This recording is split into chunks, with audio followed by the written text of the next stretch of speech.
Abang.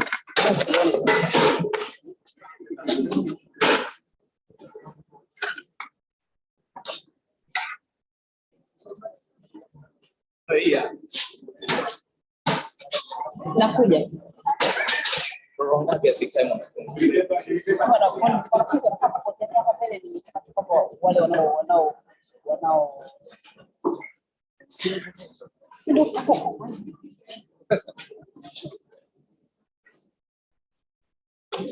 Oh, Okay. Anywhere they can sit. You know, the participants.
Morning, everyone.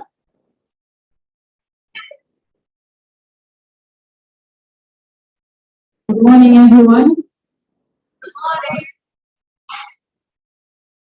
I hope you're all good, and welcome to our 10th MUHAS Scientific Conference.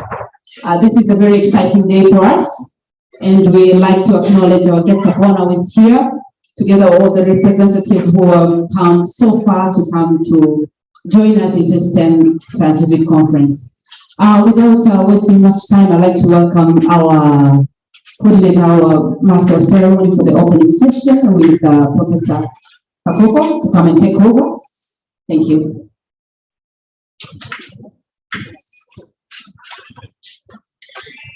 Good morning, everyone. Good morning. Yeah, again, I welcome you all to this important event of the university. Dear guests of honor, representatives from different institutions and the embassy, the university management, ladies and gentlemen,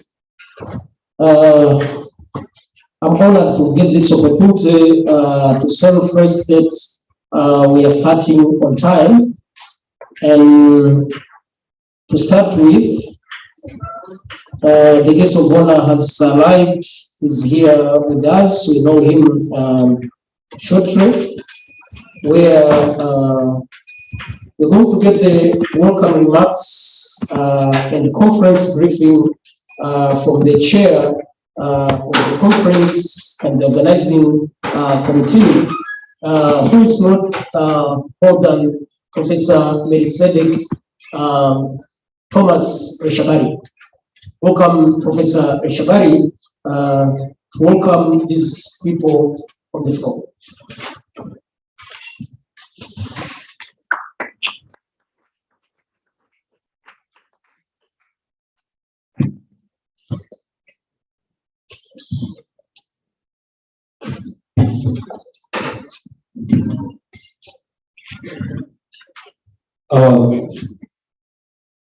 Guest of honor, Dr. Theo Stewart, the Vice Chancellor, MUHAS, Professor Andrew Pembe, Deputy Vice Chancellor, Academic Research and Consultancy, Professor Cornel Kawangwa, the Executive Director of the University of Health Sciences, I think they're not around,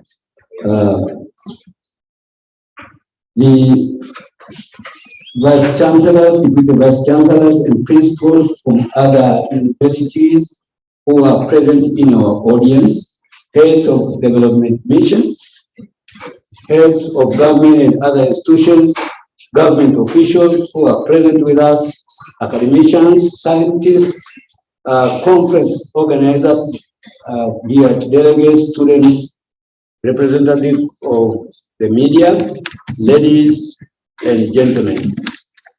On behalf of the University of Health Sciences Organizing Committee of the 10th Scientific Conference, I'm pleased to welcome you all to the conference, to this conference opening ceremony.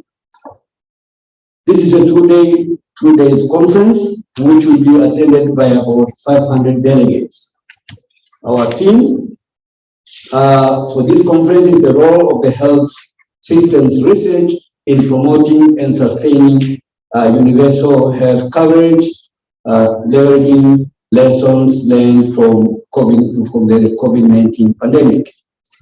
During our conference, we are going to have an opportunity to hear further presentations from colleagues, researchers, scientists, and students. We are going to have 5 satellite sessions, and about 110 posters will also be presented. Dear colleagues, ladies and gentlemen, the knowledge to be gained from the presentations and interactions among the scientists, researchers, and our students will significantly contribute to enhancing what I think we need in order to improve not only what we need in teaching different aspects of health at different levels, in different programs, but also it will add to what we need in order to improve our health research, as well as contribute to what I think we need at the policy level in order to improve health of our communities.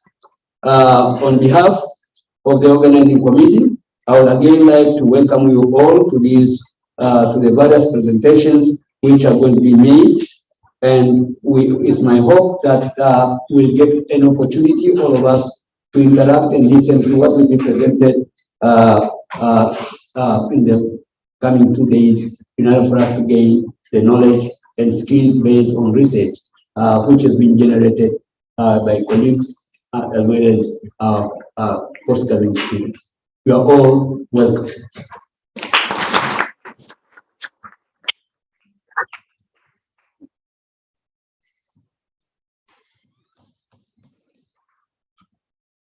Thank you, Professor Shabari, for such nice welcome remarks and the conference briefing.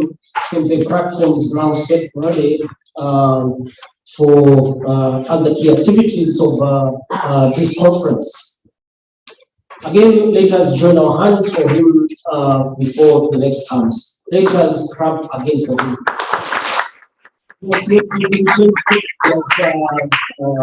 Worked a lot to this moment, where he has done his job of presenting about this conference. Let me take this opportunity again to welcome another very, very important person in this university to give welcome opening remarks and introducing different dignitaries. We know that we have different people in this conference. This is no other person than Professor Andrea Barnabas Fembe, who is the Vice Chancellor of this university. Welcome, Professor Pembe, for welcome.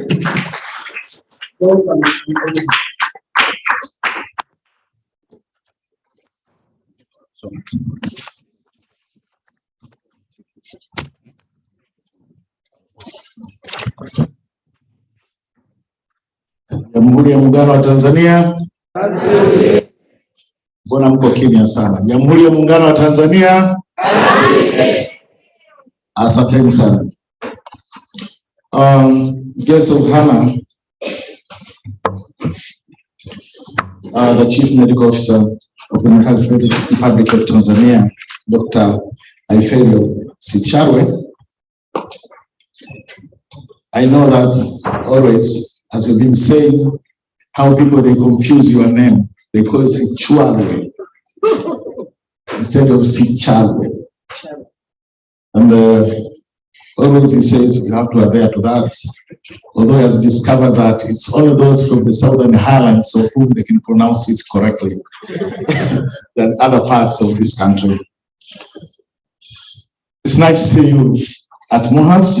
We know that you are alumni of this university, and you've been quite in the front line to ensure that MUHAS continue to implement its core functions as a teaching, research, service provider, and the marketing university. May I introduce you to the representative for the ambassador of Sweden, who also is a coordinator for research at the Swedish Embassy in Tanzania, Johan Holmström. He has been with us for 4 years, since he started to coordinate research at the embassy. Please, can you read the audience. May I introduce you the Deputy Vice Chancellor, Academic Research and Consultants, Professor Aprenali Logemalila Kamohamwa, who is at the table. Please ensure that the chair of this conference, Professor Mekdezet Leshabari, has been introduced, but she raised her hand. The representative for Muhimbili National Hospital, Dr. Chiwanga, who is here with us. The representative from the Muhimbili Orthopedic Institute, if he's here. They are not here. Representative from Jakaya Kikwete Cardiac Institute. I thought Malanjo could be here. And the representative from the Ocean Road Cancer Institute. You are here. Thank you so much, our teacher, Dr. Maunda, for coming.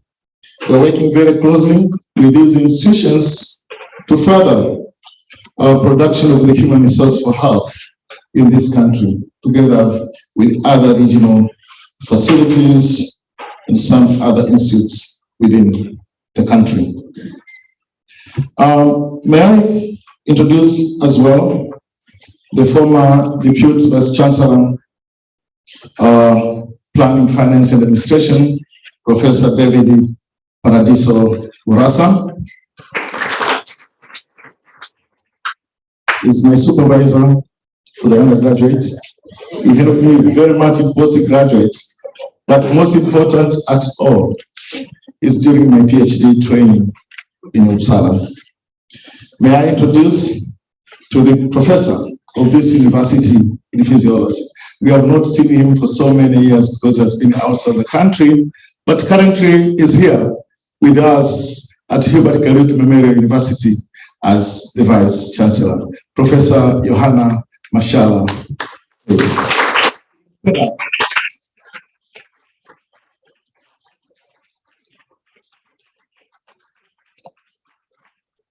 For those who are remembering the good days of True and the Force, for those who remember the physiology of the lungs. You have to contact him now. He's back in Tanzania and also is helping us in training the human resource for health. May I introduce Anna Shun, who is working with us from Oxford University, has been very instrumental in genetic science in this university in the Department of Hematology and Blood Transfusion. Please, can you stand up so that all of them see you. The joint person, my supervisor, but as well the coordinator of reproductive, maternal, newborn, adolescents, and the child health at Muhimbili University of Health and Allied Sciences, Professor Cyril Masawe.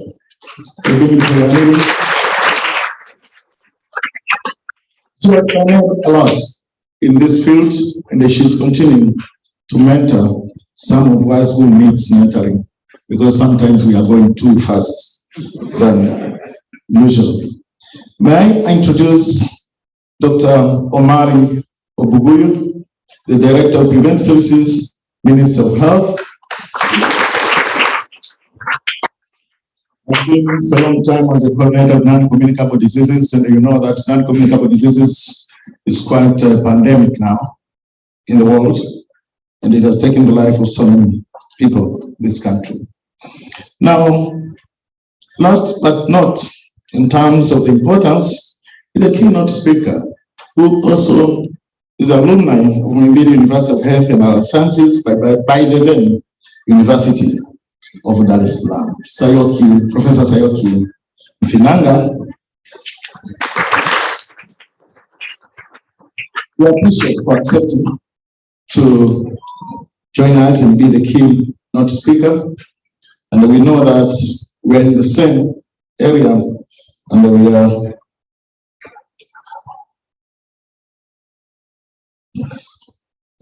we are together working in the same buildings, meeting now and then. We contributed to maternal health significantly, but currently they are working on research related to vaccine in Tanzania. Soon we're going to hear much from him. Now, one person, and then all of you who are here, we have I have to recognize the presence of the representative of the Director of Higher Education in the Ministry of Education, Science and Technology, Mr. Albert Ngimba. Please, Mr. Albert Ngimba. We know you have a lot to do in the office and we've been communicating, and this is your first time to be at MUHAS, and this is MUHAS, a university reading in research, training, and services which are related to health. I know we've been communicating a lot, and especially moving to Kigoma, they build another campus. But we shall implement according to the directive of the government as decided. Now, a young man, very energetic, alumni of MUHAS, who has been working day and night to ensure that research, publications, and innovations are taking place at MUHAS. Has made a number of changes in this university, and I'm sure that we continue to contribute to this university and Tanzania in general. This is Dr. Bruno Sumbuya.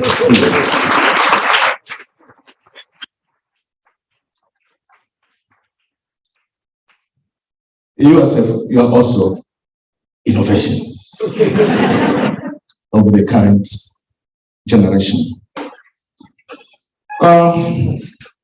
All head of the government officials who are here, development partners present in this room, distinguished delegates representative from the media, academicians, ladies and gentlemen. Napenda tena kuwasalimu kwa jina la Jamhuri ya Muungano wa Tanzania. On behalf of the MUHAS community and you all here, the faculty, scientists, technical people, police people, collaborators, students of this university and other universities and all of the research institutions, I would like to take this opportunity to extend my very special and warm welcome to you, the colleague of HANA, and all participants for being here today. We are all delighted, grateful, and feel honored to have all of you in MUHAS venues and online to follow and participate in this 10th MUHAS Scientific Conference. Please allow me to convey our special appreciation to the guest of HANA, Dr.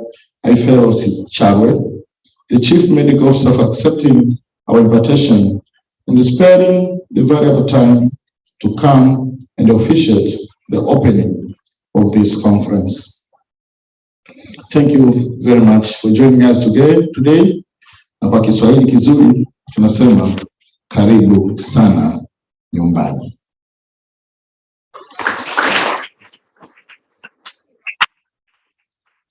This is a very special day here at MUHAS. First, because this is the day that we are all able to bring together health researchers across the country and beyond, and reflect on the progress we have made through research in alleviating health challenges in our community and the way forward. Second, because this year we are commemorating 10 years since they started having these conferences with the aim of disseminating health research findings in the country, and therefore it's the time to reflect on many achievements made through these researches for the betterment of our society. We thank all of our 4 leaders and implementers who had this as an idea, started its implementation, and saw its continuity through these years. We thank the scientists, students, and the collaborators who has made it all in these conferences, who supported the dissemination efforts of this university, and everyone who has been part of this journey. Safari bado inaendelea. Guests of HANA, ladies and gentlemen, over the decades, MUHAS has continued to grow, expand in teaching, research environments, while taking a leading role in providing consulting services and advice to our government, non-government organizations, as well as international community. May I take this opportunity to thank the government of the United Republic of Tanzania for the immense support bestowed to the university that has enabled this institution to implement her mandate. It is over this period of time MUHAS has continued to shine both nationally and internationally in quality as well as the output in research. All present here are all part of this success. Tunawashukuru sana. Through the support, the government of United Tanzania and that of the development partners on building research and training capacity, MUHAS has continued to be a reliable national hub for research output, supporting policies as well as guidelines, and supporting other institutions in the country. Today, the university has more than 115 ongoing sponsored research projects and programs, working with more than 100 international and local collaborating institutions, and producing between 450 to 500 scientific papers in reputable, peer-reviewed local and international journals each year. This research output has been a result of efforts by MUHAS scientists, faculty, and our collaborating partners. The journey towards reaching a research university status is being slowly realized. Furthermore, we think and we know we are moving towards a next generation university where the linkages with the industry is very crucial to ensure our research outputs is converted into products and at the same time leading the marketing of these products.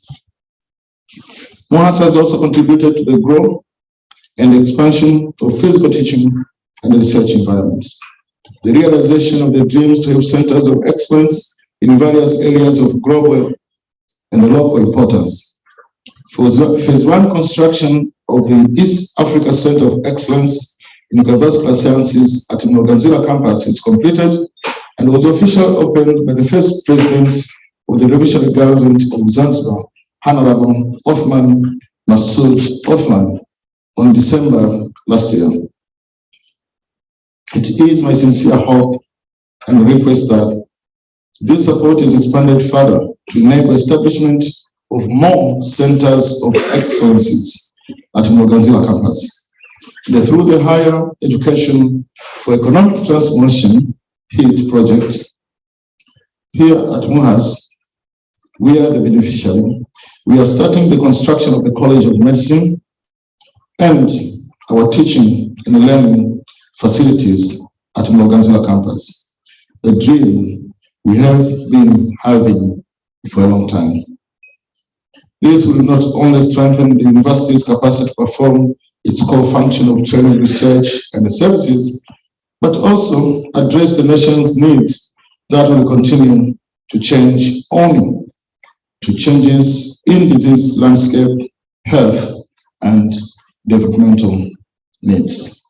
We have many other plans in various stages of realization, and through MUHAS researchers, these will be realized.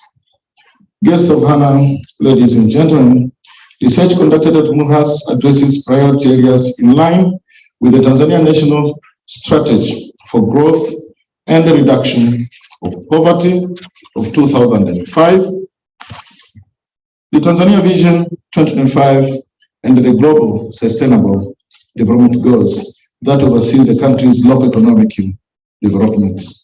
Currently, our research priority areas are 18. One is HIV and AIDS, tuberculosis, malaria and integrated tropical diseases, reproductive maternal newborn child and adolescent health, non-communicable diseases, health systems, research, social determinants and the social conditions of health, injuries, emerging and re-emerging infections, oral health, mental health, pharmacovigilance and the rational use of medicines, occupational health and safety, hematological disorders, traditional medicines and natural product development, bioethics, drug discovery and formulation, and the 18th one is knowledge management and informatics. Research output from MUHAS has informed policy over the time. It has not been possible to mention all implemented activities in which MUHAS has made significant contribution, but some of the examples include development of the national testing algorithm for HIV and malaria diagnosis, establishment of appropriate technologies for improved early laboratory detection and the monitoring of HIV infection in Tanzania, and the generation of evidence-based information for guiding the development of strategies for care, treatment, and the control and prevention of major infections like HIV, tuberculosis, and malaria. Implementation research at MUHAS has also led to establishment of harm reduction interventions, including establishment of the methadone-assisted therapies clinics in Tanzania. Early evidence generated through hard work by MUHAS scientists led to establishment of the first clinic addressing mother-to-child transmission of HIV, and subsequently improvements in clinical guidelines preventing mother-to-child transmission. MUHAS faculty also participated in research that led to the development of insecticide-treated nets for prevention of malaria and development of new methods to analyze pharmaceutical drug formulations. Such innovations go to the history of the game changers in ameliorating disease burdens and the sufferings of our people and ensuring their productivity for development of this nation. Along these lines, MUHAS has been able to actively participate in the conduct clinical trials, including HIV vaccine trials and the TB trials in treatment. Guests of honor, ladies and gentlemen, as an institution for human resource for health training, we owe to much of our faculty development to research. More than 95% of academic staff at MUHAS with PhDs were trained with support from research projects and the grants aimed for capacity development. In addition, resources obtained through collaborative research and the local and international partners have enabled the university to develop infrastructure to support academic and research activities. As a result of all these developments and opportunities to conduct groundbreaking research, MUHAS has been able to retain majority of its trained academic staff. For this, we are very grateful to the government of the United Republic of Tanzania for creating an enabling environment which has been critical in forging these collaborations with our partners. May I take this opportunity to thank all partners, collaborators, funding agencies, as well as local and international organizations and institutions for the support they have given us that has contributed immensely to the building research capacity and the generation of research results to inform policies in the country and beyond. I will not be grateful if I won't mention the Swedish International Development Agency, SIDA. For this matter, the people of Sweden. The people of Sweden have heavily invested to improve the human resource capacity for our university. Through the support, majority of highly trained scientists at MUHAS are the direct beneficiaries, including myself, while the rest are either indirect beneficiaries or implementer of the projects which are supported by SIDA. To all our development partners, thank you very much for making our institution continue to lead in quality research, quality training, research and services to the fields of health. Guests of honor, ladies and gentlemen, as before, I come to the end of my remarks. Let me again register my great appreciation to the government of Sweden through SIDA. Through more than the longest collaboration, SIDA has also been the main sponsor of our conferences for these 10 years. Thank you very much, and I'm sure that you have to tell the ambassador we appreciate for this major contribution over the years. Impactful research dissemination has been made possible through these conferences, research-wide symposia, policy briefs which we produce from this university, national dialogues, roundtable discussions, and the journal publications. Each year, more than 100 abstracts are presented in the MUHAS conferences. Therefore, we can say we have more than 1,000 abstracts which are registered over the 10 years. We thank the Swedish institutions, particularly the collaborating universities for their support. To mention a few, the Umeå University, the Uppsala University, Karolinska Institute, and Lund University. Indeed, we thank the Embassy of Sweden in Tanzania and all the ambassadors who have served through these years of collaboration, and the CEDA coordinators for their guidance and support. It is my sincere hope that Sweden will continue to collaborate with us, particularly in the development of much needed research infrastructure that will contribute to the sustainability of investment in human resource development so far and the research outcome. Let me also sincerely thank MUHAS faculty, support staff for having conducted the research and made these conferences a reality. My special thanks go to the Directorate of Research and Publication and the organizing committee for this conference for their tireless efforts that have resulted in our getting together on this special day.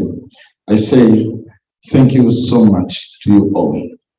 Guests of honor, ladies and gentlemen, without further ado, it is my singular honor and a great pleasure to welcome the guests of honor, the Chief Medical Officer, Dr. Alfredo Sichalo, to officiate this scientific conference. Jamhuri ya Muungano wa Tanzania.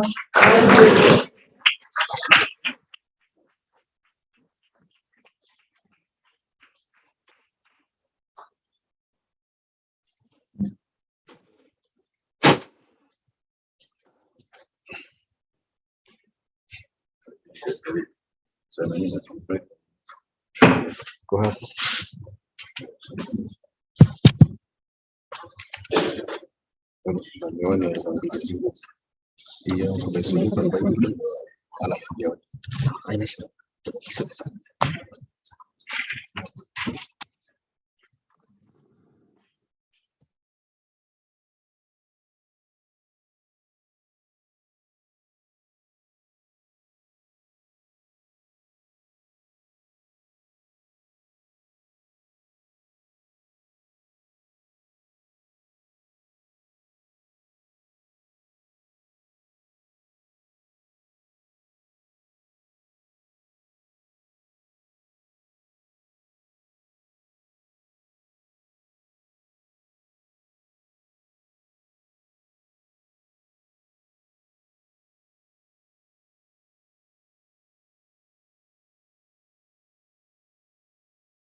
allow me, first of all, to take this opportunity to thank God for giving us this opportunity to gather together here and have this opportunity to have a discussion issue related to science.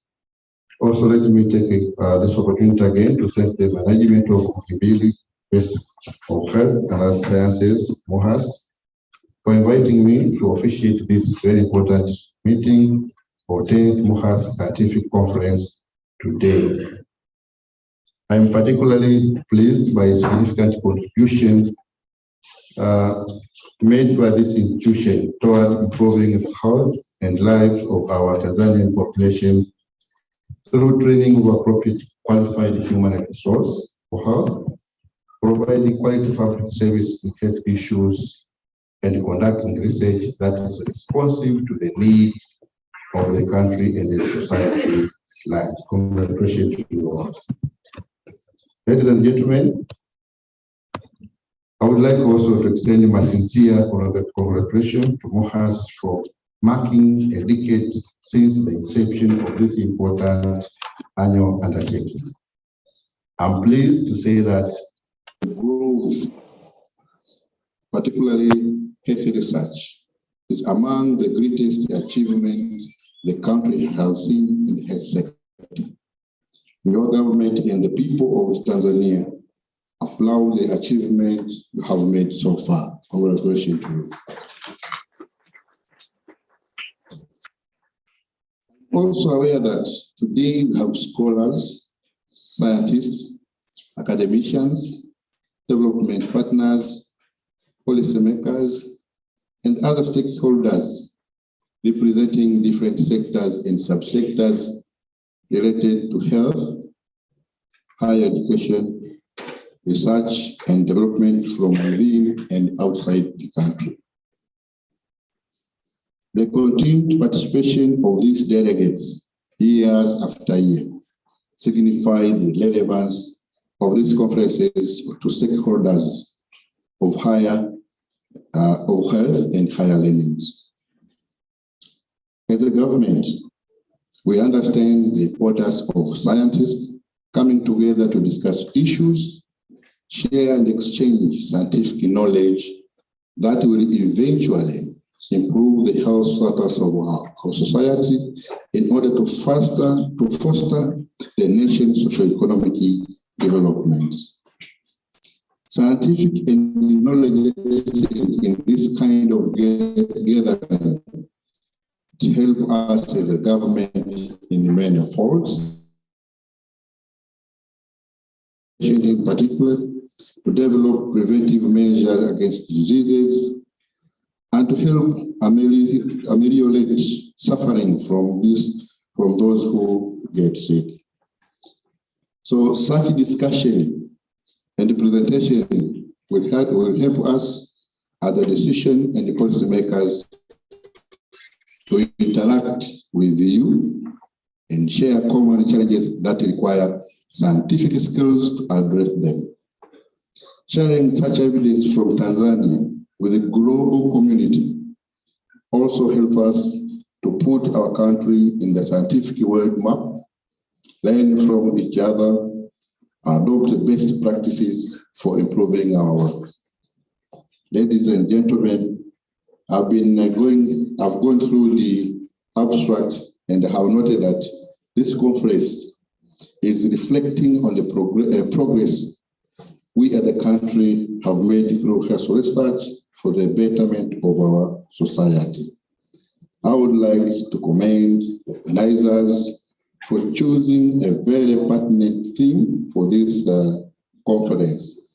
And I find that theme titled The Role of Health System Research in Promoting and Sustaining Universal Health Coverage, leveraging lessons from COVID-19 pandemic to be a part befitting as the world is slowly recovering from the aftermath of this devastating pandemic. This pandemic has taught us a lesson I taught us many lessons globally and as a country from the aspect of emergency preparedness and response, mass critical care management, and the resilience of our health and economic systems. From the wave of this pandemic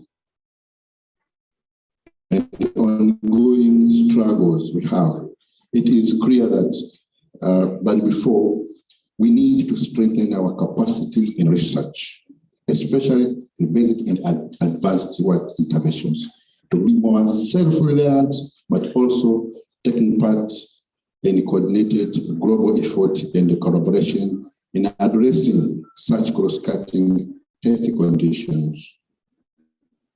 Now, more than ever, this pandemic has taught us, and we have attested that disease knows no borders. Ladies and gentlemen, the experience learned through this pandemic will not only last in this specific disease, but it will forever remain useful in combating other diseases. Our experience in harnessing local technology we used during combating the COVID-19, the solution we found, strengthening health system, such as building and strengthening critical and emergency care, investing in human capital, or the need for vaccine preparedness and strengthening laboratory diagnostics, this will remain with us for many years to come. And this is because ongoing COVID-19 pandemic has further exacerbated the vulnerability of health system, and that the recovery of the pre-pandemic status will require bold and sustained measure containing and mitigating further spread of the infection. So strengthening the capacity of the system to respond swiftly and effectively to the current and the future pandemic is essential for the post-COVID-19 recovery. Ladies and gentlemen, I have learned in this abstract book and through the media as well that the 10th MUHAS scientific conference will also give its due attention to research that links with mental and violence. Maybe that's why Dr. Ubuguyo is here. Yes, as we are preparing to have a nationwide discussion regarding these issues. So I hope at the end of this scientific gathering or conference, we'll have some points to discuss to the coming agenda. So we all have noticed, have witnessed, and we will continue to see the rise burden of violence against children and gender-based violence in our society. I hope during this conference, we will come up once again with the recommendation that will heal our community as well as measures that will facilitate prevention of such incidents in the future. The Minister of Health appreciates your efforts in looking for scientific explanations and the solutions in addressing this pandemic. I understand this is the beginning of a long journey that we shall work together to address this pandemic. I am also informed this will also be followed by a university-wide symposium on mental health and violence, and thereafter a national dialogue on the same, as I have said. Together, we shall be able to address this burden for a prosperous nation. Ladies and gentlemen, along with the many interested abstracts in this conference, I have informed that a total of 40 oral presentations will be made, 105 posters, and 5 satellite sessions will be conducted over 2 days of this scientific domain. This is new evidence that will be presented during this conference will aid policymakers toward the fight in the combating the various burden of health conditions that affect our people. Ladies and gentlemen, it is well noted that there can never be a true economic development without good health, and that improving health needs research. Consequently, it is of paramount importance that the type of research conducted by universities, health sciences, and research institutions like MUHAS is relevant to Tanzanian communities. Through this approach, we can then expect research results to solve health problems of the population and improve the lives of Tanzanians. I'm proud to note that most research conducted by MUHAS have guided the formulation of policies, guidelines, and procedures for health sector in the country, which has positively impacted the life of Tanzanians. Congratulations.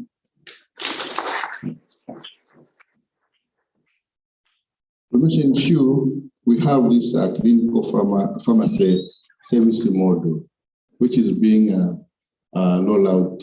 At now, we have reached today regional referral hospitals, but the aim is to involve the primary health level as well. But the idea was originated to this university. Congratulations.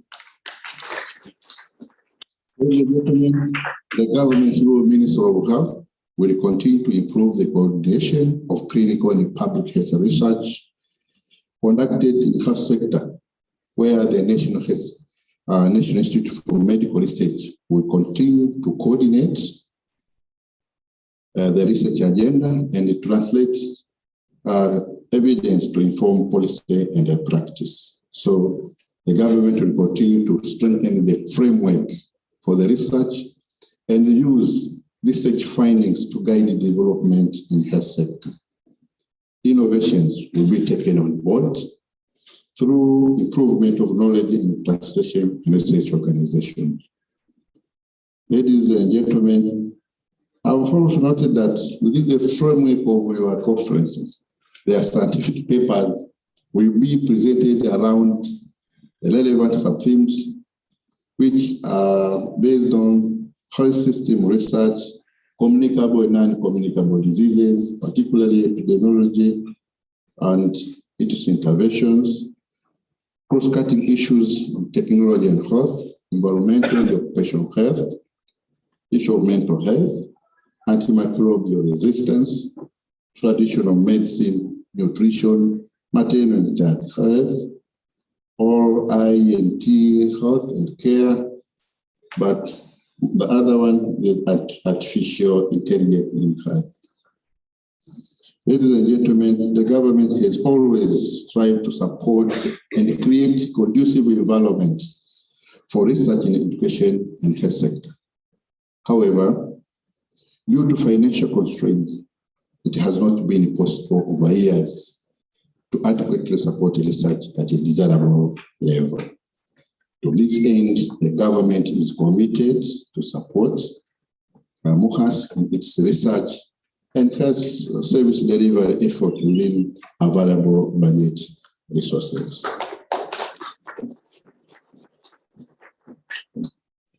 Our development partners have been with us throughout the way in addressing our resource challenges. Therefore, I would like to take this opportunity to extend my sincere thanks to them for their support, which has enabled institutions like Muhimbili to excel in research. Of special importance, and the Vice Chancellor has reminded me to convey our special gratitude to the people of Sweden through SIDA for their continued contribution to research over the years by being the main sponsor of this conference for 10 consecutive years. Congratulations and thank you very much. Let me also extend my sincere gratitude to other funders for MUHAS research, including NIH, USAID. Are they here? CDC, NANIDA, NORAD, among others. and research collaborators, including the universities, research institutions, thank you very much, Prof. And among others who have provided commendable and valuable support to the multitude MUHAS research activities and capacity building. On behalf of the government of United Republic of Tanzania, I say thank you very much for your support and friendship. Ladies and gentlemen, may I take this opportunity to thank you, all researchers who will be presenting their research findings in this conference, because without them, there could be no conference. Since this is an annual event, subsequent success of such events depends on substantial research output to sustain the conference. It is my sincere hope that we will continue to do research with even more vigor, energy, diligence, so that the result of health research conducted in this country should solve people's health problems and improve the lives of our fellow Tanzanians. Ladies and gentlemen, last but not least, I would like to extend my appreciation to organizing committees for successfully organizing this conference. Also, I congratulate and thank MUHAS for 10 years of effectively dedication to dissemination of health research through this conference, which have benefited in this country tremendously. I urge you to continue with the same spirit and be assured that the government of the United Republic of Tanzania will continue to give you a full support.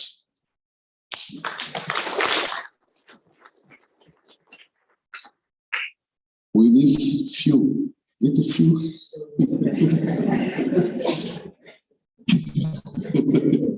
okay, with these remarks, allow me to declare that MUHAS 10th Scientific Conference is officially opened. God bless Africa. God bless Tanzania. God bless MUHAS community. Thank you very much for listening.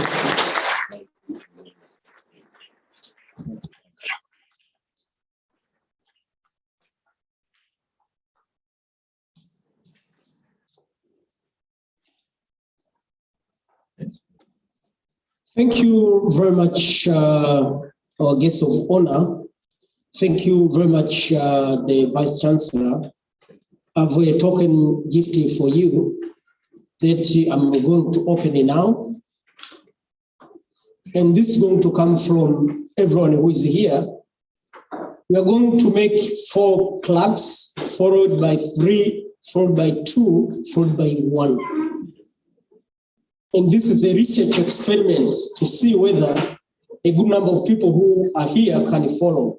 Tunaanza makofi manne, 1, 2, 3, 4, you pause. 1, 2, 3, you pause. 1, 2, finally 1. 1, 2, 3, start.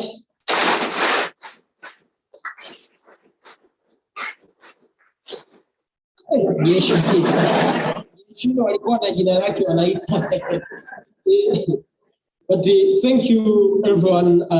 Really, it has been nice hearing these nice words from the Vice Chancellor and the guest of honor. And now the conference is open. And while the conference is open, the next person who has been addressed by both of them in their speeches, and it has been highly insisted that we have had a lot of support from the embassy, from Sweden, from SIDA, and we have the representative who has been with us for 4 years, if I remember correctly, as the Vice Chancellor said. So it's the time that we hear from him. We have some remarks from the embassy. We're going to hear from Johan Hellstrom. Welcome, Johan.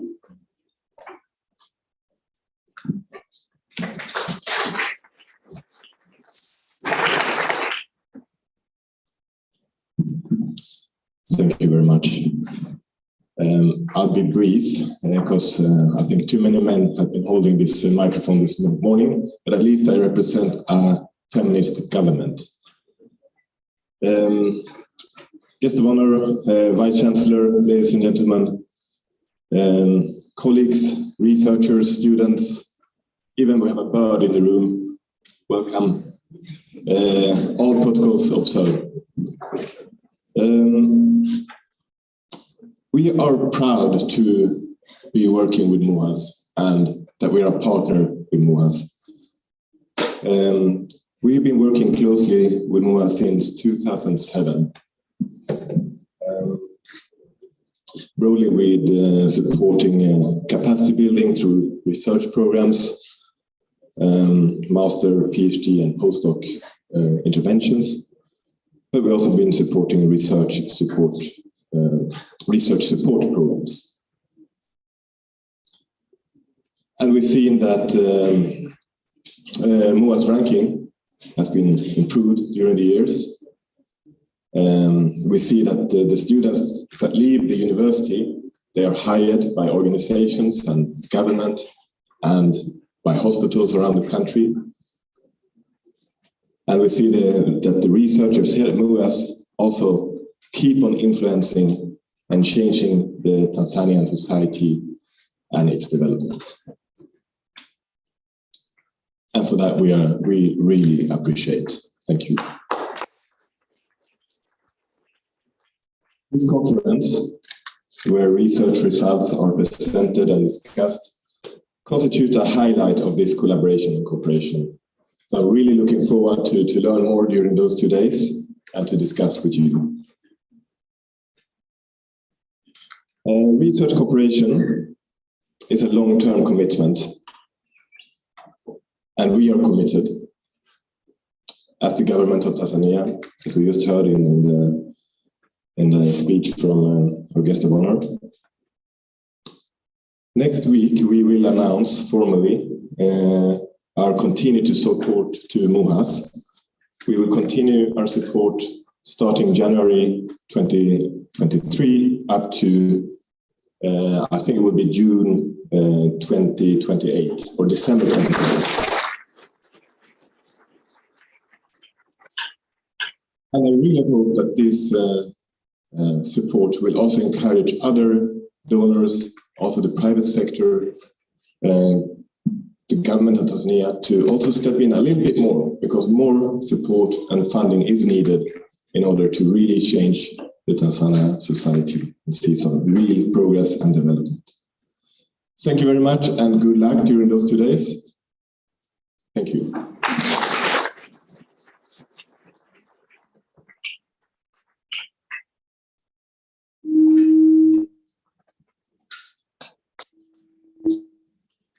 Yeah, thank you, Mr. Johan, for brief remarks from the embassy.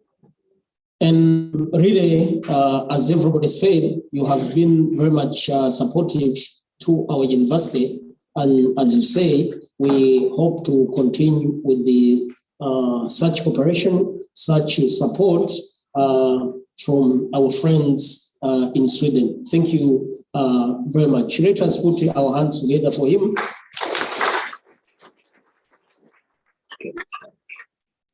I take this opportunity now to welcome the Deputy Vice Chancellor, Professor Apollinaire Rugemalira Kamhabwa, who is going to give the vote of thanks, as well as introducing special awards. He's going to tell us what's there. So let us let us be attentive so that we hear what are those awards, as well as thereafter he give thanks.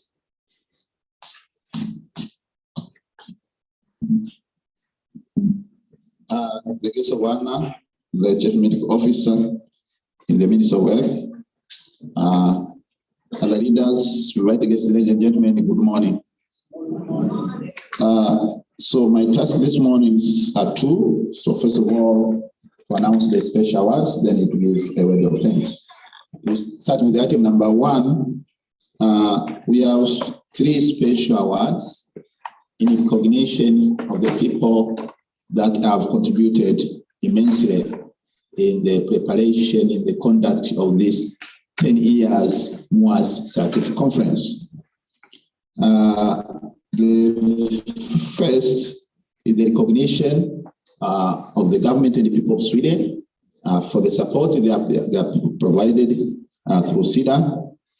And for this one, we have a person that we recognize his personal efforts in strengthening research capacity, including dissemination at MUHAS, but also for playing a pivotal role in bilateral collaboration between Tanzania and Sweden, especially in science and technology, and for the support and the collaboration of MUHAS that he has enjoyed over the 3 decades with Sweden.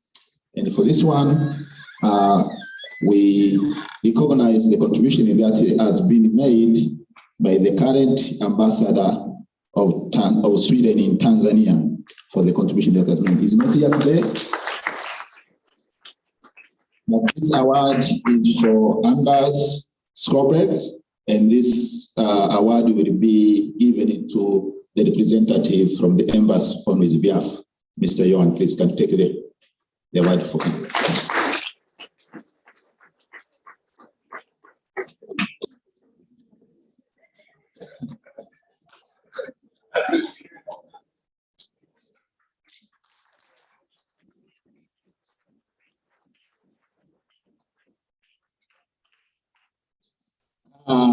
So the second award is for the person that has shown strong support and guidance in strengthening MUHAS research capacity and for building strong partnership between MUHAS and Sweden universities and within the country, and for his strong support within SIDA.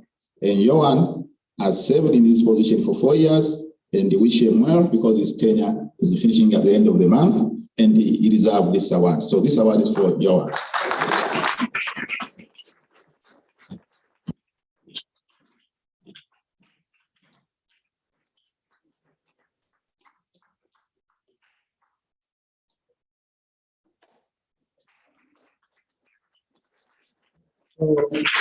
The third university award is for the person that has been part and parcel and the pioneer of the MUHAS Scientific Conference for the period of 10 years consecutively. Has worked very hard within the organizing committee, within the scientific committee. She has been everywhere, and this is Doreen Mloka.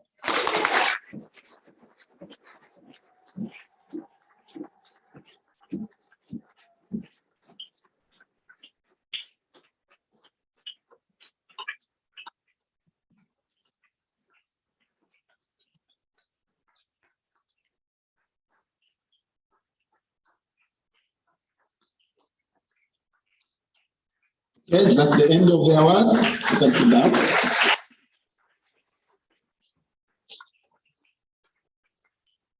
The guest of honor, let me, on behalf of MUHAS management and the conference organizing committee, thank you very much for taking your time to come and officiate this conference. And in your speech, you have commended MUHAS for conducting this annual scientific conference consecutively for 10 years. And we take your commendation positively, and we shall continue conducting these conferences. You have also commended the conference organizers for selecting the theme that are in line with the government initiative, including the experience that we have gained during the COVID-19 pandemic. And so we thank you very much for this recommendation, and we will continue conducting research and training in similar pandemics, including COVID-19. You have also reiterated the commitment of the Minister of Health and the government to continue strengthening the health system to address the challenges, especially the experience that we have gained during the pandemic. So we thank you very much for that. And as part of the research community and the training institution, MUHAS shall continue to conduct research in health system strengthening. You have also commended the conference organizers for including mental health as one of the themes in this conference, as well as the violence. So we thank you very much for that commendation, and we shall continue conducting the research research and training in that area. You have also commended MUHAS for conducting research whose findings has contributed to the formulation of guidelines, change of policies in the health sector. So we shall continue to make sure that our research funding do reach the policymakers and government officials to make sure that we contribute positively in the health sector. You have also indicated that the government is committed and it shall continue supporting MUHAS research and dissemination, and we are thankful for that. But you also thank you very much, your guest of honor, for joining MUHAS to recognize the contribution that has been made by the government and the people of Sweden through CEDA support that has enabled to conduct this research dissemination for the period of 10 years. But also you have commended us and identified and realized the contribution that have been made by other funders and supporters and the bilateral partners that work together for research and training. And we shall continue to strengthen the collaboration and the relationship with our collaborators. And for that one, we thank the government of Tanzania for providing conducive environment, political environment, research environment, including technology, to make sure that MUHAS researchers and the faculty, we are able to work together with our development partners. So, guests of honor, we thank you very much once again for coming to officiate this scientific conference, and we look forward for further collaboration with the ministry as well as with other government institutions. So we thank each and everyone who has come here today, and we will go forward for the coming sessions as we continue with this conference. Asante sana.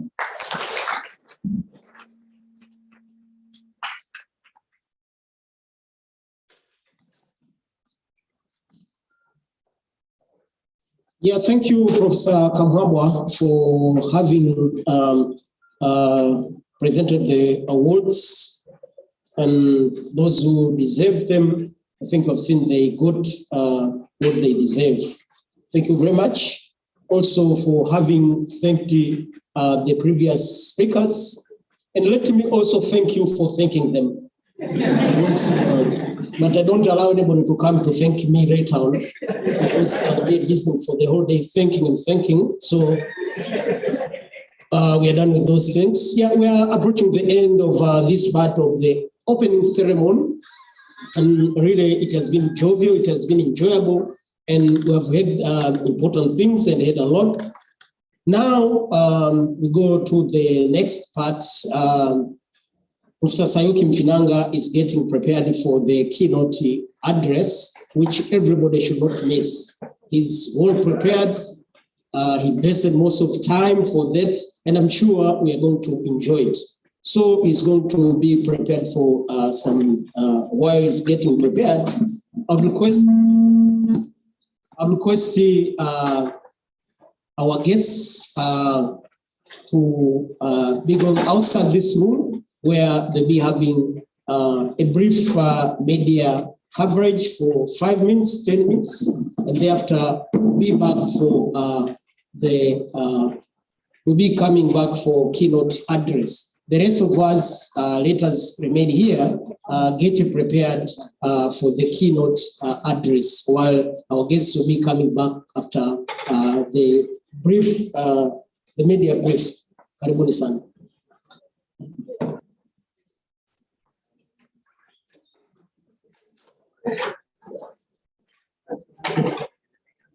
For those who are yet to register, please remain here. We would like to have these 2 sessions done, and later on we'll be having time to continue with the registration. Now, registration is closed until these 2 sessions coming are done.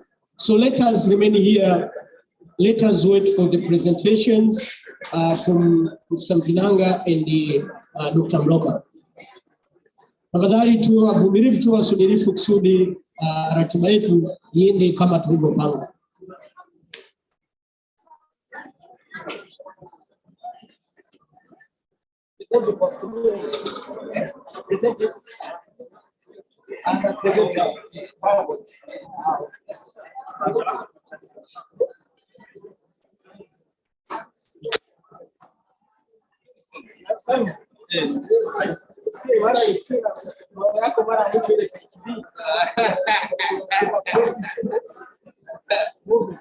Kule wengi.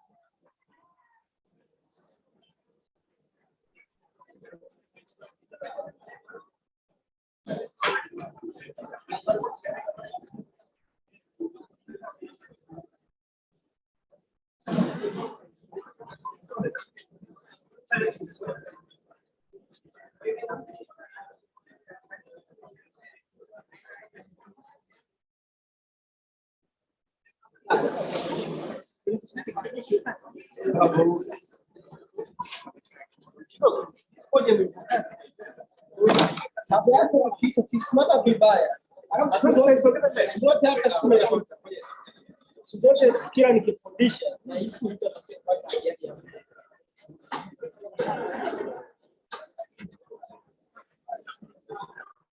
Tabia yake unazungumza asipike kama ilivyo shida hapa. Yes, sogea kidogo sasa.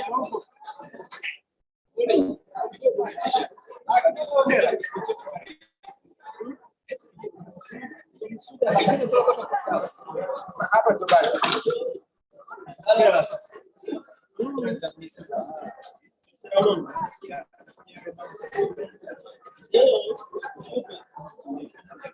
Mgeni kabisa.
a formal presentation.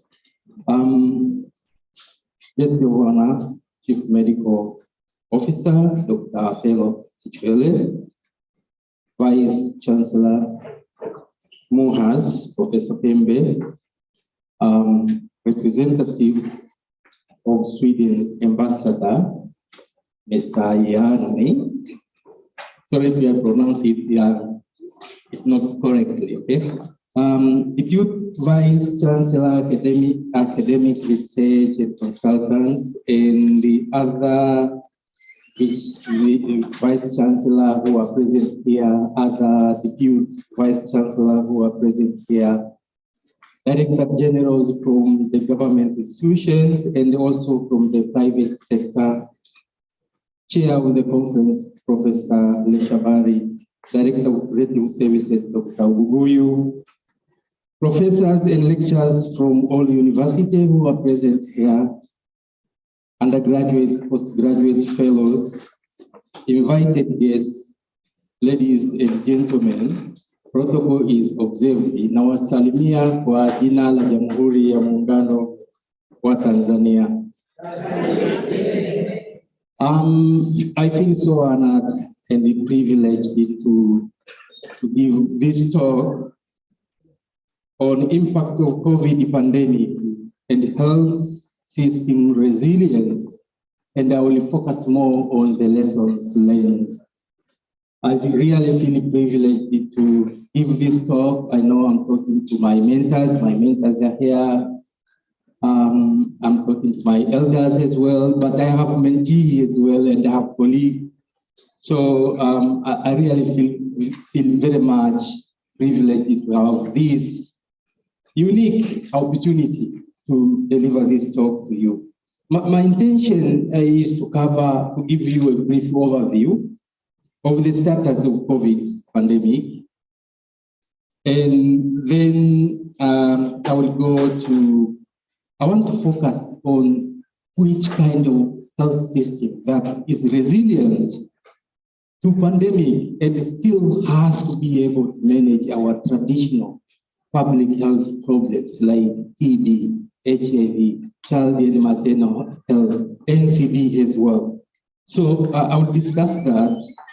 And then I want to share research experience supporting approaches that we took here in Tanzania. And I will finish up with conclusion. I will make some remarks. So to start with, I have data up to May this year, global data, and the trend is showing a declining trend. It was higher in January, but getting to May, June, cases are going down. The week of 23rd and May 2022, over 3 million cases were reported globally, but comparing to previous report, that is 11% decrease in case report. And as of June, globally, we have 529 million cases, confirmed cases, and 6 million deaths reported globally. The situation in Africa is the same. It's showing declining cases on a weekly report basis. And by May, we had 34,000 cases reported. And actually that shows a decrease of like 36% compared to previous report. However, there are some countries in Africa observed an increase in reported cases of COVID. This is Angola, Kenya, Ethiopia, and South Africa. It is unfortunate that we cannot show the graphs. For Tanzania, we have had 4 COVID waves. And then the current one started in December, coming to January, but now coming to May again we observe the decline trends of cases reported, and on weekly basis, we are getting like 30, 40 cases. So the cases are going down. In terms of cumulative confirmed case, we have 34,000 cases, and cumulative deaths, we have 800 cases. So that's the situation of brief look into the situation of burden on COVID. And I want to go quickly in sharing with you how we responded to COVID since when the pandemic started. The Ministry of Health took the lead, and more than 15 guidelines have been developed, focusing on assessment and assessment of the need for training, isolation, quarantine centers, increasing diagnostic point of services, point of entry, and the major issue that we had this pandemic outbreak before, like Ebola. So it's not that we started from the scratch, and I commend the ministry for the several guidelines that has been developed to guide how to respond to this pandemic. We also sometime published the position of Tanzania in the Lancet, and I'm happy that we are really making a good progress on the issues that we say we will do. So the ministry developed these strategic plans for preparedness and response, focusing on timely communication, access to key life-saving informations, engaging in active dialogue with community, key members of the community network, and stakeholders in preventing spread of COVID. Communication is central, and these were really tackled efficiently. In terms of scaling up diagnostic, as I told you, we had experience with Ebola previously, and we have sentinel surveillance sites for influenza-like illness, severe acute respiratory illness, and also testing protocols. So the National Public Health Lab was mobilized, capacity, we strengthened the capacity at the lab and coordinated and facilitated these sentinel surveillance sites to be able to detect the COVID. 29 regions are designated isolation areas for COVID, and it increased the number of port health workers, entry port health workers with thermal scanners, but also learning from previous outbreaks. Training was conducted to key health personnel on how to deal with COVID. We did not implement lockdown, so we opted for zero lockdown.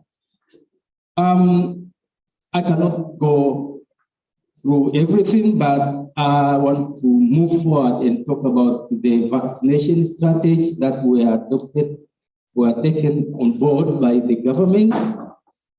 Currently, we are using six vaccines: J&J, Sinopharm, Pfizer. We have Moderna, Sputnik, and the Sinovac. And the coverage for the targeted population, we have reached the 29%. And the total dose admitted, there are about 13 million.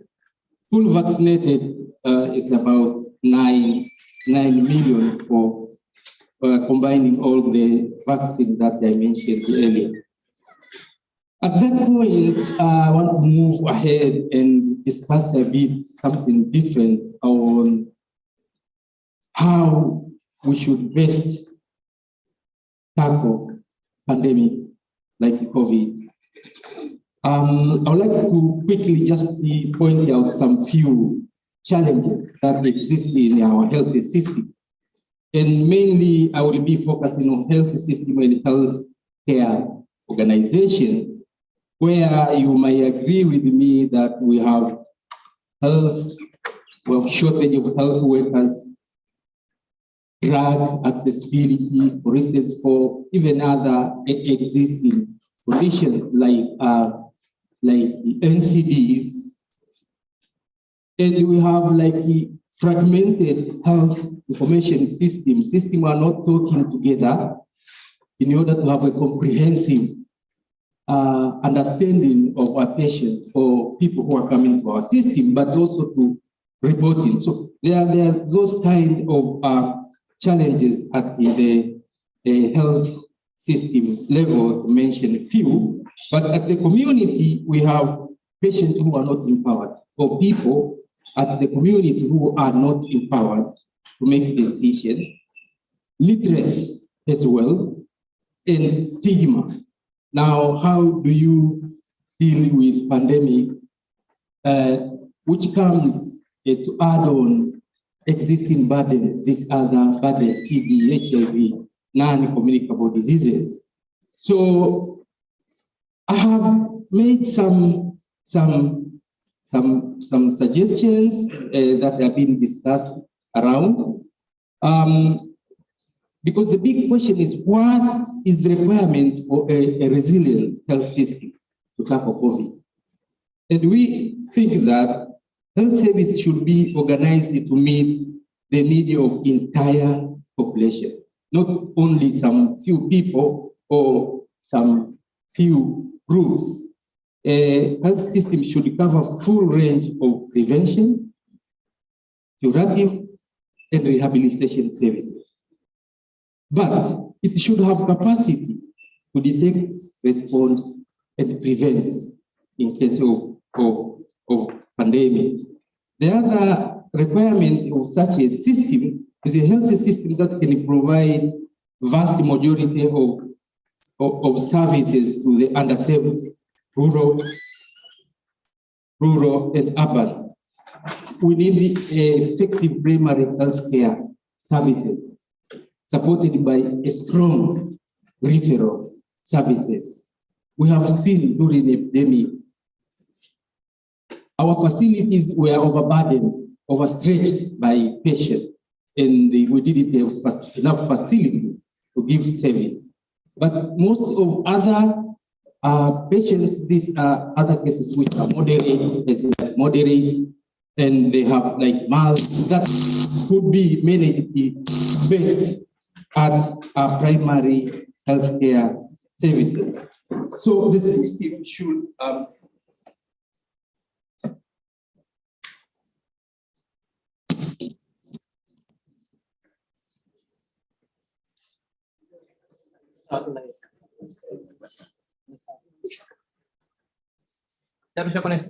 Hello? Go ahead. So we need a system that has three key elements. And these are primary health care,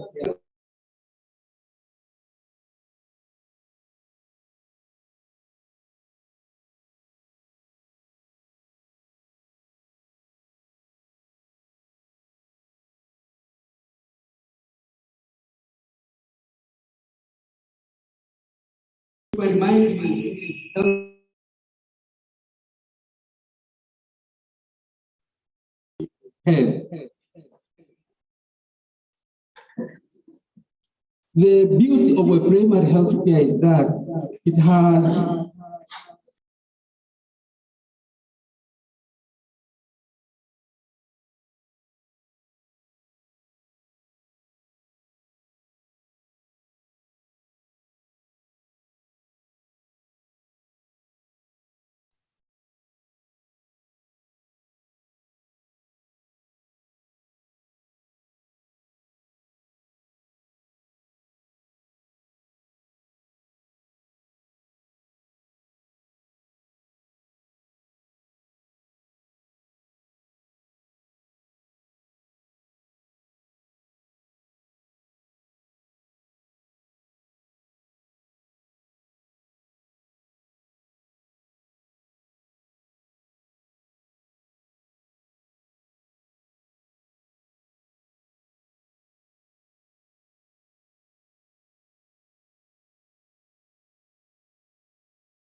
have a very good primary health care organizational structure.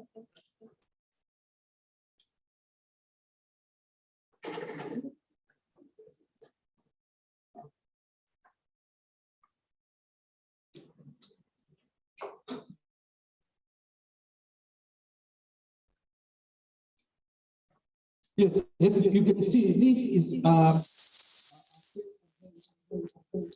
care organizational structure in Tanzania. And if you look at it, it is well formed. It's a good foundation. You have all levels at national level of two ministry, prime minister, minister office and regional administration, local government, minister of health, but also development partner. It is very inclusive the way it was designed. We have at regional level, we have at district level, you go to the bottom of the community health facility. The issue is it wasn't prepared enough to face challenges like COVID-19 pandemic. And I think the main issue here is the strengthening of this system in terms of tackling pandemic, that we are sure that as we go, we'll have more and more of those pandemic, reorganizing the services to have more community strong components, rearranging task shifting of health personnel, including community health workers. US is a well-developed, it's a developed country, but they use community health workers when they were responding to COVID, and it was very, very effective. I think the system should empower patients, but we should leverage on technology like digital health.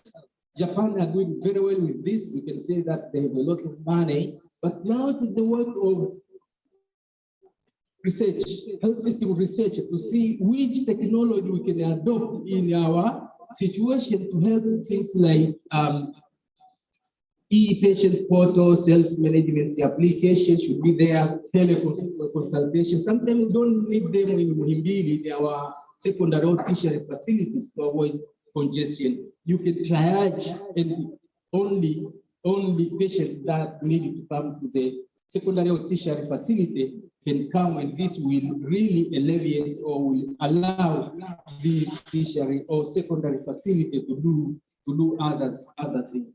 I like HIV program. It's well funded. It is well managed. It has a very strong system, starting from the health facility level to the community level. And I think it is high time before people who are supporting this program maybe get tired, for us to learn from the way HIV is operating, because this will really help us to manage future pandemic. The other thing is universal health coverage. Costs. There is a cost, and the cost is huge when you come to health issues. So the goal of universal coverage is to ensure that all people obtain health services they need without suffering financial hardship when they pay for them. So we need to make sure that we have a system that is affordable, accessible, but we also have well-trained personnel. This is a quick picture of out-of-pocket expenditure globally, and you can see in sub-Saharan Africa is the heavy is much higher.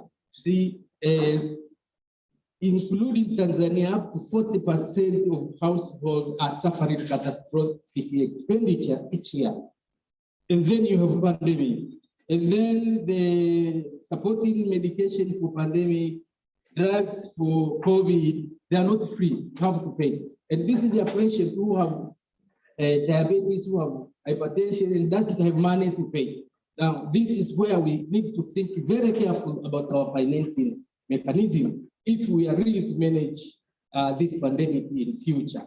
We have good foundation like MUHAS project, really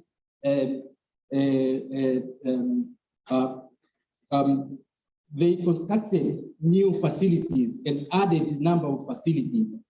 And the current government have fund, and if you visit any facility, there is a construction going on, right from the dispensary, health center, up to the tertiary level. So we have the effort that we can leverage. The issue is to align them to manage pandemic like COVID. And we also have a system of quality assurance, and it has been working. And what we need is to align it with pandemic. As I said, financing scheme, universal coverage is an essential if we are really to be able to respond quickly to this kind of pandemic.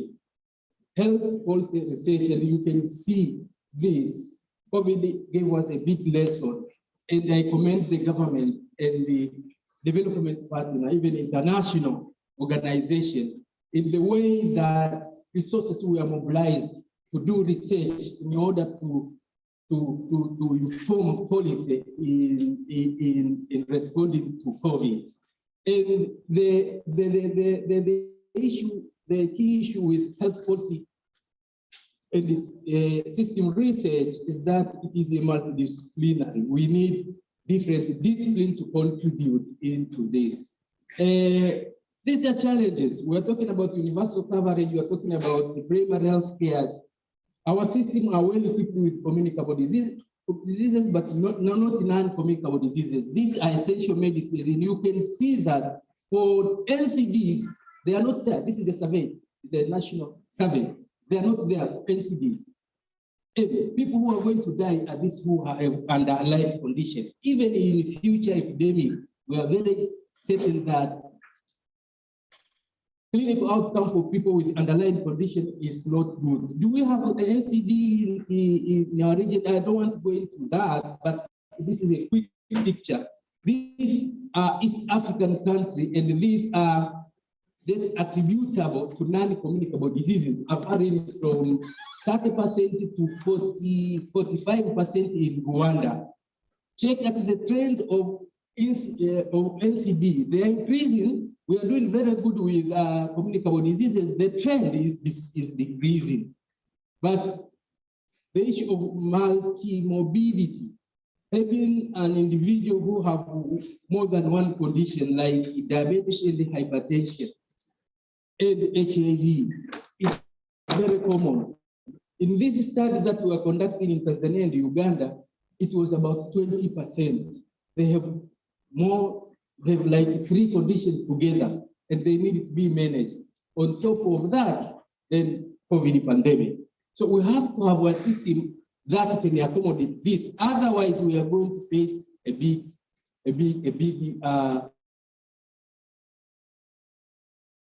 pose a big threat to our people. I want to give you a quick picture. This is HIV. We are doing very well with HIV. This is sub-Saharan Africa. We have like 26 million people, but overall, more than 65 they are in care. They are maintained in care. We have about more than 100 million, if you take diabetes and hypertension, that are not in care at all. How can we reduce clinical outcome with this kind of situation? Currently,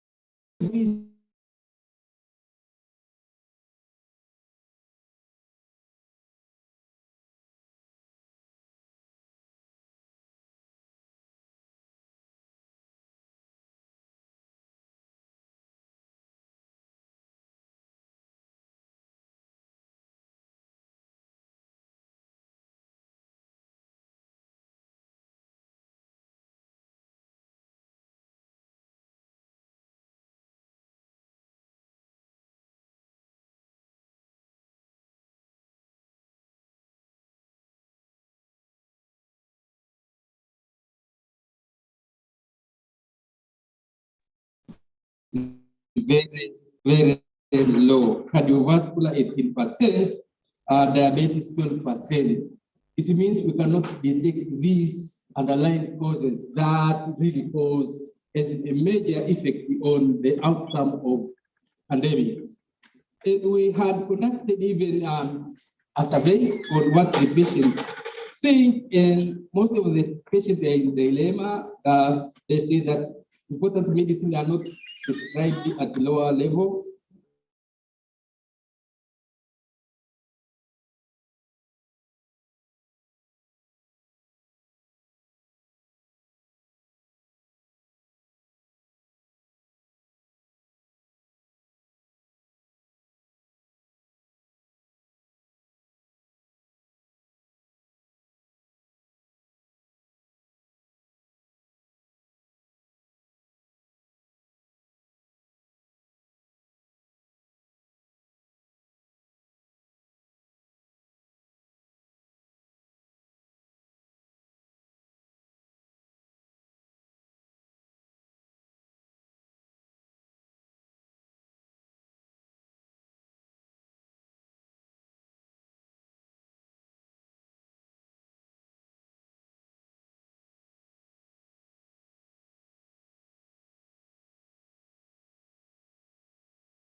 Study, we were able to show that most of our patients were below 60 years.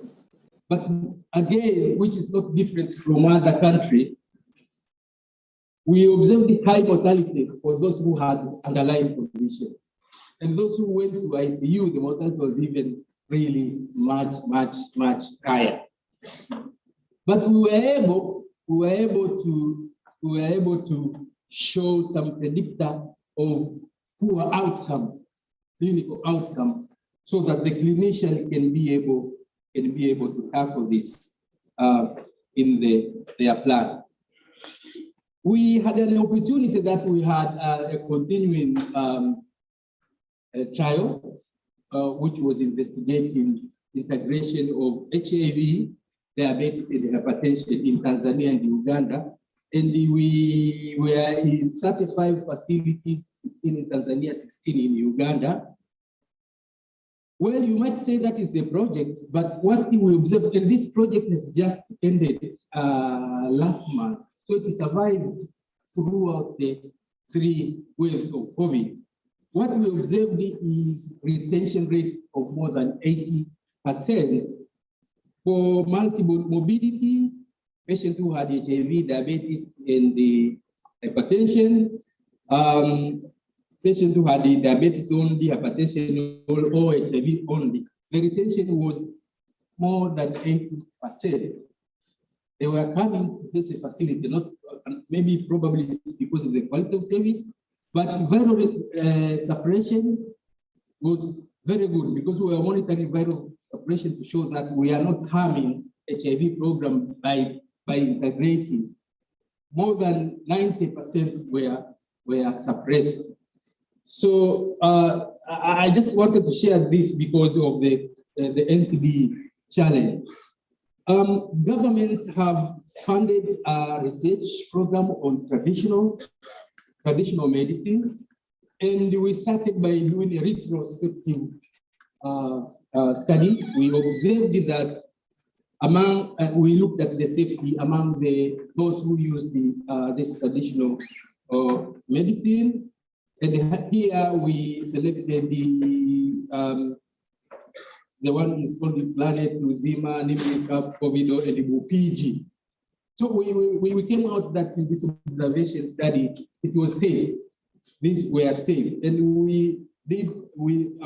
our study population was more than 500 from major hospitals in Tanzania And even the symptoms subsided relatively earlier when compared to those who do not use this. Mortality was relatively lower for those who use traditional medicine.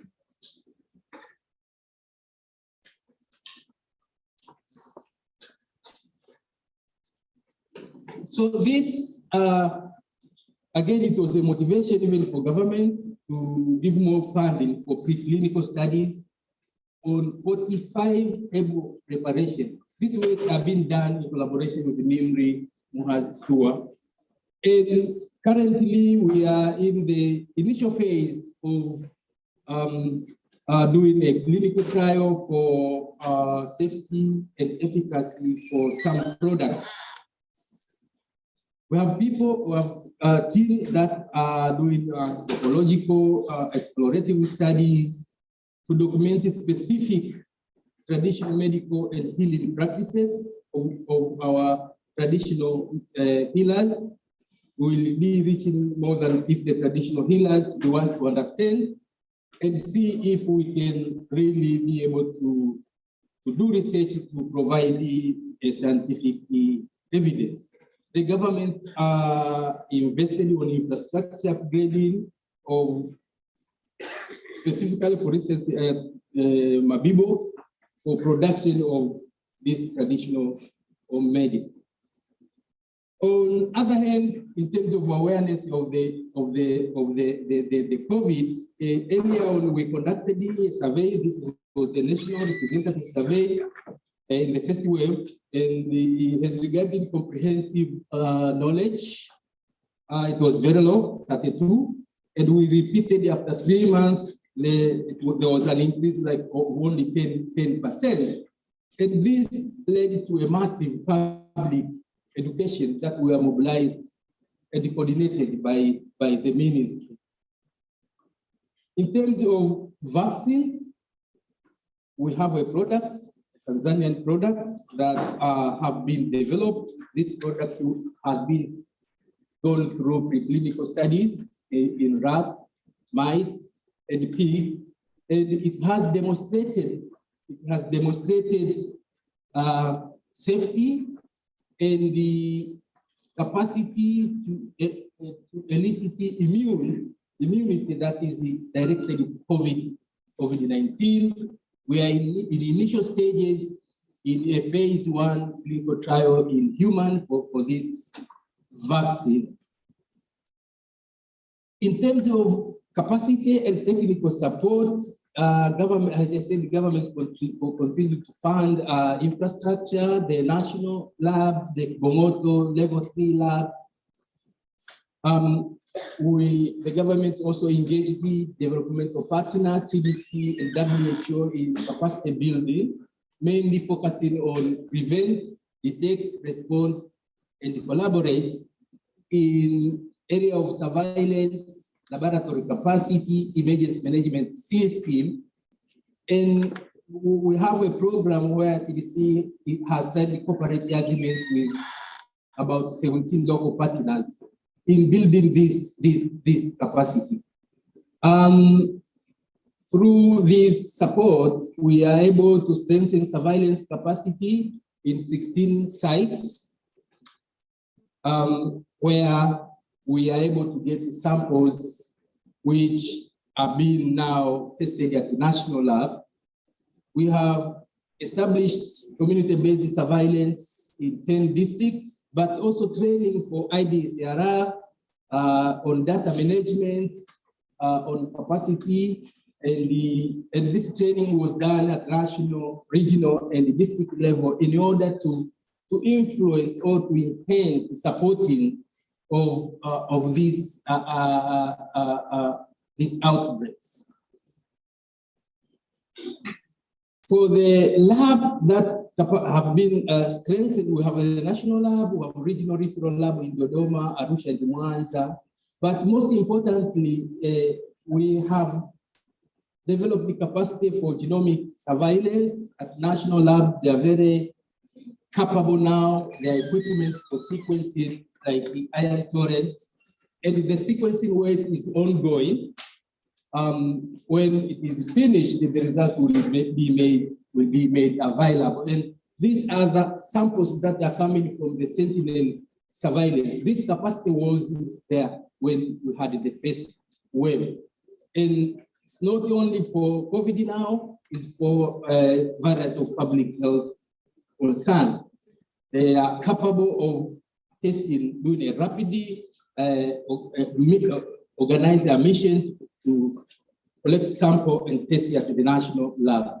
We have just finished the population-based age stratified seroprevalence investigation on SARS-CoV-2 infection in Tanzania in 5 regions, and the sample are region representative, but these regions are coming also from the 5 zones of Tanzania. We are finishing laboratory testing, and the result will be made available.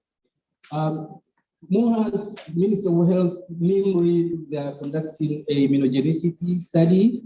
It's a follow-up of vaccine, especially on issues on immunogenicity and effective of this vaccine that we are using at the country. And then we have a COVID-19 post-COVID-19 squalor study, Bugando Medical Center are running this. These are all research that government have supported. So the government have been very active during this COVID pandemic, but the advantage is the capacity is not only for COVID, but for other conditions as well. So we learned that mortality are high among the comorbidity like diabetes and so on. Data from other countries indicates that during the COVID pandemic, health service provides in NCD drugs in the system were disrupted. We have learned that capacity for research and capacity for our lab is critical. And this is a process that needs to continue to be sustainable. The other good lesson we have seen our political leader, top political leader being really committed during this COVID pandemic. And in addition to that, they are using data that are coming from research. This is very encouraging, it's very motivating. We have seen also the aspect of communication, international, national, community engagement, improving gradually since the first wave of COVID, because this is another area that really need care and attention. I went through a WHO survey in 194 countries, and what they are saying that 94 countries, 94% of the country reported that Ministry of Health staff responsible for NCD were supporting COVID effort, either on full-time or along with routine NCD activities. But we have seen government including NCD management in essential list or in a response, COVID response plan, which is a plus. We have seen that NCD are an issue, and during the pandemic, really, we need to focus to make sure that the service for NCD are not compromised. But disruption of services were reported in 77% of the countries, and the others, they even closed outpatient clinic. The disruption was also reported in other services like rehabilitation, service for hypertension, diabetes, and asthma, and palliative. Triaging using telemedicine was adopted by many countries. And as I discussed earlier, this can be very useful and can actually relieve the or stretch the secondary and tertiary facility. Country needed to tackle the impact of comorbidity. I said this, that you really need a system that can take chronic condition into the equation It doesn't matter what kind of pandemic it is, we have seen it has big impact on this, on people living with this chronic condition. Capacity, I discussed about this, and then we need to strengthen integrated health research system, primary health care, universal care, to be able to tackle pandemic. Government, private sector, civil society, international organization must work together, and no one should be left out if we want success. But for every kind of a program, even individual research programs that are being conducted either by research institutions, by universities, we have roles to contribute to strengthening our health system in order to be able to improve our response in the future. The other point I want to make is that the health information system is really fragmented, and something has to be done in order for the services to be able to be delivered effectively and the report to be available, also in terms of accuracy and completeness. This is a message I want to say. We need, yes, to have center of excellence. We need to have tertiary level, strengthen this infrastructure, upgraded to deal with complication. But in terms of money, we should come from like spending a lot of money in secondary and tertiary, and we see that the budget for our government, it has more money going on strengthening primary health care, universal coverage, and research to strengthen health system. And this can be done quickly. At the ministry, if you ask the accountant, you can make this table quickly and you can see where are we spending. And if we are spending more on secondary and tertiary, we should be sure that when we have another outbreak, the impact will be serious. I want to end here by saying that we need to stop competition, probably between university and university, research institutions, and all other organizations, and promote collaboration for the future response to any kind of pandemic. Thank you very much.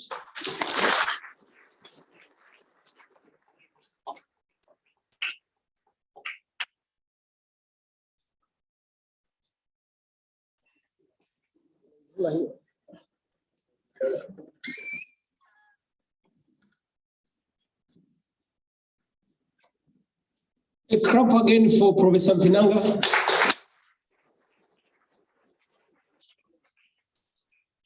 Another clap for Professor Finanga. You are so special, my brother, Professor Finanga, for having made this good presentation following issues of COVID that every one of us has some concerns. Really, I can see everyone who is here has survived, but we need to continue working on it. Yes, since you are here already, you have survived, but you never know. So let us follow what he has just presented. It's an area that we still need to do a lot of research. Emerging pandemic threats, the realities. COVID is one of those cases.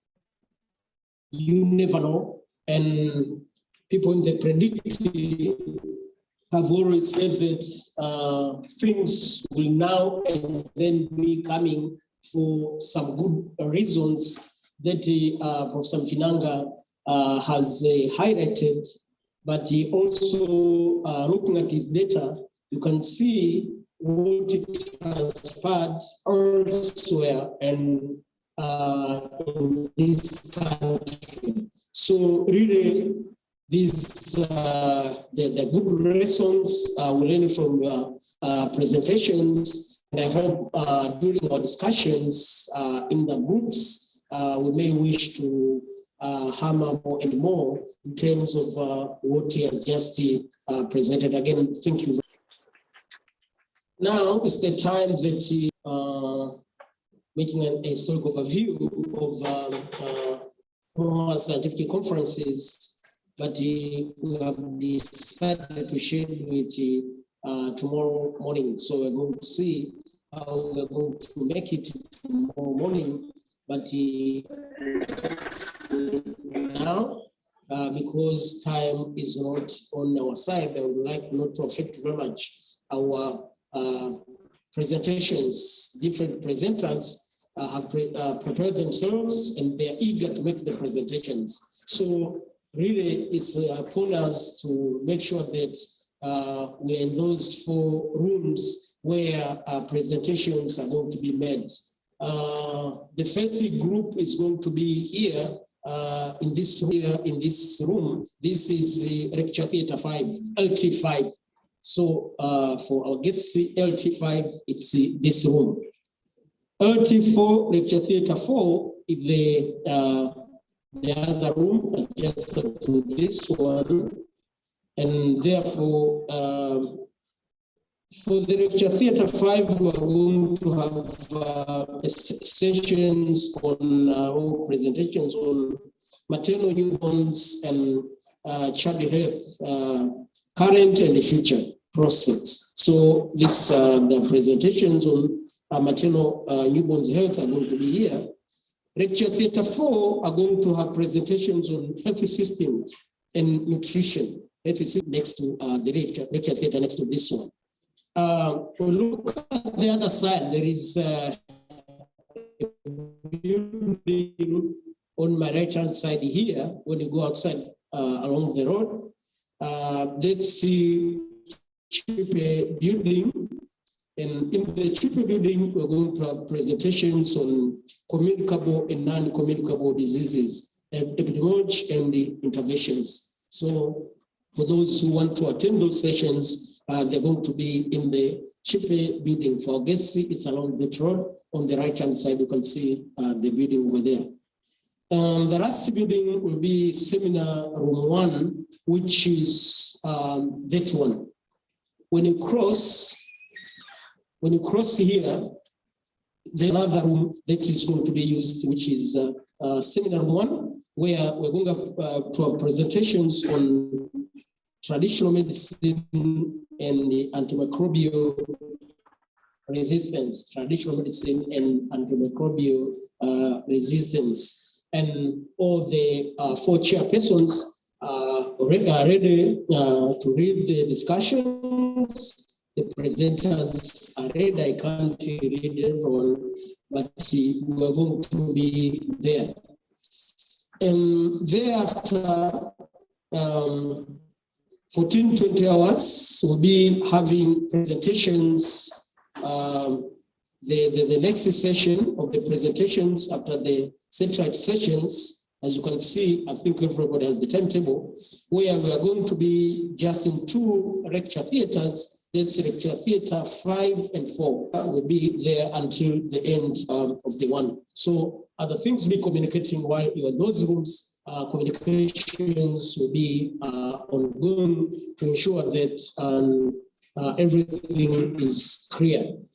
If you feel or if you wish to get more information, you have ushers. Ushers will be around. You can see them. They are smart, well dressed. Whoever you see is smart and well dressed, young person is an usher. So those who are here, ushers, can you raise up?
The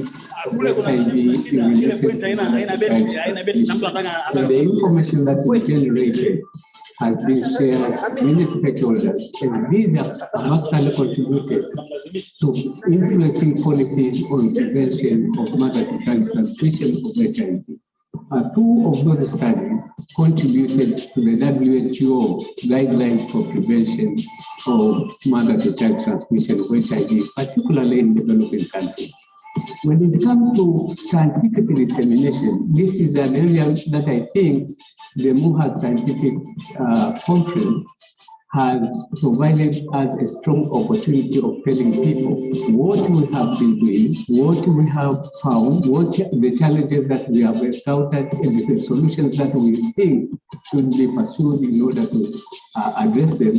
The policymakers, for example, have been able to take some of our recommendations and put them into implementation. The scientific conferences have given us a very good opportunity of sharpening our research skills. MUHAS annual scientific conferences have given us a very unique opportunity to identify ways of communicating science to people in general, in a language they can understand, and be able to explain the findings that we get in a manner that policymakers can translate them into implementable solutions. My focus over the last 15 years has been on malaria research and the neglected tropical diseases. So when it comes to malaria research, this is a very broad area. So we are mainly focusing on parasites, on diagnostics strategies. So by doing so, we have been conducting a number of studies which are informing the National Malaria Control Program and the Ministry of Health of the best treatment options and also the best diagnostic options which can be used in the country. Over time, at our department, we've developed collaboration with other research institutions, but we also have strengthened our working relations with our local institutions. So throughout this period of 10 years, we've been able to contribute in the teaching at MUHAS, but we have also developed research infrastructure. We've been able to provide the opportunity for students also to learn on molecular techniques. For the past 10 years or so, it has been a great opportunity and a transformative time. We have shifted the paradigm to make other colleagues understand that it is not only the quantitative that matters, but also the voice of the So in the other way, we are telling the policymakers, you don't need to change the regime because scientific results have shown no additional benefit in changing the regime. Weak capacity of the health system management as a function of governance contributed to most of the challenges we had. So in that matter, when you strengthen the governance component, you are empowering decision-making on the health system. We have a specific master's program, which is a day program, Master of Arts in Health Policy Management, which has trained many people in this country. It is the only Master of Arts in Health Policy Management of this university, but again, perhaps the more specialized in this country when it comes to issues related to health policy.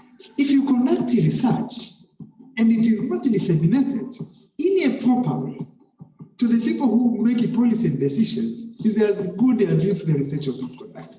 Our department has been working collaboratively with the Directorate of Continuing Education and Professional Development of this university, where our role is to translate the difficult scientific language into a popular science and write policy briefs and make them available to the policymakers.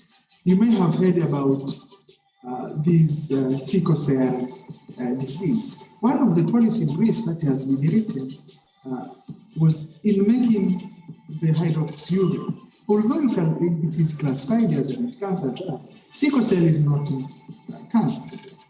and this medicine can properly work to relieve some of the complications that are related to sickle cell.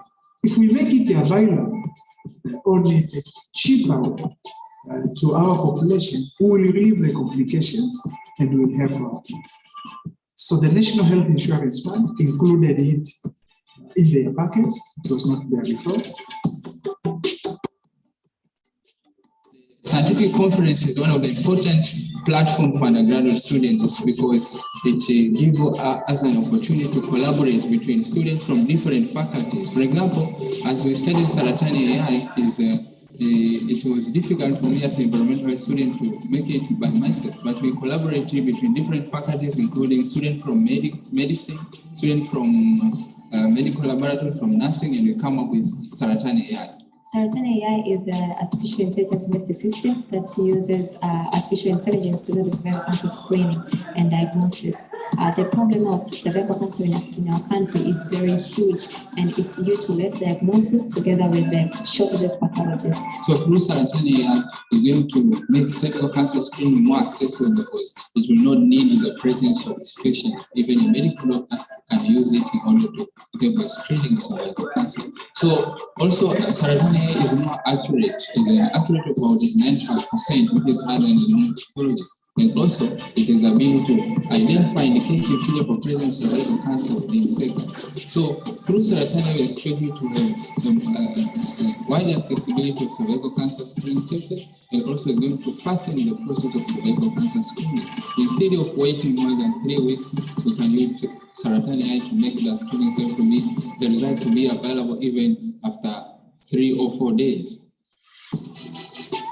The MUHAS Scientific Conference has been a very good platform for our students to engage ourselves in research and innovation activities, and it has been a very good platform for us because we have the chance to showcase our ideas. It gave us an opportunity to showcase our innovations, and through that we got a lot of input that enable us to improve our innovations. We have got a lot of invitation to other big conferences, like we have been to Chi Innovation Awards, and we presented our idea, and we have got the sponsorship, which has helped us to develop our model and to succeed on what we're doing.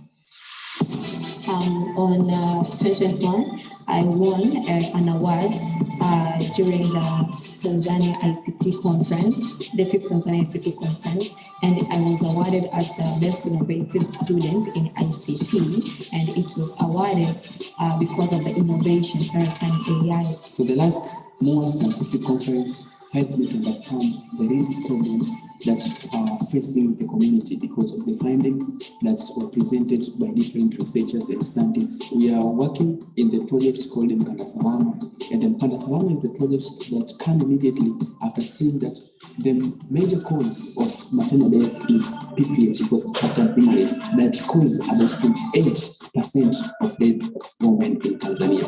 So after seeing this problem, we designed a local device called Mkanda Salama that is wrapped around the stomach of women, and then it can help to reduce bleeding immediately after delivery.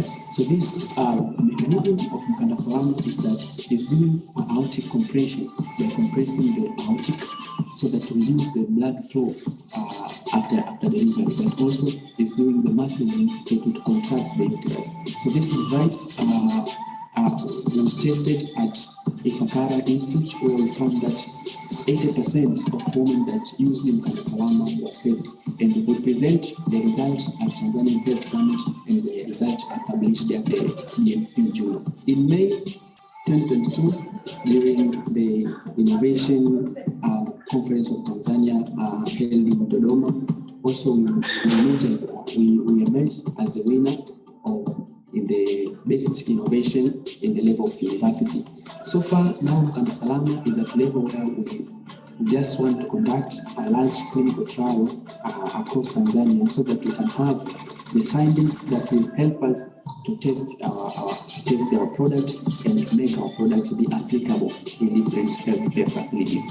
So, as we're celebrating the 10 years anniversary of MUHAS Scientific Conference, I am so proud of it. It has helped a lot, especially as students, and it's a call to other students to engage in research and innovation because the platform is there. It's just a matter of themselves to engage, to go and show what their capacities, what they can innovate in solving a lot of problems and issues that face our communities.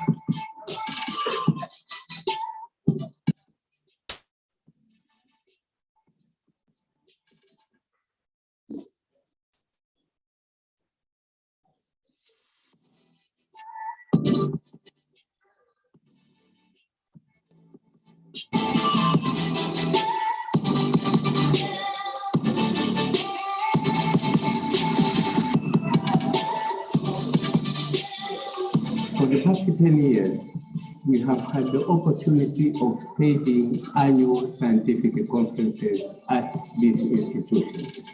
And that has provided us with the opportunity to share whatever we are doing in our research activities. In HIV vaccine research, where I've been heavily involved, we have also been able to demonstrate that it is possible to engage our community. Apart from HIV vaccine research, we have been conducting investigations of HIV in relation to mother-to-child transmission. And the information that we generated has been shared to many stakeholders, and these have actually contributed to influencing policies on prevention of mother-to-child transmission of HIV. Two of those studies contributed to the WHO guidelines for prevention of mother-to-child transmission of HIV, particularly in developing countries.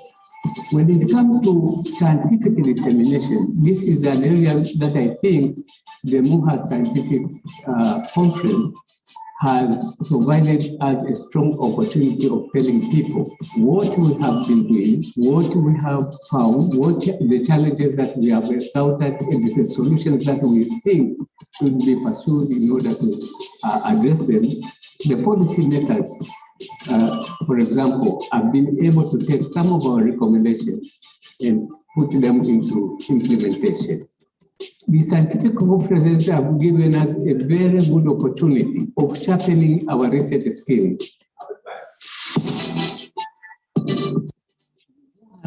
Annual scientific conferences have given us a very unique opportunity to identify ways of communicating science to people in general, in a language they can understand, and be able to explain the findings that we get in a manner that policymakers can translate them into implementable solutions.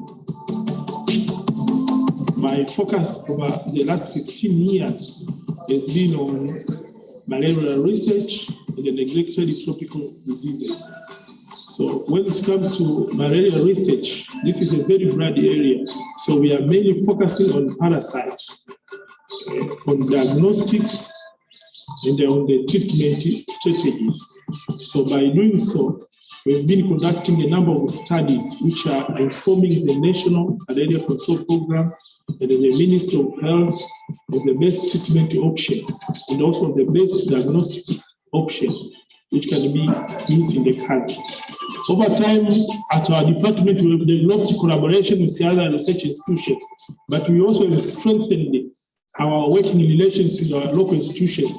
So throughout this period of 10 years, we've been able to contribute in the teaching at MUHAS, but we have also developed research infrastructure. We've been able to provide the opportunity for students also to learn on molecular techniques. For the past 10 years or so, it has been a great opportunity and a transformative time. We have shifted the paradigm to make other colleagues understand that it is not only the quantitative that matters, but also the voice of the people, which is the qualitative. So in the other way, we are telling the policymakers, you don't need to change the regime because scientific results have shown no additional benefits in changing the region. Weak capacity of the health system management as a function of governance contributed to most of the challenges we had. So in that matter, when you strengthen the governance component, you are empowering decision-making in the health system. We have a specific master's program, which is a day program, Master of Arts in Health Policy Management, which has trained many people in this country. It is the only Master of Arts in Health Policy Management of this university. But again, perhaps the more specialized in this country when it comes to issues related to health policy. If you conduct research and it is not disseminated in a proper way to the people who make policy decisions, is as good as if the research was not conducted. Our department has been working collaboratively with the Directorate of Continuing Education this university, where our role is to translate the difficult scientific language into popular science and write policy briefs and make them available to the policymakers. You may have heard about this sickle cell disease. One of the policy briefs that has been written was in making the hydroxyurea. Although it is classified as a cancer drug, sickle cell is not cancer. And this medicine can properly work to relieve some of the complications that are related to sickle cell. If we make it available on a cheaper way to our population, we will relieve the complications and we will help out. So the National Health Insurance Fund included it in their package. It was not there before. The scientific conference is one of the important platforms for undergraduate students because it gives us an opportunity to collaborate between students from different faculties. For example, as we studied Saratani AI, it was difficult for me as an environmental student to make it by myself, but we collaborated between different faculties, including students from medicine, students from medical laboratory, from nursing, and we come up with Saratani AI. Saratani AI is the artificial intelligence-based system that uses artificial intelligence to do the cervical cancer screening and diagnosis. The problem of cervical cancer in our country is very huge, and it's due to late diagnosis together with the shortage of pathologists. So through Saratani AI is going to make cervical cancer screening more accessible because it will not need the presence of specialists. Even a medical doctor can use it in order to do the screening of cervical cancer. So also Saratani AI is more accurate. It's accurate about 95% because it has an immunity. And also it has the ability to identify indicative fetal pathology cervical cancer within seconds. So through Saratani, we expect you to have wide accessibility of cervical cancer screening sector, and also going to fasten the process of cervical cancer screening. Instead of waiting more than 3 weeks, we can use Saratani AI to make the screening cell to be the result to be available even after 3 or 4 days. The MUHAS Scientific Conference has been a very good platform for our students to engage yourself in research and innovation activities, and it has been a very good platform for us because we have the chance to showcase our ideas. It gave us an opportunity to showcase our innovations, and through that we got a lot of input that enable us to improve our innovations. We have got a lot of invitation to other big conferences, like we have been to Chair Innovation Awards, and we presented our idea, and we have got the sponsorship, which has helped us to develop our model and to succeed on what we're doing. On 2021, I won an award during the Tanzania ICT conference, the 5th Tanzania ICT conference, and I was awarded as the best innovative student in ICT, and it was awarded because of the innovation Saratani AI. So the last MUHAS Scientific Conference help me understand the real problems that are facing the community because of the findings that were presented by different researchers and scientists. We are working in the project called Mkanda Salama, and the Mkanda Salama is the project that came immediately after seeing that the major cause of maternal death is PPH, postpartum hemorrhage, that causes about 28% of death of women in Tanzania. So after seeing this problem, we designed a local device called Mkanda Salama that is wrapped around the stomach of women, and then it can help to reduce bleeding immediately after delivery. So this mechanism of Mkanda Salama is that it's doing aortic compression by compressing the aortic so that to reduce the blood flow after delivery, but also is doing the massaging to contract the uterus. So this device was tested at Ifakara Institute, where we found that 80% of women that used Mkanda Salama were saved, and we present the results at Tanzania Health Summit, and the results are published at the EMC Journal. In May 2022, during the Innovation Conference of Tanzania held in Dodoma, also we emerged as a winner of the best innovation in the level of university.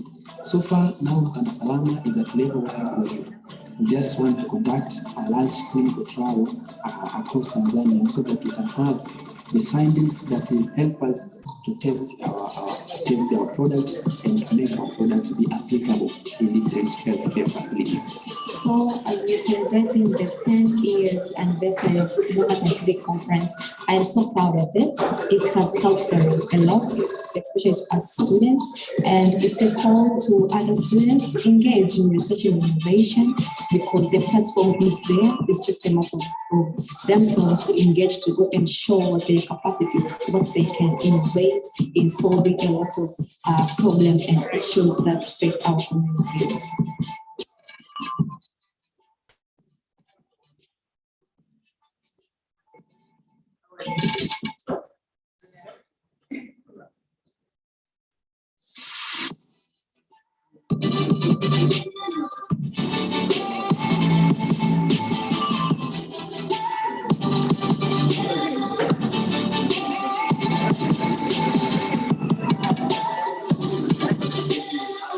For the past 10 years, we have had the opportunity of staging annual scientific conferences at this institution.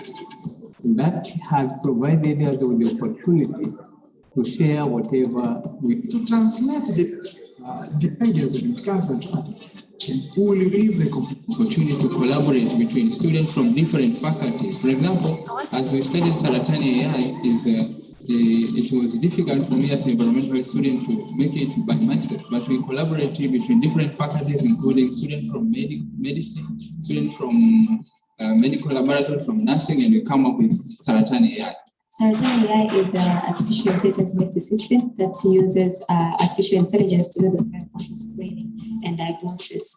The problem of cervical cancer in our country is very huge, and it's due to late diagnosis together with the shortage of pathologists. So through Saratani AI is going to make cervical cancer screening more accessible because it will not need the presence of specialists. Even a medical doctor can use it in order to give the screening of cervical cancer. So also Saratani AI is more accurate, accurate of about 95%, which is higher than a normal pathologist. And also, it is ability to identify indicative features of presence of cervical cancer within seconds. So, through Saratani, we expect to have wide accessibility of cervical cancer screening services, and also going to fasten the process of cervical cancer screening. Instead of waiting more than 3 weeks, we can use Saratani AI to make the screening service to be the result to be available even after 3 or 4 days. The MUHAS Scientific Conference has been a very good platform for our students to engage ourselves in research and innovation activities, and it has been a very good platform for us because we have the chance to showcase our ideas. It gave us an opportunity to showcase our innovations, and through that we got a lot of input that enable us to improve our innovations. We have got a lot of invitation to other big conferences, like we have been to Chi Innovation Awards, and we presented our idea, and we have got the sponsorship, which has helped us to develop our model and to succeed on what we're doing. On 2021, I won an award during the Tanzania ICT conference, the 5th Tanzania ICT conference, and I was awarded as the best innovative student in ICT, and it was awarded because of innovations and AI. So the last MUHAS scientific conference helped me to understand the real problems that are facing the community because of the findings that were presented by different researchers and scientists. We are working in the project called Mkanda Salama, and Mkanda Salama is the project that came immediately after seeing that the major cause of maternal death is PPH, postpartum hemorrhage, that causes about 28% of death of women in Tanzania. So after seeing this problem, we designed a local device called Mkanda Salama that is wrapped around the stomach of women, and then it can help to reduce bleeding immediately after delivery. So this mechanism of Mkanda Salama is that it's doing an aortic compression. We're compressing the aortic so that to reduce the blood flow after delivery, and also is doing the massaging to contract the uterus. So this device was tested at the Fakara Institute, where we found that 80% of women that used Mkanda Salama were saved. And we present the results at Tanzanian Health Summit, and the results are published at the UNC June. In May 2022, during the Innovation Conference of Tanzania held in Roma, also we emerged as a winner of the best innovation in the level of university. So far, now Mkanda Salama is at level where we just want to conduct a large-scale trial across Tanzania so that we can have the findings that will help us to test our product and make our product to be applicable in different healthcare facilities. So, as we're celebrating the 10 years anniversary of MUHAS Scientific Conference, I am so proud of it. It has helped a lot, especially as students, and it's a call to other students to engage in research and innovation because the platform is there. It's just a matter of themselves to engage, to go and show their capacities, what they can innovate in solving a lot of problems and issues that face our communities.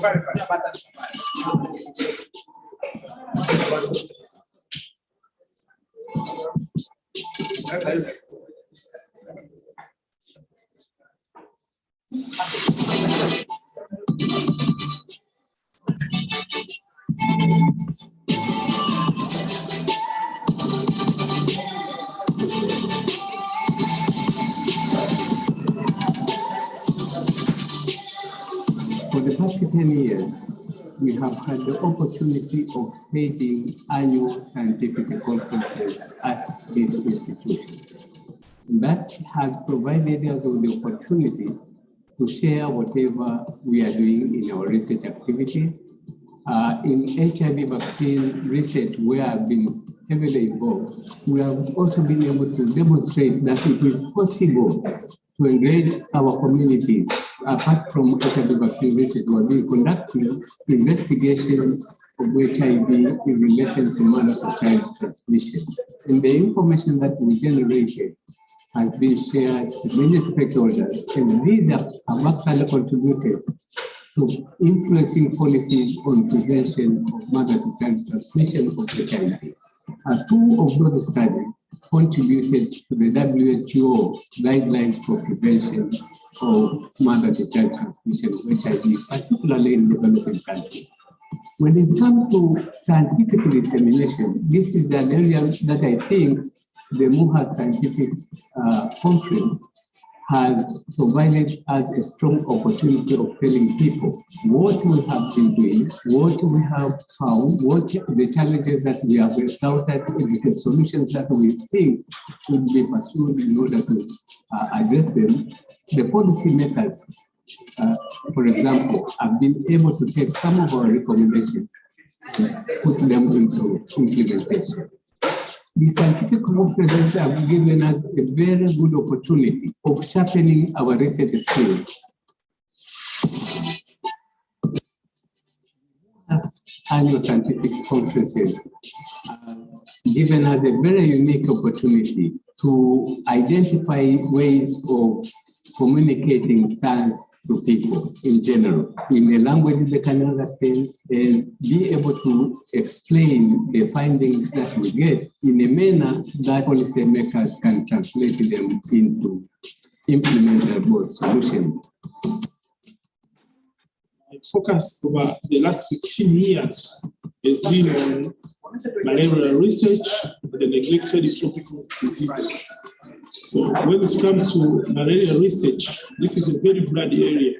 So we are mainly focusing on parasites, on diagnostics, and on the treatment strategies.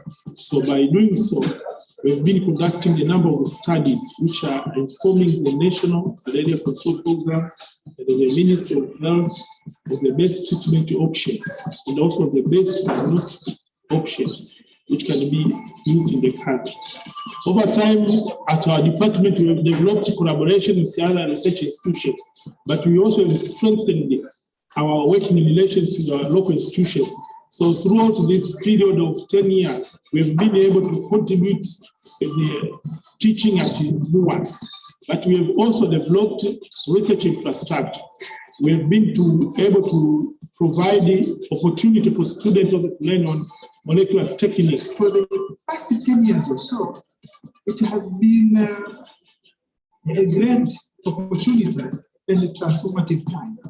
We have shifted the paradigm to make other colleagues understand that it is not only the quantitative that matters, but also the voice of the people, which is the qualitative.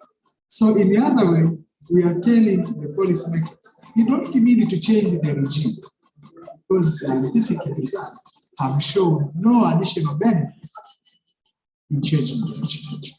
Weak capacity of the health system management as a function of governance contributed most of the challenges we have. To strengthen the governance, you are empowering decision making.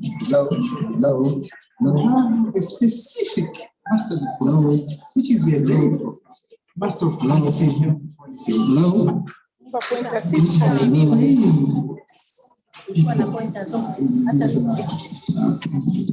is the only master of arts policy of this university. But again, perhaps the more specialized in this country when it comes to issues related to health. If you conduct research and it is not disseminated in a proper way to the people who make policy decisions, is as good. Our department has been working collaboratively with the Directorate of Continuing Education Professional, where our role is to translate the difficult scientific knowledge into a popular science and write policy briefs and make them available to the policy. You may have heard about this sickle cell. One of the policy briefs disconnect. Although it is classified as cancer, sickle cell is not cancer. And this medicine can properly work to relieve some of the complications of sickle cell. If we make it available only cheaper to our population, we will relieve the complications and we will help them. So the National Health Insurance Fund included it in their packet. The scientific conference is one of the important platforms for undergraduate students because it gives us an opportunity.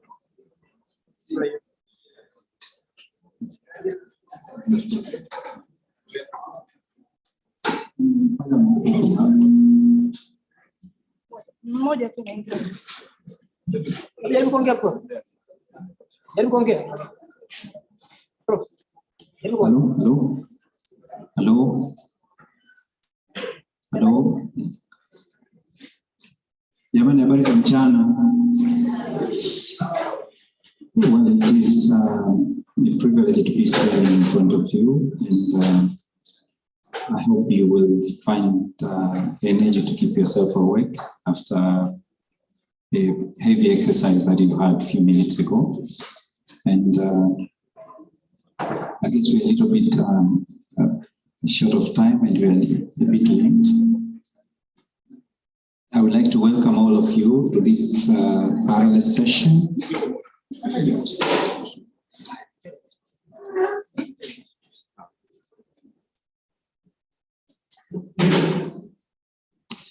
Which is looking at the maternal, newborn, and child health, current and future prospects.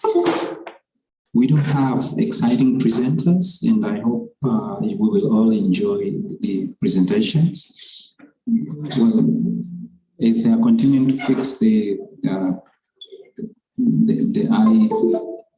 ICT system, I would like to introduce the first speaker. The first speaker will be Dr. Phineas Sospita, and he will be presenting to us on the comparison of maternal and newborn outcomes using WHO labor guide versus standard of care, and this was a quasi-experimental study.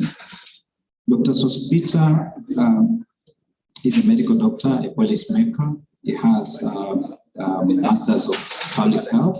He has worked in the Ministry of Health, in the Safe Motherhood Initiative program, and he has served as the chair of the Safe Motherhood Technical Working Group, and he has done a lot of work. He's worked in several hospitals, and he has been working as a clinician for about 8 years, and he's now a senior resident at Muhimbili University. So may I take this opportunity to welcome Dr. Phineas. Karibu sana daktari.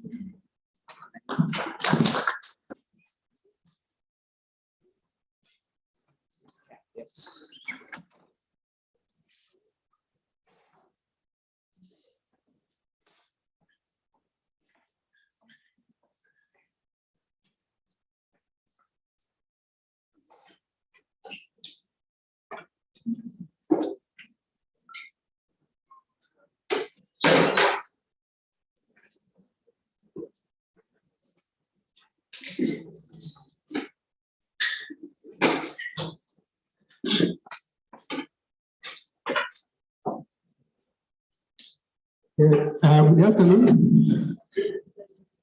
Thank you, Mr. Chair, for the very kind introduction. My name is Phineas, and today I'm going to present you the results of our research titled Comparison of Maternal and Newborn Outcome among low-risk women using the WHO labor care guide versus standard of care. This is the first experimental study. So we know globally that the global picture and the local data shows that we have a high number of maternal and newborn mortality. And a significant number of these deaths occur during the postpartum period. And the WHO advocates the use of photograph as a means of reducing the adverse events, which include maternal and newborn mortality. So WHO has released different types of photograph, and currently we have 3 types of photograph. The first type is the composite photograph. We have the modified photograph, and we have the labor care guide, which we call the next generation photograph. So in Tanzania, we use this kind of photograph, which we call the composite photograph, as a standard of care.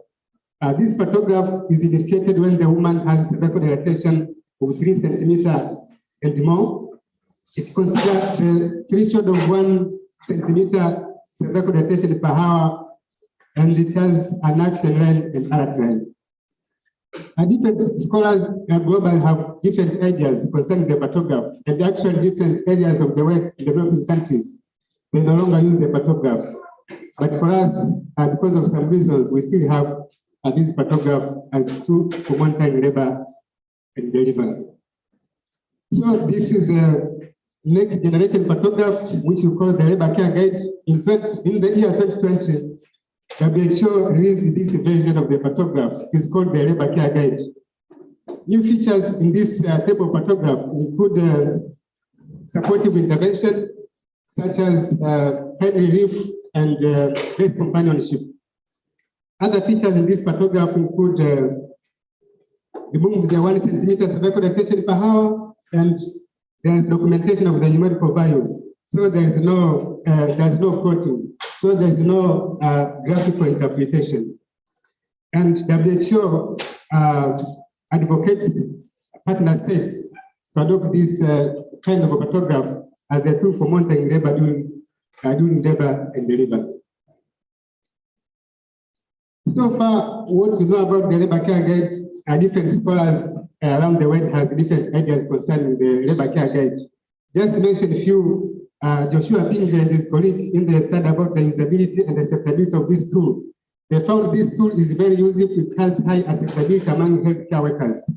But just the commentary published by NAEDMA about the Labor Care Guide, they say it's not important to change the tool which is being used in monitoring labor. Instead, we can look at other factors for monitoring labor, such as availability of medical supplies and equipment, and availability of healthcare workers who attend women during labor and delivery. But also a documentation from the Cochrane level has documented different views, and of course they said even if the woman is not monitored by using the photograph, can still have good results as labor outcome. So Labor Care Guide, the existing literature, they say it reduces unnecessary intervention such as cesarean section, and it has better availability, usability and acceptability. And of course, they report that it is superior to the conquest photograph, which is a standard of care which we use in Tanzania. But this tool currently is not widely known by healthcare workers, as some skilled birth attendants still not know about this tool. As I said, the high burden of maternal and newborn mortality is being associated with the process of labor. And the conquest photograph, which is a standard of care, has been reported and associated with these adverse events, which include maternal and newborn mortality. Currently, there is only one study which is published in Tanzania. And this study was the multi-country study including Tanzania. It was documented about the usability and acceptability. But in fact, there was no any documentation about the outcome in comparing with the standard of care which we use as a tool for monitoring labor. So we think that evidence from this study might be used by other researchers to design larger studies and by policymakers to evaluate the implementation of this tool at large scale. This study aimed at had the broad objective of comparing maternal and newborn outcome among low-risk pregnant women who are monitored by using the Labor Care Guide against those who are monitored by using the standard of care. And the first specific objective was to compare maternal outcome, and the second specific objective was to compare the newborn outcome. This is table 1, showing the participant demographic information. When you look at this table, statistically, there was no difference between the demographic characteristics. And during the study period, we included low-risk pregnant women. We had 2 sites, the intervention site and the comparison site. The intervention site is the one which we call the Labor Care Guide, and the comparison site was the one which used the composite photograph, I mean the standard of care. So 80% of the participants had low risk in the intervention site, and 86% had low risk in the comparison site. 90% of the study participants were admitted from home, and majority of them had spontaneous delivery, and the average gestation age was around 39 weeks, and more than 90% of both groups had intact membrane during the admission. These were the clinical characteristics during the day of admission. Now coming to our broad objective, this is table number 3. When you look at this table, there is no statistical difference between the two groups. As you can see, the p-values they are not statistically significant. The postpartum hemorrhage, the perineal trauma, maternal death, and the mode of delivery, clinically they are not significant. However, there was some differences during in the intervention for the process of monitoring labor. When you come to the newborn outcome, there was also no difference regarding the APGAR score, regarding the need for admission to the neonatal ICU. There was no difference for the perinatal death. So this is the first experimental study to be conducted in Tanzania and report about the labor outcome by comparing these two types of photographs. And lack of the difference between the picture that these types of photographs may be equally effective when monitoring the process of labor. So the newborn condition and the APGAR score plus the maternal death, statistically they were not significant, but there is critical importance when you look at this data. This study had some limitations because there was no baseline assessment, I mean the pre and post assessment, because it was done as a part of dissertation with a very limited term. And it was done for the low-risk pregnant women who were monitored at the district level hospital in a non-busy labor ward. So it cannot, has some limitation when you need to generate the results for the high-risk pregnant women, like those who has preterm delivery or post-term delivery, or those who had factors such as anemia and who are being monitored in a busy labor ward. We recommend that more research about this topic, about the labor care guide, with the large sample size, with the more time, multi-center, and involving the risky woman in a busy labor ward, such as tertiary hospital, should be conducted. But we insist that departure from the composite photograph may need more investigation and more scientific evidence, as a departure from the standard of care may be costly and in terms of resource and in terms of technical assistance. We acknowledge the MUHAS department for acquiring this research. We acknowledge the World Health Organization for conducting the webinar series training on the labor care guide, and the CCDRT for assisting in the conduction of the training. We also acknowledge Professor Kidanto from Rakani Hospital for reviewing this research from the starting point of the concept up to this point, and of course the study participants who agreed to be monitored by using this kind of photograph, especially the new photograph, the labor care guide. Thank you very much. This marks the end of my presentation.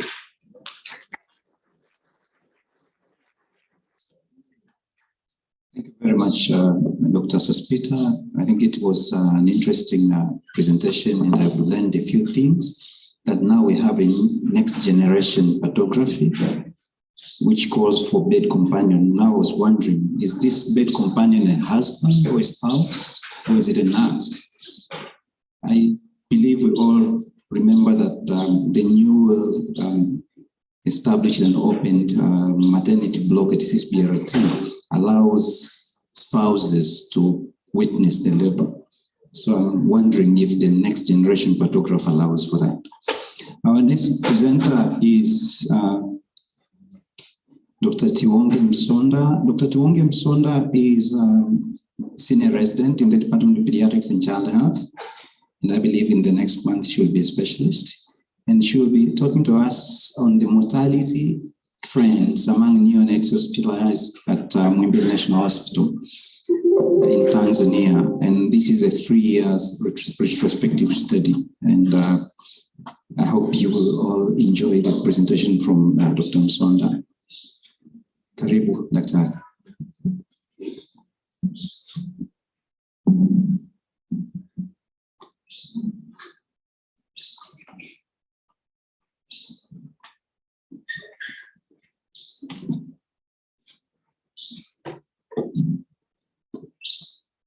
Hello, everyone.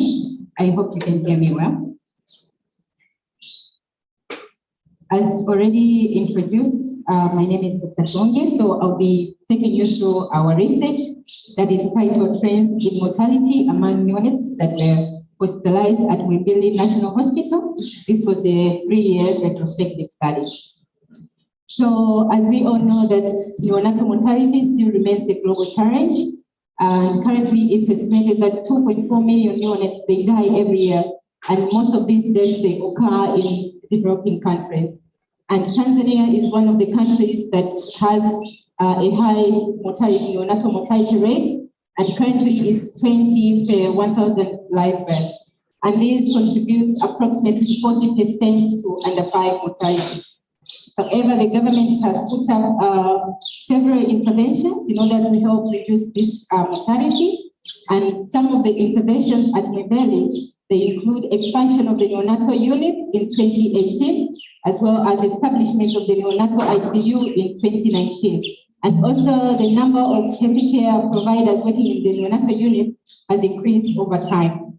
So we aimed to determine the overall mortality, the trends and factors that are associated with mortality among neonates that were admitted at MNH neonatal unit from January 2018 to December 2020. So this was the hospital-based retrospective cohort study that included both inborn neonates, meaning that those that were born at Muhimbili, and then outborn neonates, those that were referred from other facilities. In terms of sources of data, we use the electronic medical record system to capture the total number of admissions during the 3 years that we reviewed. However, due to the missing information in the electronic medical record system, we use the hard copy neonatal register to extract both the maternal and neonatal variables.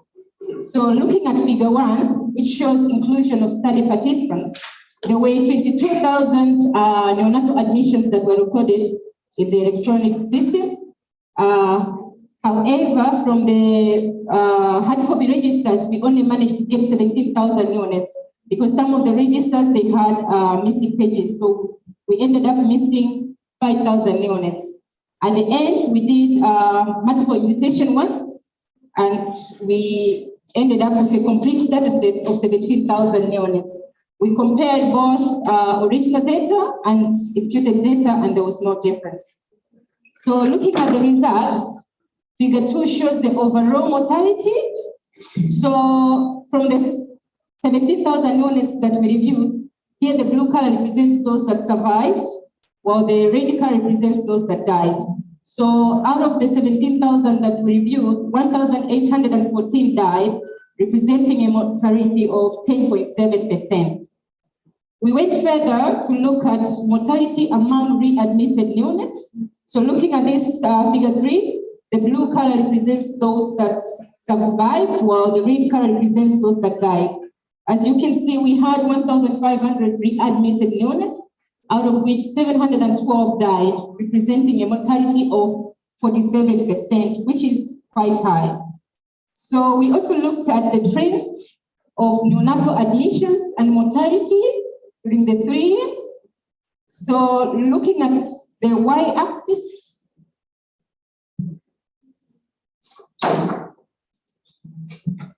the y-axis on my left, it shows number of admissions in absolute numbers, while on the right side, it shows the proportion of death in percentages.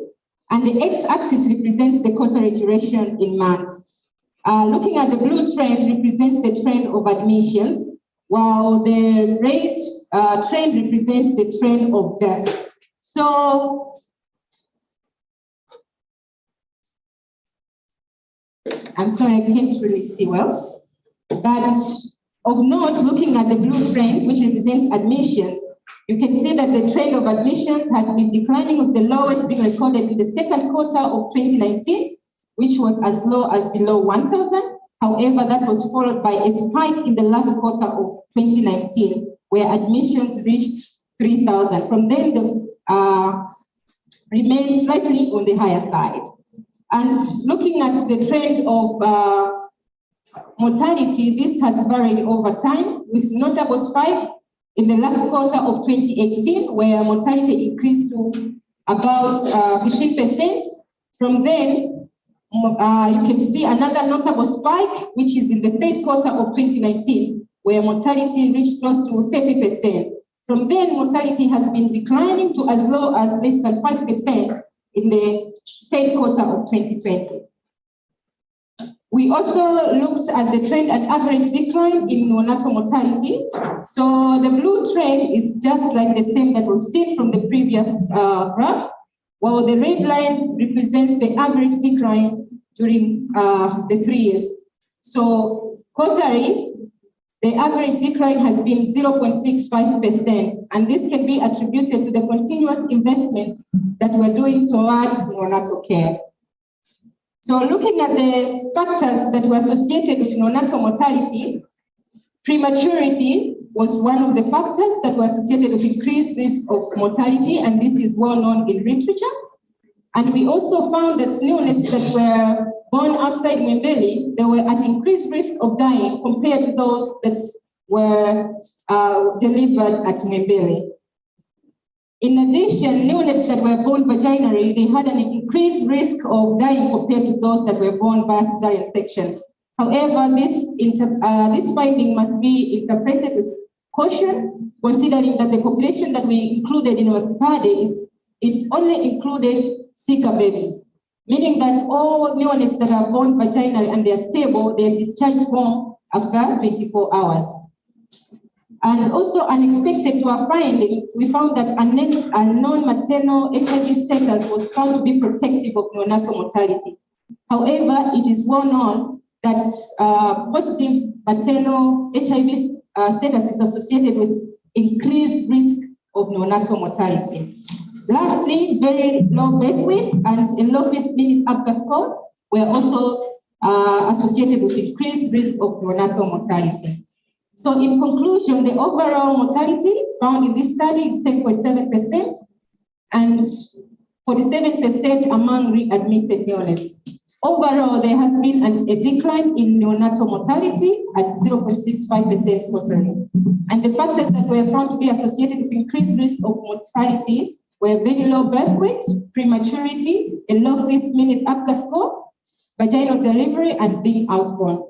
We recommend emphasis on timely and adequate peripheral care for outborn neonates, and also more attention should be paid to very low birth weight neonates, as well as readmitted neonates.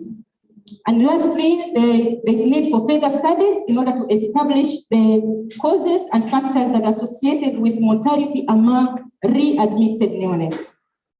I acknowledge the contributions from my supervisors, Dr. Robert Moshiro and Dr. Helga Naburi, as well as the statistician, Mr. Peter Kunambi, and also academic staff from the Department of Pediatrics and Child Health. And also lastly, to staff members of MNH Neonatal Unit. Thank you for your attention. Thank you very much for your presentation. I think it is the numbers that were presented by Dr. Tiwonge are really, really scary. If you're losing half of the babies that were admitted, that is really, really scary. And I hope she will be able to tell us what does this readmission mean. So the next presenter, our next presenter is Dr. Thomas Jackson Kakumbi. Dr. Kakumbi is a resident in the Department of Obs in Gyne at the Kilimanjaro Christian Medical College.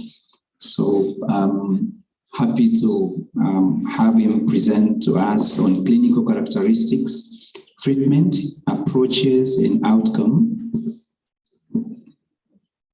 of successful conception among infertile couples in northern Tanzania. I guess this is going to be an interesting presentation. I guess everybody is keen to hear what Dr. Kakumbi is going to talk to us about. Karibu, Dr. Thank you very much. As you have said, this is an interesting topic. Not only that, but it is also emotional. It's always emotional dealing with fertility and infertile couple. My name is Kakumbi. Professor Francis Safuria mistaken. I'm not coming from SMC College. I'm from here. I'm a senior resident in the Department of certificate gynecology at MUHAS. And I'm quickly going to take you through the clinical profile of couples seeking infertility treatment in the northern Tanzania from 2019 to 2020. And this is a descriptive study that focused on 4 fertility centers in Tanga, Kilimanjaro, and 2 in Arusha. So it makes a total of 4 centers. And Dr. Peter Wango, Belinda Balanda, and Benjamin Shayo are the co-authors. So globally, infertility is estimated to affect between 37 up to 70 million couples, and the majority of these being from the resource-limited settings of the developing countries like Tanzania. And statistics, this would be more than what is being projected here because of lack of statistics on this very contemporary public health budget. In the northern part, where we concentrated our findings of Tanzania, which is Arusha, Kilimanjaro, and Tanga, the prevalence is estimated to be 35 and 43 for both for primary and secondary fertility respectively. And this is according to the study that was done in 2006. So if you do a very recent study, you might find the statistics being very high than what is documented. And this is attributed to several multifaceted factors that affect directly the whole process of care and treatment. And this is the reason why me and the co-author thought of forming a skeleton study to try and describe the clinical characteristics, the treatment approaches, and outcomes of successful conception among couples who have been attending fertility services in the northern zone from January 2019 to December 2020. And we hope from this study many more prospective studies will explode and try to describe in details the factors that we'll see. So this was a descriptive perception study utilizing retrospective data that were available at these fertility clinics. And we went back to 2019 to 2020 to capture all the 4 clinics that were involved in this study. And the 4 clinics, fertility clinics in the North Tanzania are available in Tanga, 1 in Tanga, as I've said. The second one is in Kilimanjaro, and the 2 are in Arusha. The study population were all infertile couples that attended fertility clinic services at the mentioned center since January 2019 to December 2020. And the sample we collected, we analyzed the data of 380 infertile couples. Data analysis was done, was purely descriptive, and data was summarized in frequency tables, as we'll see. Continuous variables were all summarized using measure of central tendencies. This includes mean and median and their respective measures of dispersion, standard deviation in interquartile ranges. Categorical variables were summarized by frequency and percentage. We used the famous statistical analysis package, the SPSS version 25. So quickly on the results, we evaluated approximately 1,286 infertile couples that attended sex during the study period. Among these, approximately 59 of them had primary fertility, while 41% of them had secondary fertility. The mean age of females that attended that sought care were 34 years, while the mean for the partner were 38. And of interest here on this table 2, which summarizes the demographic characteristics of the clients, more than 55, approximately 55.4% of these females had a higher BMI, which ranges from 25 to 29.9. Continue with the results in summary. Table 4 tries to summarize the clinical characteristics that this infertile couple had, and we analyzed the different categories, which include the most interesting one, which includes the history of chronic diseases, and this we took from the documents that were available at these fertility clinics. And the diabetes, the hypertension, forms the group of approximately 50% of infertile couples that were found to have chronic diseases. And only 28.2% of these had a history of contraceptive use that was documented. And these we specifically concentrated on the hormonal derivatives. Continuing with the treatment approaches that were used by these infertile couples, there are a number of approaches that were used, and we had categorized them into single, double, or the triple approaches. And approximately 80% of these women that attended and had identified causes of infertility as anovulation were treated by ovulation induction, while the contemporary assisted reproductive techniques that included intrauterine insemination and the in vitro fertilization contributed to approximately 157 couples that were attended and treated for infertility. The pregnancy outcome, when you followed up these all clients that attended, these couples that attended fertility clinics, 63% were documented to have live birth, while 23 of them had miscarriage. And this is more found in the category that were treated using the contemporary assisted reproductive technologies. So in conclusion, chronic diseases and active infection that affect fertility can be treated and appropriately. And when diagnosed early, it can ease the process. This starts somewhere in the process of conception.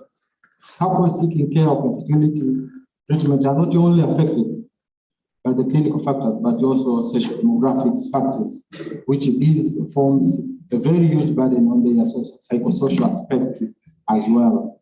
Medical and surgical treatment approaches have been on the leading road for treatment, as we have seen in the northern Tanzania. And the contemporary assisted reproductive techniques supplement the treatment options available and have a very successful rate and has been seen to be in use. We, the author of this paper, we recommend the concept of individualized, customized client care. We think this is of paramount importance in both the screening and treatment. Couples might be coming with a lot of challenges related to their care. So if you customize the care to each individual couple separately, you have a very high chance of attaining successful conception. Some of these couples were not even treated for anything. They were simply cancelled and told on timing of intercourse, and you have a subsequent number of them that concede, as we have seen in other literature as well. Treatment of related comorbidities, like the chronic diseases that we have seen, the diabetes mellitus, hypertension, goiter, and HIV, they are put in a very good treatment. It's an essential turning point to successful conception. And lastly, further prospective studies. This study calls upon further prospective study to follow with the infertile couples from the one of conception from the one of attendance to the clinic to conception, and this will be very ideal for a certain success rate in terms of numbers, and we identify all other related factors. We would like to acknowledge all medical in charges of the clinic and where the study area was done, and to mention them, this includes Safi Medics in Tanga, Kilimanjaro Christian Medical Center in Moshi, Avita Care in Kilimanjaro, and St. Thomas Health Center in Arusha. Also, we would like to acknowledge the research assistants that helped with data collection throughout all the 4 centers, as well as Good Samaritan Foundation and the Endlin for the postgraduate training scholarship offered to me. Thank you very much. Thank you very much, Dr. Kakumbi. This is an interesting study, basically. So it's nice to learn that ART can be used to treat infertility. I mean, one of the interventions was ART only, which is interesting. And I will ask the presenter later, why did they choose Pares? You know, it's Pares, Samba, and Masai who were basically included in this study. Kilimanjaro, Tanga, and Arusha. So I'm not sure why they chose those. So our next presenter is none other than the Dr. Edward Kabemela. Well, I'm honored to present Dr. Kabemela, who is my teacher. He taught me pathology. He's a senior faculty in the Department of Pathology. He will be presenting to us on male gender and low birth weight as independent predictors of low cord blood leptin levels in health-term Tanzanian neonates. Karibu, Dr. Kabemela.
Okay, thank you, Mr. Chairperson. Good afternoon, ladies and gentlemen. As he already introduced, my name is Edward Kabemela. I come from the Department of Pathology, School of Medicine. I want to talk about the leptin in health Tanzanian neonates. This work is essentially inspired by what is known as Becker's hypothesis for the people and the infant origins of adult disease. I'm sure you know it. This theory suggests that, hypothesis suggests that risk factors from intrauterine environmental exposures affect the fetus to develop during sensitive period and increase the risk of specific diseases in adult life. Originally, this hypothesis was from the extensive cohort study in which people looked at prenatal exposures and the future risk of adult coronary heart disease. But later on, these theories proved to be true in radio or other chronic conditions, but it's not supported in your settings, as you may know. Now, with that background, let me now talk straight on the subject matter, leptin. Leptin is a peptide hormone with the 167 amino acids. It's a product of OV gene, which is found in the long arm of human chromosome 7. So, in adult life, this hormone is mainly produced by adipocytes and the enterocytes, apart from among other cells. And its main function is regulation of body weight through negative feedback mechanisms that involve body mass and the hypothalamic centers of satiety. But leptin has all been identified in the fetal tissues as early as 18 weeks of gestation. And it is now known that leptin is important in normal fetal growth and the development. The important thing today is that leptin at birth, which we find in cord blood, is a biomarker of different health conditions. Leptin at birth has been shown to correlate with fetal growth and their adiposity, but also it predicts postnatal weight gain. It predicts adiposity in early childhood, and as we know, early childhood obesity is a risk factor for obesity and the cardiometabolic disease later in life. And therefore, we can use cord leptin to classify individual risk for these groups, and therefore preventive strategies against future cardiometabolic disease can be instituted individuals may have at birth. One interesting thing is that there was a new study recently looking at all these associations of cord blood leptin in the health markers. About 167 studies were reviewed, but most of these were found to be from white European neonates, only one from African Americans, and I didn't see any study from Africans, just as we are. So, if we want to use levels to classify risk, we require a lot of studies for this. And this is why this study was started. So the aims were to first identify maternal factors which are associated with cord levels in our health neonates, but also to establish different ranges or reference intervals in these studies. So the study is a part of a larger prospective study which was called Mother of Malaria Studies Project in West Tanzania. Mothers and newborns were recruited at delivery hospitalization. The data that I'm presenting is from normal deliveries, term infants, singleton, no evidence of chronic diseases in the mothers. So we obtained venous blood from the mother and cord blood samples, a sample of 671, and we asked for leptin using an immunoassay, immunofluorescence assay. The detection limit for this gas was 2.8 micrograms per ml. So what do we see? First of all, these are the baseline characteristics in the study. We had the low birth weight infants account for about 4.4%, and all the of the offspring, 12% of them were from mothers with placenta malaria at delivery. So what do we see about maternal and cord blood leptin levels? I'll be presenting figures. I want you to note that each box that I'm presenting will indicate the horizontal line, which is the median, and the box will indicate the interquartile range, where the whiskers will indicate the tenth and the non-tenth percentile of the distribution. The differences between the groups were tested by Mann-Whitney test, and the associated p-values are indicated. So the first thing that we saw is that leptin levels are higher in the cord than in maternal blood. You can see the median values, 3,700 against 2,900. But also leptin levels were higher in the offspring of were decreased, significantly decreased in the offspring of mothers with placenta malaria. 3,800 against 2,700 offsprings of the infected mothers. The other factor is that leptin was significantly also decreased in offsprings with low birth weight compared to offspring with normal birth weight. And finally, leptin was also significantly lower in male offspring when we compare to female offspring. So with all this, we wanted now to know what are the independent predictors of cord leptin for all these factors that we have seen. We went on to stratify the cord leptin levels into tertiles, tertile 1 meaning the lowest, 2 the middle, and the 3 the highest. And then we performed logistic regression, including these variables, to see which ones are independent predicting the levels. So we looked what are the factors which will predict transition from lower to middle levels, and only 2 factors came out, that is low birth weight and the male gender, which are actually negatively predicting the transition from lower to middle, but also from lowest to highest, again the same factors, low birth weight and male gender were negative predicting the transition. And therefore we say low birth weight and male gender are independent predictors of low birth cord blood leptin levels.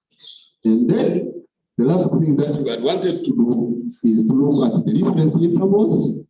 We had our leptin levels distributed in a non-negotiable manner. We tried several statistical techniques like the logarithmic transformation, which will not actually normalize it.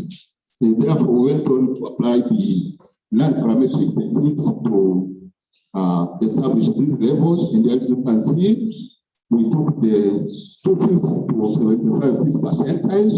The middle one is 95%. For males, the reference range is from 242 to 17,000, and for females, slightly higher from 371 to 33,000.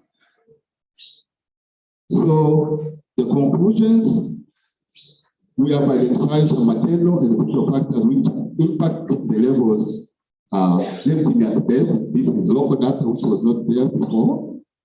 The reference ranges have been established, and the factors that we see are comparable to studies elsewhere. We are recommending that future studies should examine the addition of fetal and maternal factors that impact cord blood levels, and these should be mainly pathological conditions. But also, we recommend that because of the large size of this study, large sample size, we recommend that future local studies should consider adopting these as reference intervals. And therefore, finally, I want to acknowledge the people in the MUHAS, mothers in the study, clinical staff, laboratory staff, but we have the assistant professor biomedical institute at the Brown University, least but not least, the funding agencies, including the NAID, Bill and Melinda Gates in the Foundation of Global Challenge, Global Health. So I thank you first for listening to me, but essentially, I thank you in advance for considering to advance this way, because we are living this. Thank you very much. Thank you. Thank you very much, Dr. Kademira. I guess this has been an exciting moment. So if you want to define the Becker's hypothesis in layman term, it just says that if you're born little, you are more likely to become bigger later in life. That's what Becker's hypothesis states in lay language. So the last presenter is Dr. Happiness Manius, who is a senior resident at MUHAS in the Department of Pediatrics and Child Health. She will be presenting to us on intraventricular hemorrhage, which is and associated factors and mortality among very low birth weight neonates who are admitted at Mumbai National Hospital.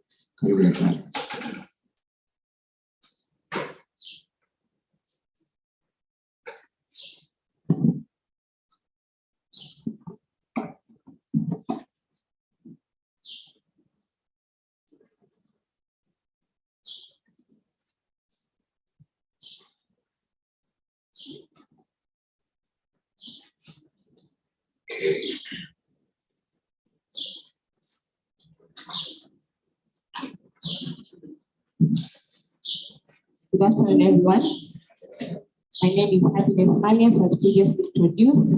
I'm a final resident of the Department of Pediatrics, and I'll be sharing with you our research titled Intraventricular Hemorrhage, Associated Factors and Mortality Among Very Low Birth Weight Neonates admitted at Mumbai National Hospital. So, intraventricular hemorrhage, or simply IVH, is an important cause of brain injury in preterm neonates, particularly those who are born at a very low birth weight.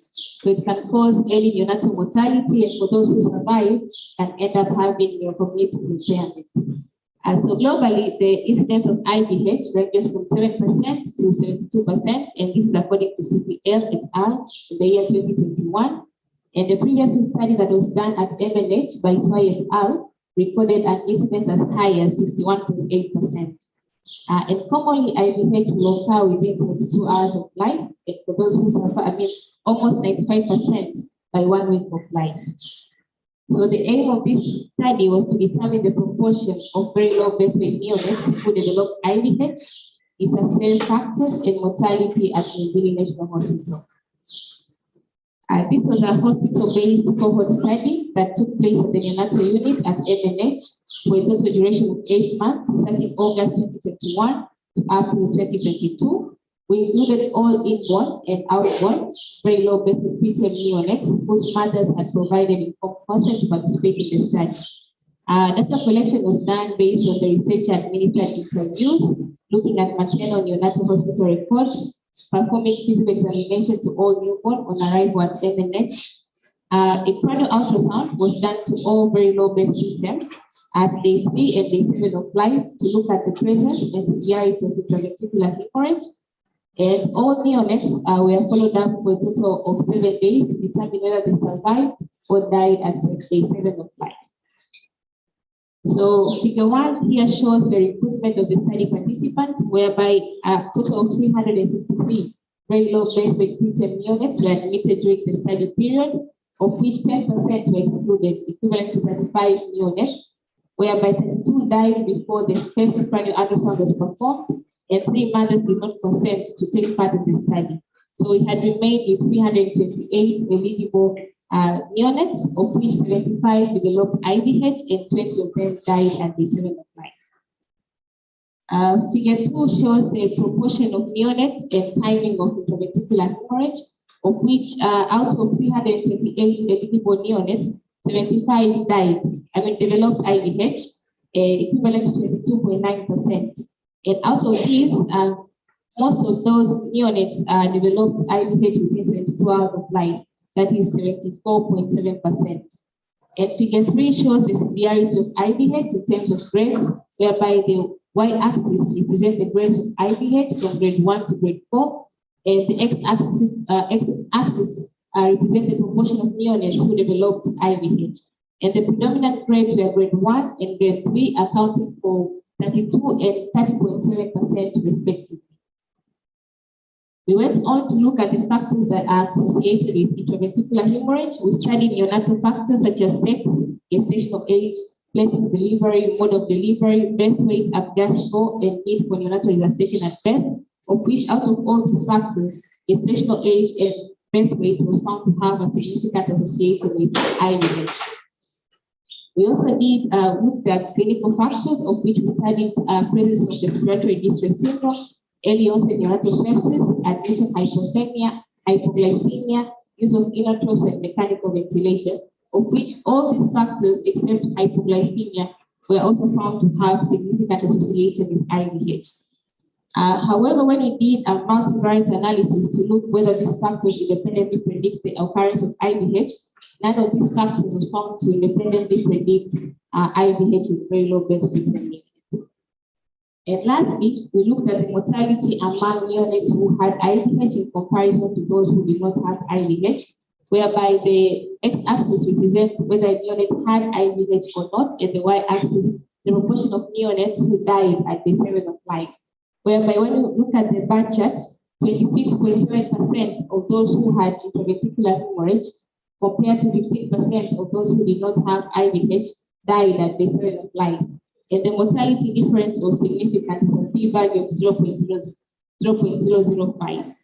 So conclusively, IVH is common at a setting among very low birth weights, accounting for 22.9%, and mortality among very low birth weight preterm neonates with IVH is almost double that of very low birth weight neonates without IVH.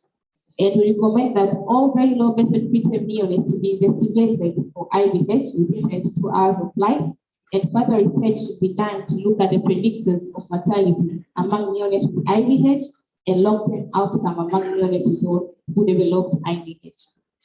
I'd like to acknowledge my supervisors, Dr. Lulu Chiranda and Dr. Erin Asenga, radiologist, Dr. Lilian Salingwa, our statistician, Peter Punambi, and Department of Pediatrics and Childhood at MNH and MUHAS.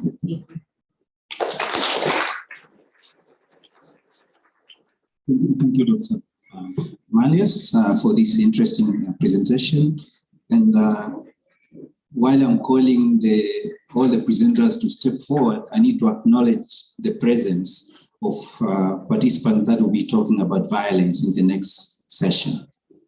And because all the participants in this session, in the studies that are involved in these sessions, were small people that are not allowed to vote, we will have 10 minutes for discussion. So may I call all the participants to step forward, please?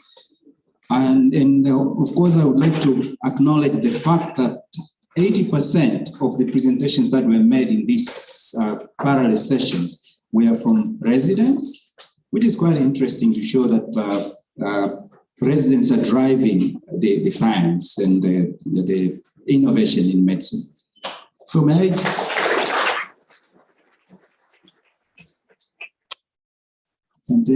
I use these 10 minutes to have questions that are directed to these wonderful presenters. Karibuni.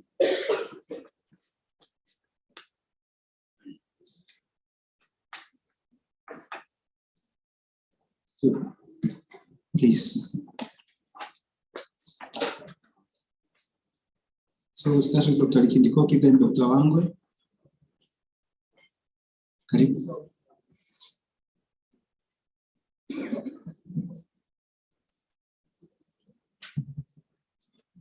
Thank you so much for nice presentations. I have a question to Dr.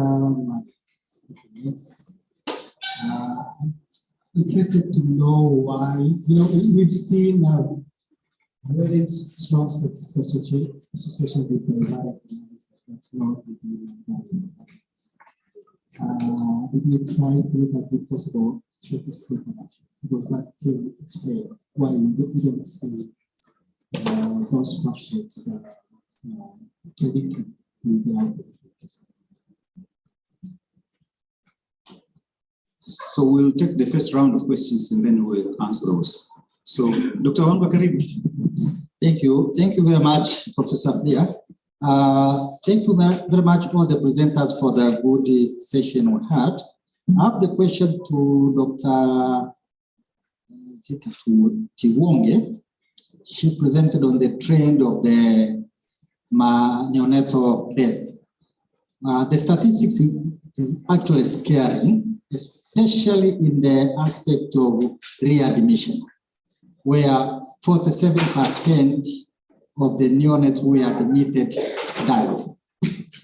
Now, my concern is maybe in your study, do you try to look on the diagnosis at admissions and then diagnosis at the readmissions, such that we can try to evaluate and see how we can improve the treatment of the babies who are admitted. I'm getting concerned, especially if these neonates were discharged without maybe properly treated, then they were readmitted with the severe conditions. So maybe Dr. Tiwonge will try to give us a hint on that. And two, when you talk about early neonate, it is all mostly related to the obstetrics, because we are the one who are making those babies in labor ward. Did you try to look about the possible causes of the maternal aspect, such that we can actually evaluate the probable cause of this neonatal admission? Because in this aspect, I think you will improve the neonatal outcome. Asante, Dr. Wangwe. Is there another question for this round? So I do not see any questions. So I would like to start response. Okay. Asante, sorry. My bad. Thank you very much. My name is Hamid Mohammed, and I'm a patient oncologist.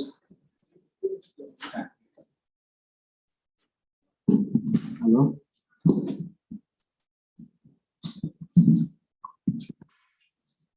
Thank you very much. My name is Hamid Mahfoud Mohammed. I'm an obstetrician gynecologist. I can't remember now exactly the names of the presenters, but maybe from the question, somebody can identify himself. And the first one is about leptin. The levels, the concentration of this substance, has it anything to do with the timing of clamping of the cord? because that one taken from the cord blood. So that's the question about it. Another question is about someone who talked about conception and fertility. And they said that if you treat acute and chronic infections, that's the road to success for the prevention of infertility. This acute and chronic infection, have you tried to demarcate the timing of infection? Is it related to the period of purpurium? For example, if you have during the period of purpurium, or is it otherwise due to PID later on? Because is it a factor in infertility when you have endosalpingitis and when you have perisalpingitis?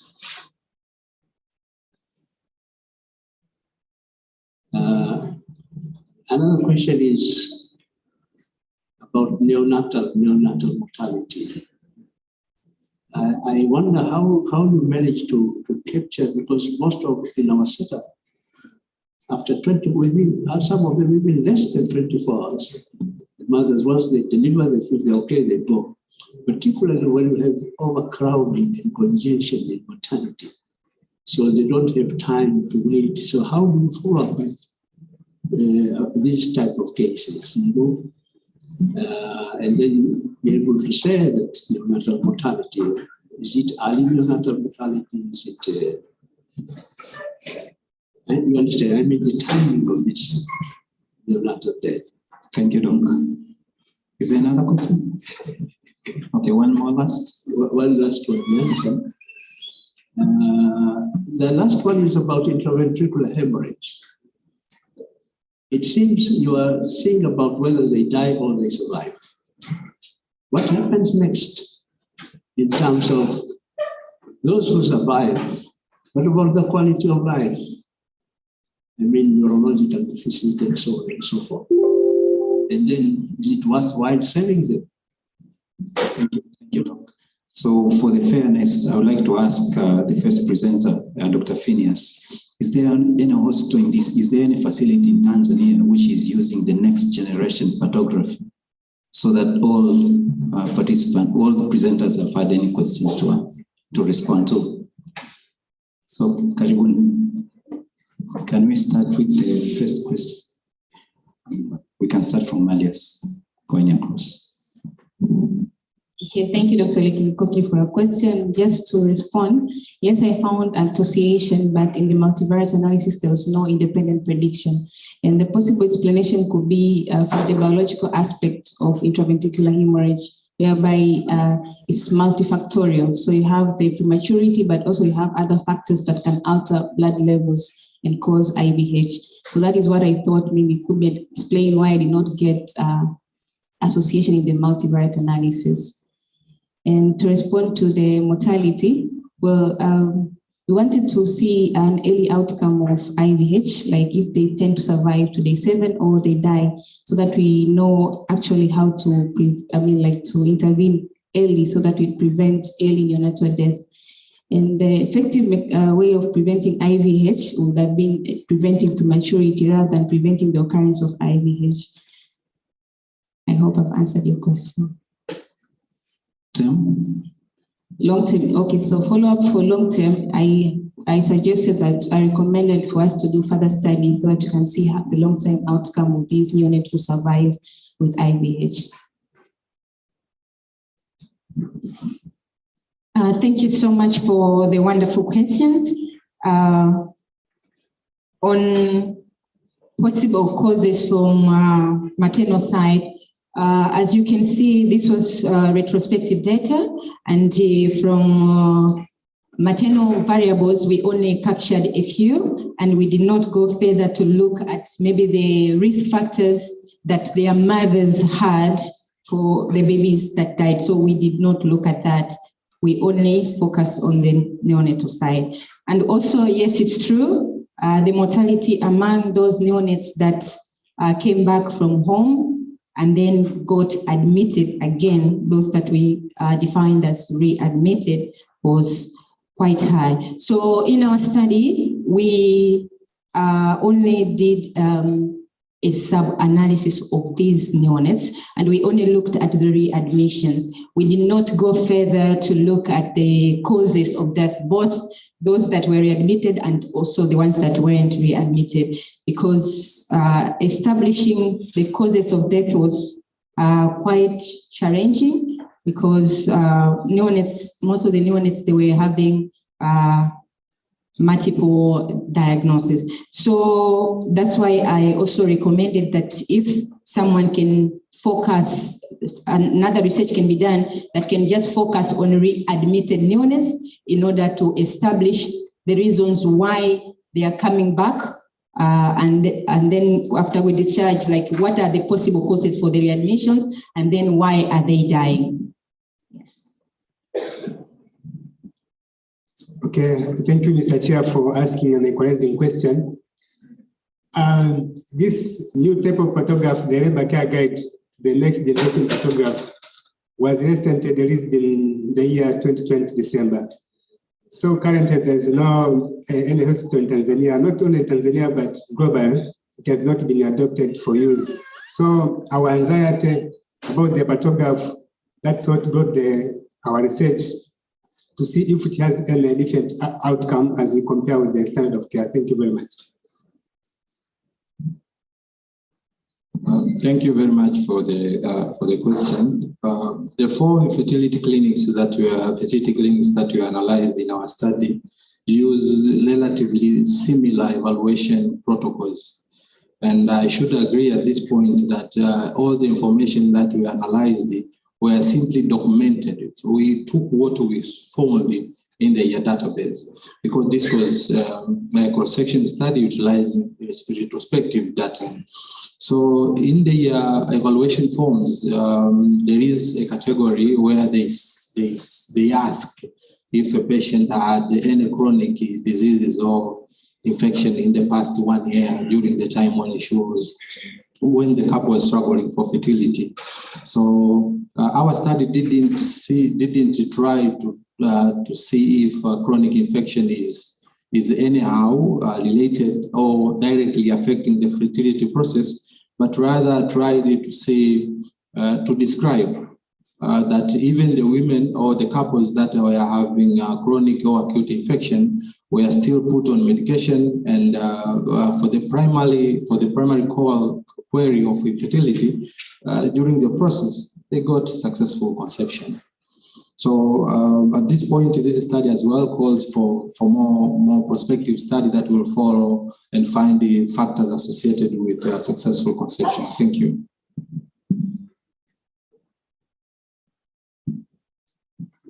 Okay, I have a question from Dr. Ahmed. Thank you very much. He's asking if the timing of the clamping of the cord can affect fetal leptin levels. I think there are a few things to remember here. I said the fetus start producing leptin as 18th week of gestation. Secondly, the molecule is large and usually it does not cross the placenta. So the fetus depends on its own. I would think of something like iron, which is really from the mother. Timing of the cord is important, but this one is endogenously produced from the fetus itself and even after birth. So I did not see any study which showed any effect of timing of the clamping, and I think it's not affected. Thank you. Thank you very much. Well, I'm itching to allow more questions.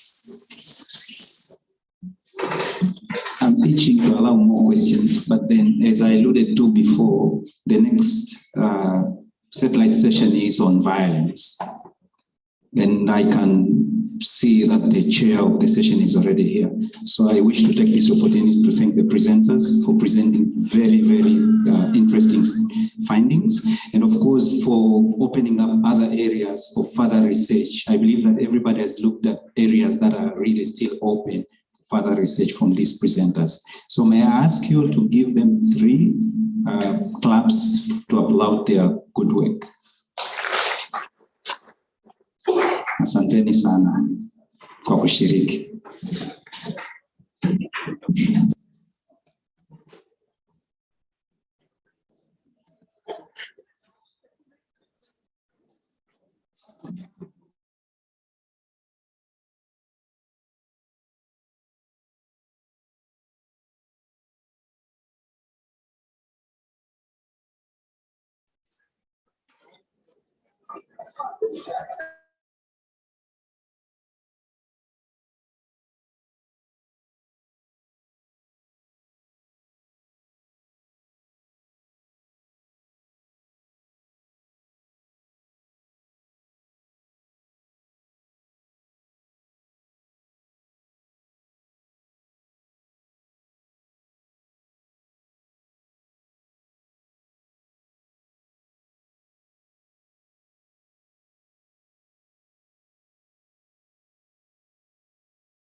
Our session on mental health and violence in Tanzania.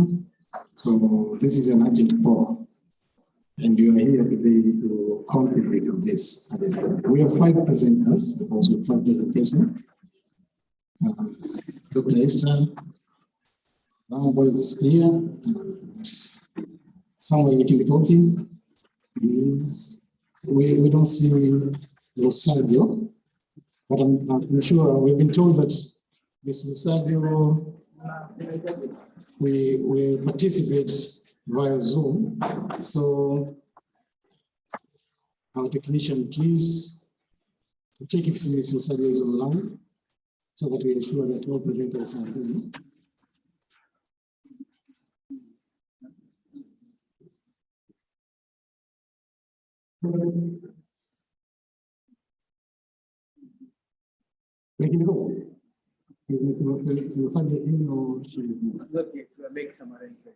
Okay, so we have 4 presenters at the moment. We will continue. If Mrs. Rosario didn't show up, we will have 1 less presentation. We are supposed to be here for 30 minutes, almost 1 hour. We'll have 2 discussion points. For the sake of time, we will have a discussion at the end. So, welcome to our session. My name is Omari Buwu. I'm the Director of Curative Services from the Ministry of Health, and I'm also a psychiatrist by profession, and I've been working in the psychiatry department for almost 10 years. So, I'm part of this arena, fortunately. Today, we're going to talk about mental health and violence, but Dr. Esther will take us through. Though, according to our presenters and the audience in general, there are a lot of questions that we have to ask ourselves and don't have a misconception of mental health is equal to violence. That is very dangerous, and that is the myth in our society. So we've been opening mental and violence in this session so that we are aware that these two are separable. They are not inseparable, they are separable. So we have to be sure that they are not equal. Look at that. I know there's a lot of issues related to mental health and violence, and at the moment it's an epidemic. So most of the people are very attentive to hear from you. But there are 4 questions that I want to ask you and other presenters so that you can guide us as well. 1, so is always mental and mental ill patients violent? We have to tell them. And then any biological attributes on violence, that is very important for presenters to give us some context. And then what is the role of social demographics in the violence? Again, issue related to poverty and social deprivation, how much does it attribute to violence? And it's very important so that people may know where to intervene. So I'm not a presenter, so I give you an floor so that you can have an introductory section with us. So this Dr. Esther Zulangwa is a psychiatrist by professional. She's a lecturer at MUHAS, and she's spending 15 years here at MUHAS. So she's very familiar with this place. She has a special interest in research, again, training, and she has been participating in gender-based violence and violence against children. So this is an area of specialties. So we are anticipating to hear much from research and your professional career in this area probably will add value to our audience. So, Ms. Esther, karibu sana, the floor is yours. Thank you very much. Can you hear me? No. No?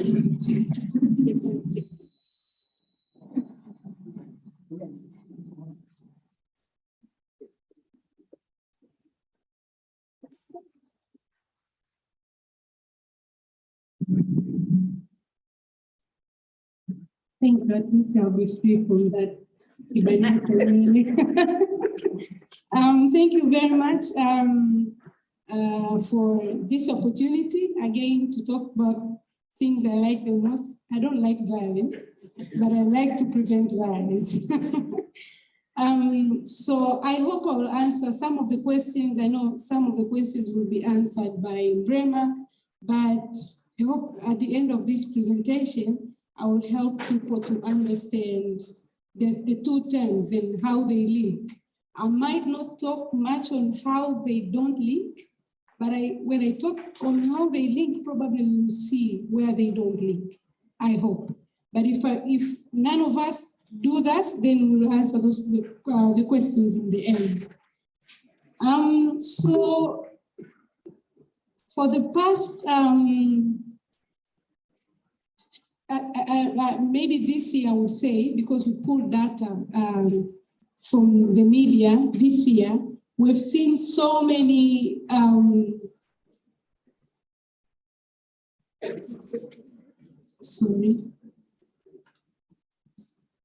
we have seen a surge of what we call okay, so I think I have a different. Sorry, I'll share the screen again because I think I have a different.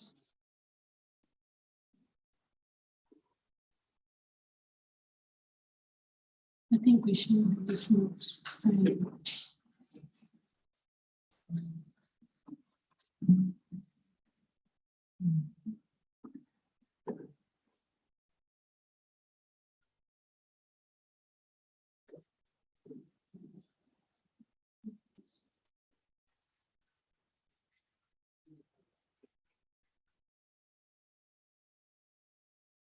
No, this is not how we define violence. This is not.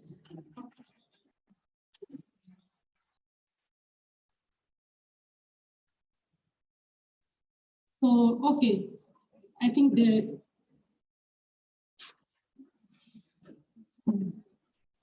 but it's fine. I will explain. It's fine. Let's just, you can see.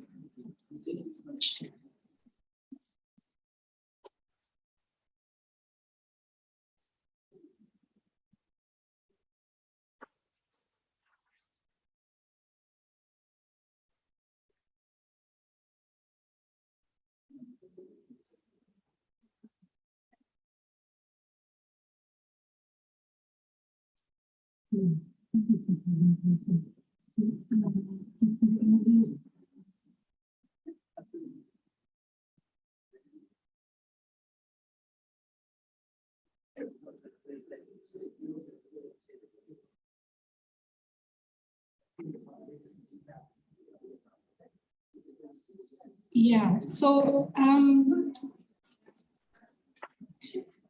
so there was supposed to be a video playing, but it's fine. So for the past, I think, oh, great.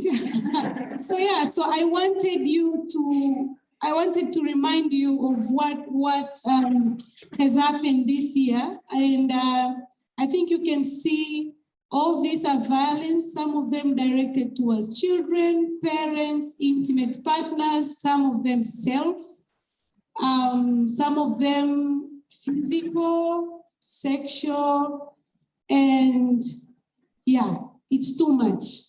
There are more than 30 clips that we pulled from the media and only this year. And it had, some of them are perpetrated by women, parents, men, husbands, wives. And I think we had two from the media yesterday. One was this one, the father who was locked in by his son. He wanted, and the other one, that there was a person who was shot by somebody else. So what is happening? What is violence? So violence is defined as intentional use of physical force or power, threatened or actual against self or another person, or against a group of people or a community, which can either result into, or a high likelihood of resulting into, injury, death, psychological harm, maldevelopment, or deprivation. So violence is very different from accident, because sometimes people say bahati mbaya, but violence is intentional. So people intentionally do something to harm somebody else or self. And violence can be, like I said, can be against oneself or against a group or community or against another person. So against self can be in a form of deliberate self-harm or suicide. The community, it could be mob justice, maybe a thief, so people in the community are killing a thief. So it could be war directed towards a certain type of people or a country. It could be toward violence directed toward a group of people like elderly in Tanzania. In Shinyanga, this happened sometimes in the past, or albinos. And what we will probably talk more today is the interpersonal violence, the violence that is perpetrated against another person. And we have different forms of this type of violence. We have the gender-based. So this is the type of violence that is directed towards somebody because of their sex, because they are females or males. Also, it can be directed towards children, regardless of their gender or sex. Or it could be also grouped as a domestic violence happening at homes. Or it could be intimate partner or spousal violence, which I'm sure we'll spend a lot of time talking about. Or it could be against women, because women are the most vulnerable. Women and children are most vulnerable. So at some of the researches or articles, you'll find that they talk about violence against women. So let me start with suicide. What is, how, I want to spend a couple of minutes to talk about how big the problems, the problem of violence is. Suicide ranks among the top 3 causes of death worldwide in the age group of 15 to 29, and these are youth. So the other ones are road injury, and unfortunately, interpersonal violence.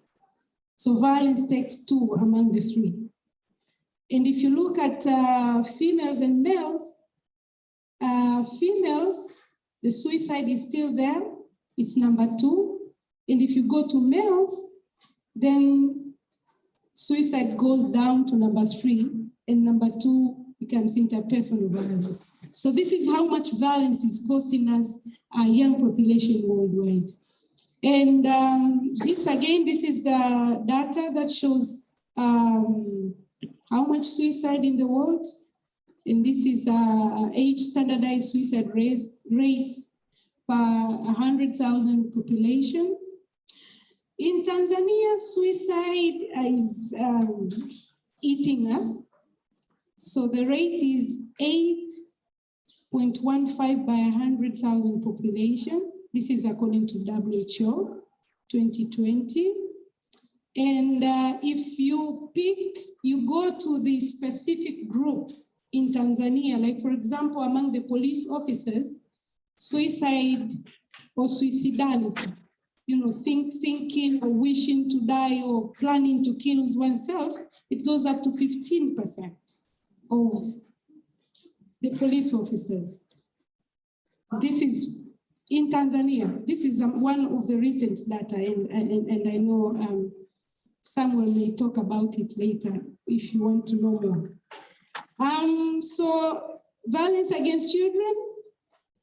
This is one of the very big study that was conducted in the country. It's more than 10 years ago. It's 11 years ago now, but it's still one of the largest. And you can see physical violence is really high. It comes in many forms, ranging from corporal punishments and mostly perpetrated by parents and teachers. Sexual violence is also very high among girls and boys. And I think data from Zanzibar shows that sexual violence is more high among boys compared to girls. Emotional violence is also there. We call our children all sorts of names, and we're really good at that. Women age 15 to 49 experience violence. This is data according to the Tanzania Demographic and Health Survey. I don't know why that color. I'm seeing really good nice color in my, so I don't know, maybe yeah.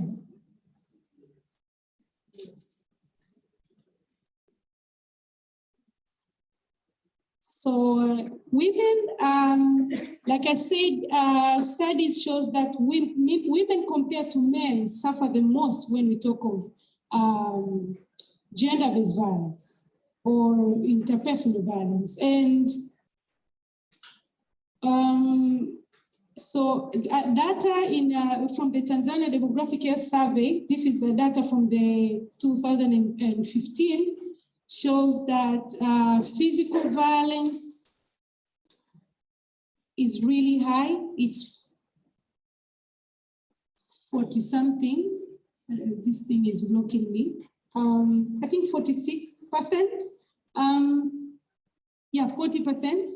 And the current, so this is the lifetime experience of physical violence. And so when I say lifetime, like these women have reported to ever experience violence since the age of 15 to where they were at that time of study. And now they also asked a question in the past 12 months, which shows the recent experience of violence. And the data shows that 20% of those women said yes. And this was done in the whole country. I think you know the Tanzania Demographic Health Survey. It goes to the whole mainland and Zanzibar. So it is 20%. So it shows that violence is something that was there and it's still here, and I don't know if it will still be here. I hope it will stop. Sexual violence is also very high, 17% lifetime and 9% current. Spousal violence is also very high. And spousal violence, so let me go to my next slide. I think this is much better. So spousal violence was asked among ever married women. And among them, so imagine the spouses are the people who vow to love these women beyond anything. Like they pick them and say, "This, I love you more than any other woman." So this is what they are doing to these women. As you can see, 42% lifetime and 30% current. So it is something that is ongoing. And unfortunately, women experience violence even when they are pregnant, which is heartbreaking. 18% of ever pregnant women experienced violence during the time of pregnancy. So this is, I know you can't read the regions. I'll show you a different slide, but this is the lifetime experience of violence among women, experience of both sexual and physical violence. And I picked data from the Tanzania Demographic Health Survey, the 2010 and the 2015. And the regions that has the lowest prevalence are the coastal ones. Pemba, Unguja, Tanga. So I don't know, maybe we should move there. And then the Mara, Shinyanga, Tabora, Kagera, as you can see. And some of the regions, the number is going higher, prevalence is going higher compared to, and unfortunately, the ones I said in the bottom, Mara, Shinyanga, and so forth, the numbers are going higher. So you can imagine. This is current. The other one was lifetime. This is current. Still, you can see Mara, Tabora, Shinyanga, Geita, they are down there. And the numbers are really, really high. Like it's almost like eating bread every morning. Spousal violence by region, you can see. So you can start thinking maybe where to go raise your children. Kanda ya Ziwa, the lake zone is scary. And the coastal, I don't know, maybe people from the coastal, they should tell us. But there are so many things or ideas hidden behind this data. It could be maybe the women at the lake zone, they will, you know, they will just say it. They will not hide it. They will say, yeah, I experienced this.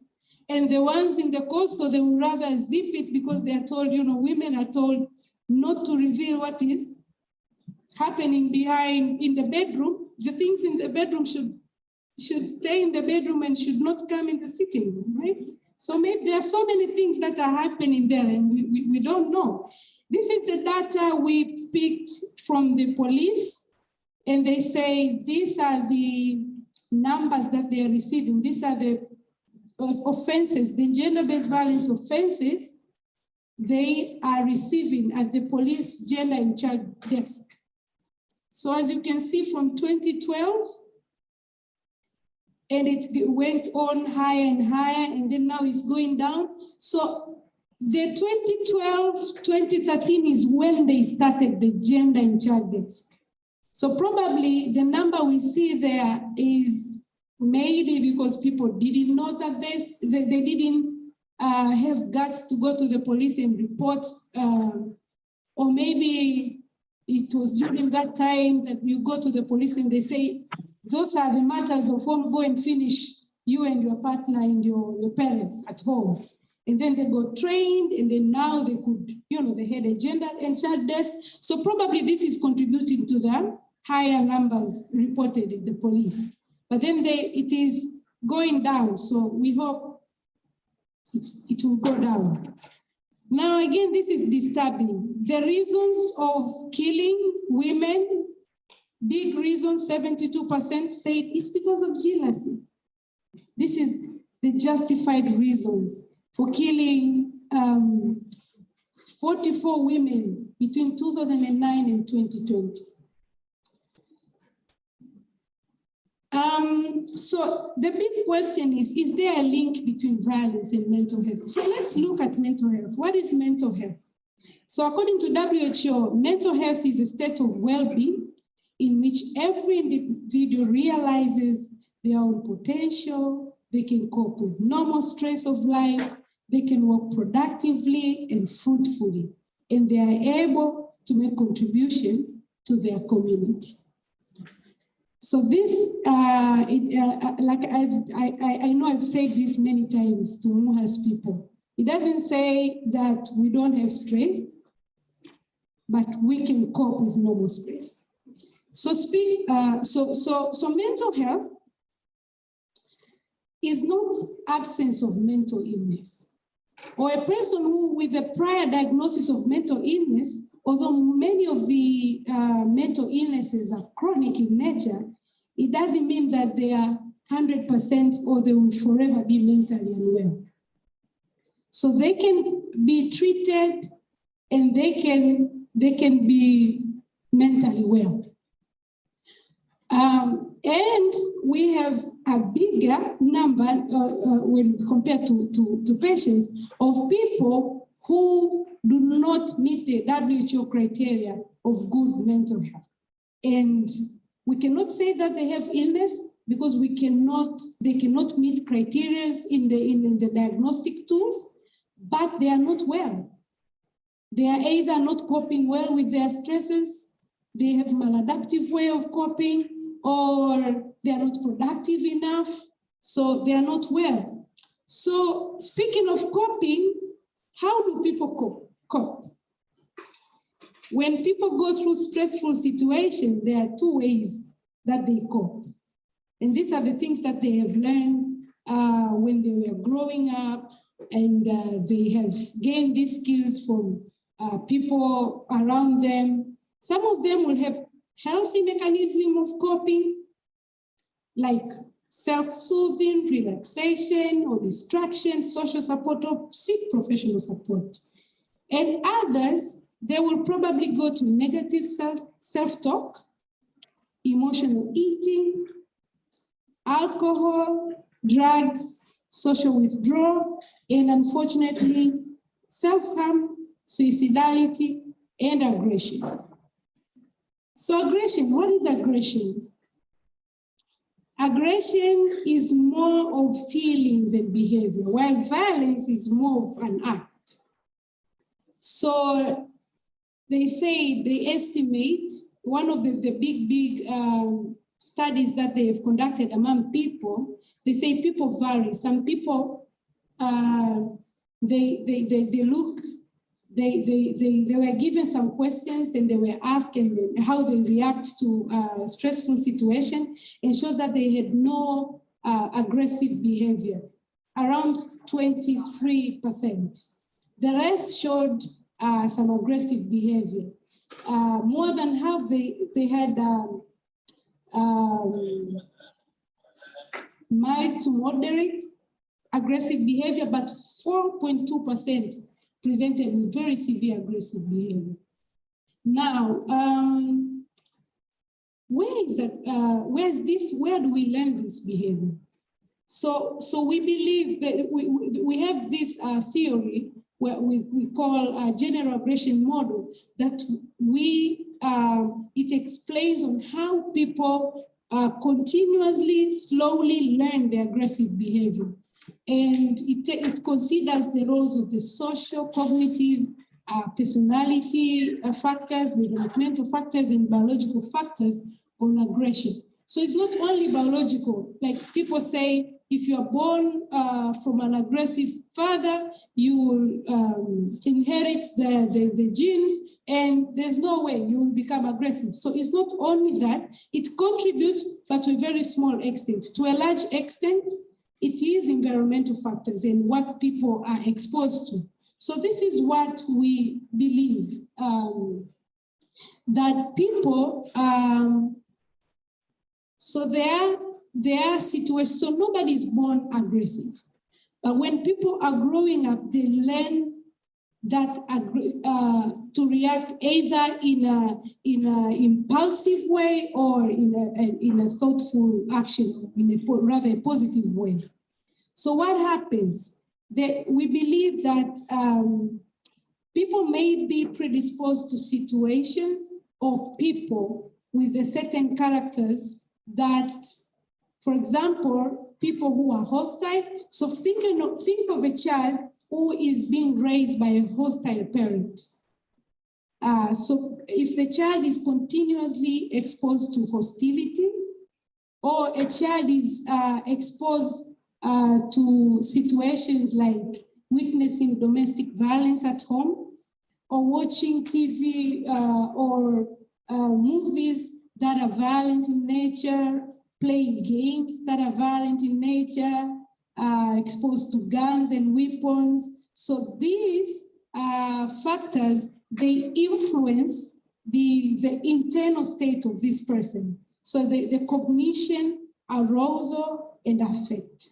And again, it influences on how the higher centers make decisions. So the appraisal and the decision process may become maybe thoughtful action or impulsive. Now, if these people are continuously exposed to this type of situations of people then the aggressive behavior becomes their behavior. Now it's a learned behavior. So when they grow up, that is who they are now.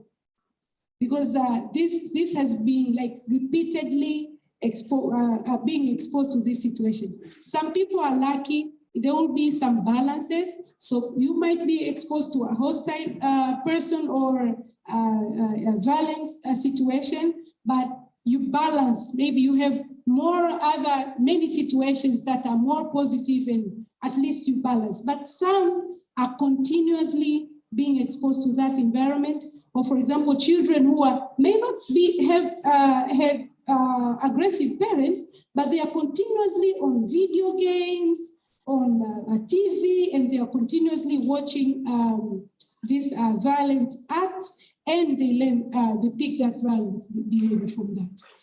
The other thing that makes people wonder is the issue of the intimate relationship and violence. Many times people come to ask, they will tell you that this woman is being beaten every day. Why isn't she leaving? Tell her to leave.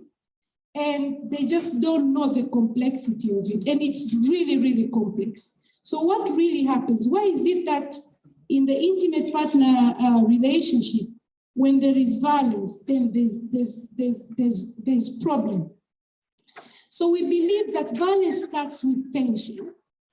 There will be something done or something goes wrong because probably a controlling partner wants things to be done in a certain way, and probably they were not done in a way that they want. So there will be some tension.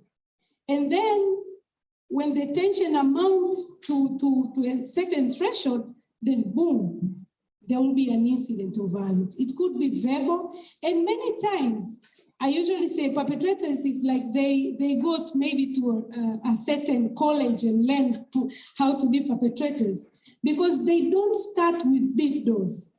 They may start verbally, and later on some couple of slaps, and then with time, the doses increase. And I don't know whether, for those who know the concept of tolerance, I don't know, maybe this is the time that this victim is also building the tolerance, or I don't know. And then, unfortunately, it goes to reconciliation.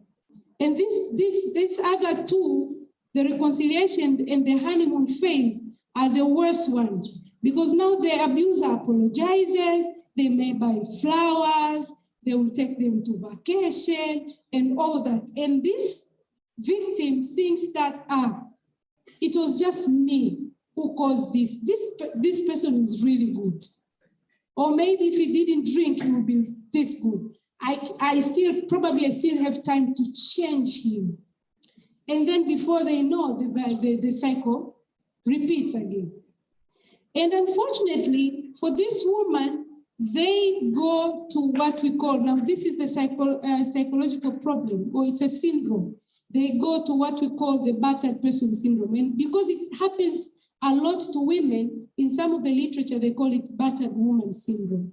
Now, apart from the symptoms, this woman will display symptoms of mixed anxiety and depression, of which I don't want to go to talk about them, but this victim has these things going on. It's like they cannot live without their abuser. They have formed a relationship that is so firm that you cannot tell them anything. And these people believe that they are the cause of violence, they are not good enough. So if it is not because of that, the fact that they are really so bad, the violence will not happen. So they can have reasons and excuses for the abuser. So they think that the violence is their fault. And they think that even when the abuser is not around, you talk to these women, they might choose what to tell you. And they could be looking outside, maybe they believe that that person is hearing. Maybe they're working with a microchip or something, that this person can hear them, can see everything that they do. So they've lost the point of life. They are not themselves. They are like a puppet or something. So I hope, so before I go to the aftermath of violence, let me attempt to talk about what Buguyu talked about. So not every, because we have more than 200 types of mental illnesses, not every mental illness presents with violence.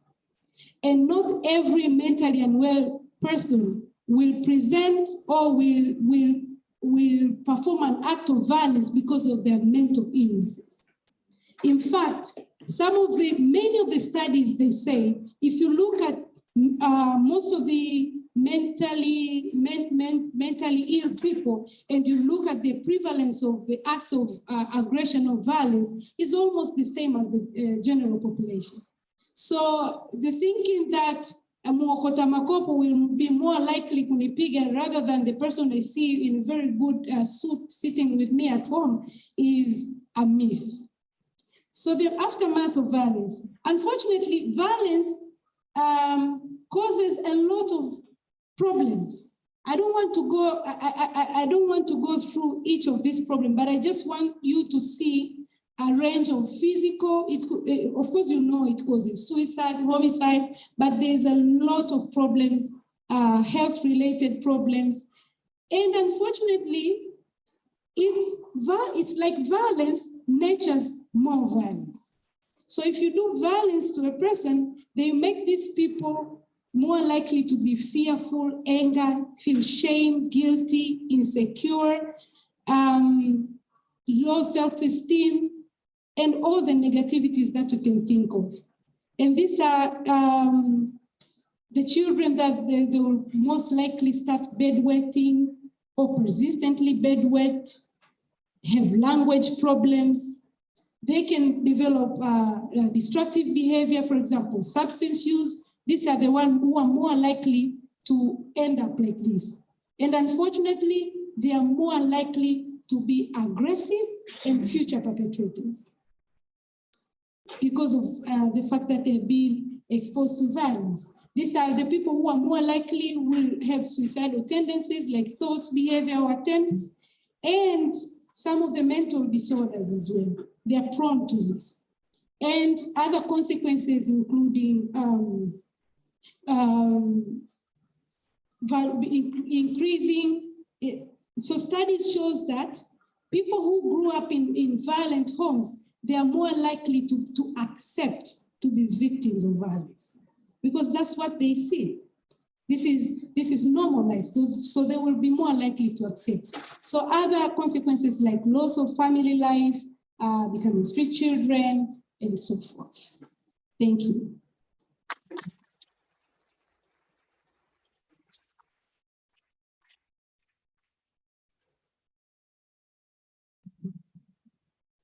Dr. Zeta, I'm sure I can accept what you presented because there are lots.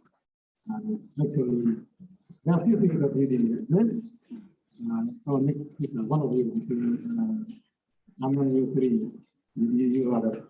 Why now? Because Dr. Zeta, you say that over the past 180 days, we've observed 30 incidences. I think they are major incidences of violence. So why now? The three presenters, you will tell us. Then is Mrema Kilonzo. Welcome to the podium. Mrema is going to talk about psychosocial and structural risk factors. And Dr. Esther, at least you've shown some of the psychosocial factors attributed to violence. And in this room, when I ask you which tribe is more violent than the rest, I know 80% you mentioned just one tribe. And then probably Mrema will talk about social aspect of violence, because that is part of your presentation. Mrema, please, the floor is yours. Mrema Kilonzo.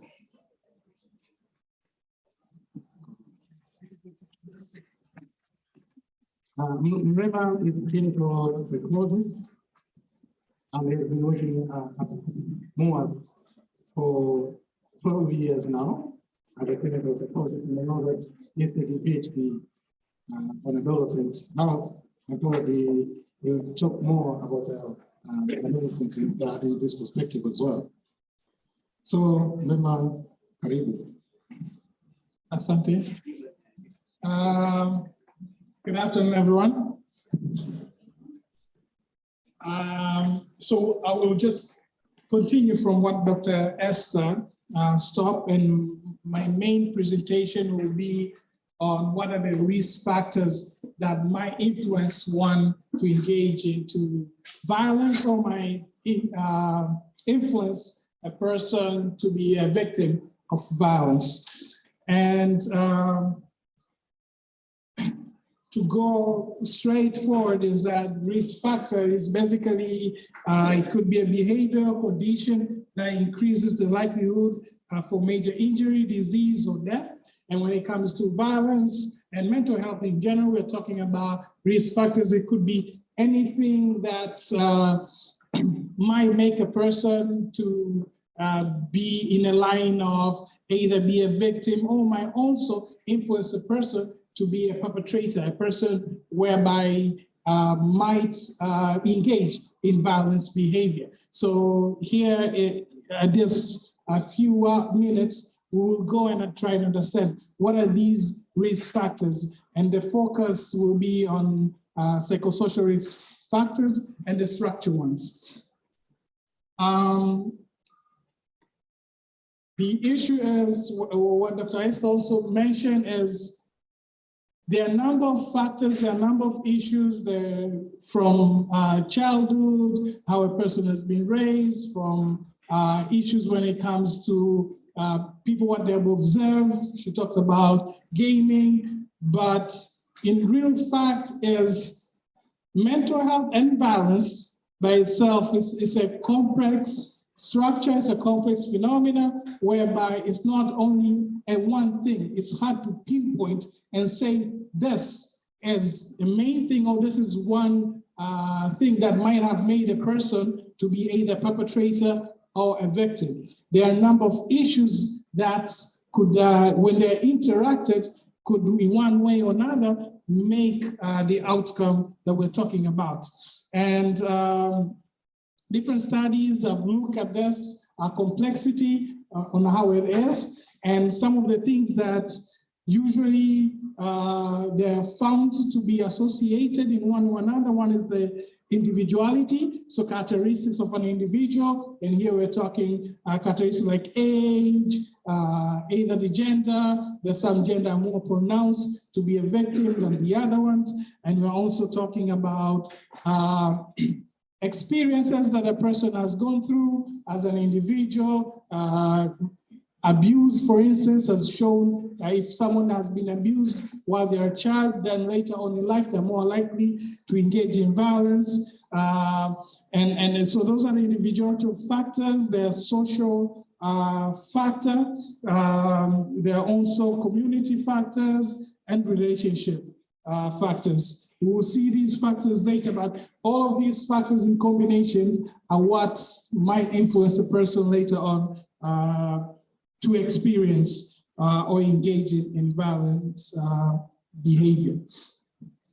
And before we go and look at those factors, what has been found as well as when it comes to children, as well as when it comes to adolescents, most of the time we see violent behavior being seen by, or being shown by children. So there are some of these characteristics that later on you will see in life, but there are some of the children, when they're growing up, they start to learn, they start to have these characteristics. So some of the childhood onset delinquency are antisocial personality traits, and these are some of the traits or behaviors that a person would show and make in a way that they are not in line of what the society expects. So there are a lot of misconduct here and there,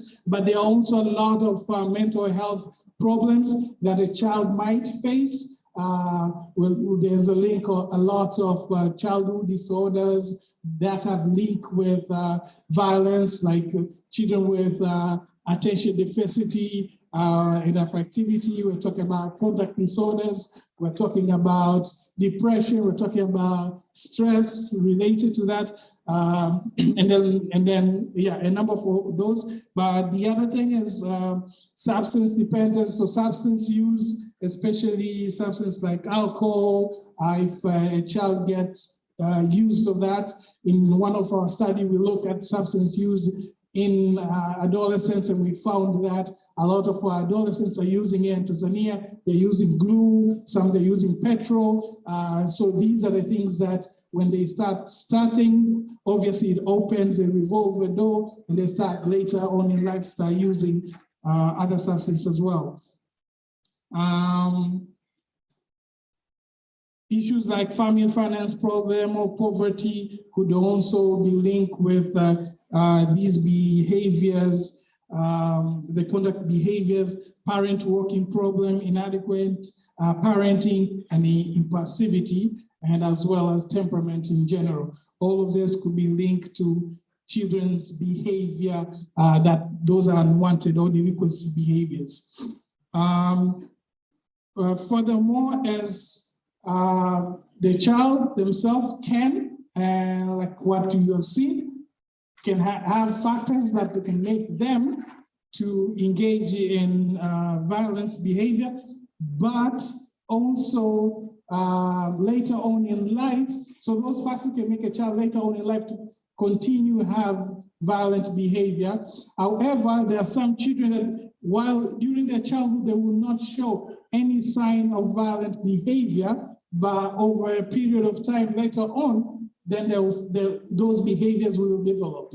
And some of the factors that are early experienced by children and later on can show adulthood violent behavior. For instance, if a child, when they were young, there was a child abuse, there was a marital conflicts, and marital conflict here is talking about the ones that they would observe, see a father and mother maybe fighting, or there is a dysfunctional family. There's the issue of maternal smoking combined with social risk factors. For instance, if a mother, when they're young, they're smoking, and then there's the issue of teenager pregnancy, single family status, and unwanted pregnancy. Another link was also seen, the interaction between pregnancy complication and poor parenting. So if there was a complication during pregnancy, and then later when the child was born, also there was issue with parenting, either a maladaptive parenting style, or they were beaten in one way or another, that could also link in adulthood life for that person to have challenges when it comes to violence, either commit violence or even be a victim. The other thing is maternal depression also has very high link when it comes to violence. And here it shows that when a mother is depressed and there's a young child, most likely they will not be able to take care of that child. So there's be a lot of not taking care in the sense that either they avoid them, they don't provide the care that the child needs.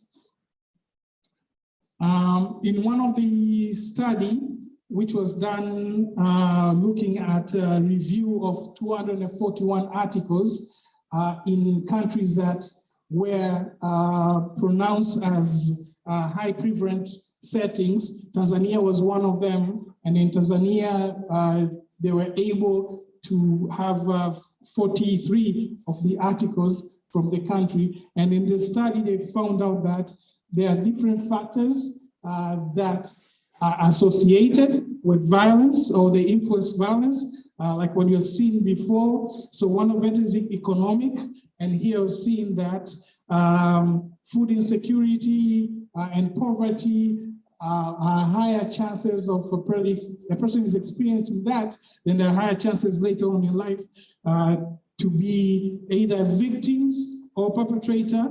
The one which was seen protective was if a woman's income, if a woman gets an income, this is what one of the study that we are currently working with.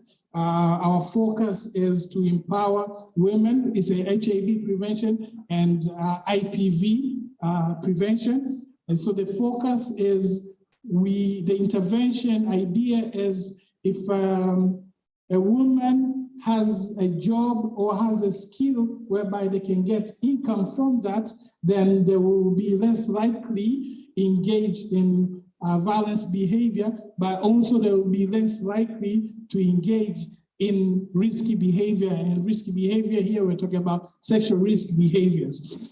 So we recruited almost to 100 now women, but out of those, we're scaling up right now. But right now, those who have got support, 43 of them, and the support that they've got is a livelihood support. They had a training in different livelihood activities like making candles, making batiki, and after that they were giving seed money. There was also giving an opportunity to go and get loan. So this has shown also the prevalence going down of violence. The other thing is relationship. The protective factors are married status. So if you're married, then quote unquote is more protective. Women decision making, it's also protective.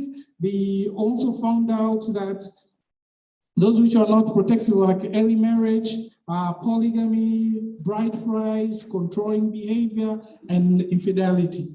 The other group of it was experiential, which talking about age. If you're younger, then you're more likely to experience violence, higher priority, childhood abuse, for sexual debut, disability, poor mental health, war trauma, gang involvement, and gang involvement. All those were risk factors. The protective one was higher education. They also looked at behavior and like what we've seen before, substance use, but also transactional sex, which also we have seen in our study.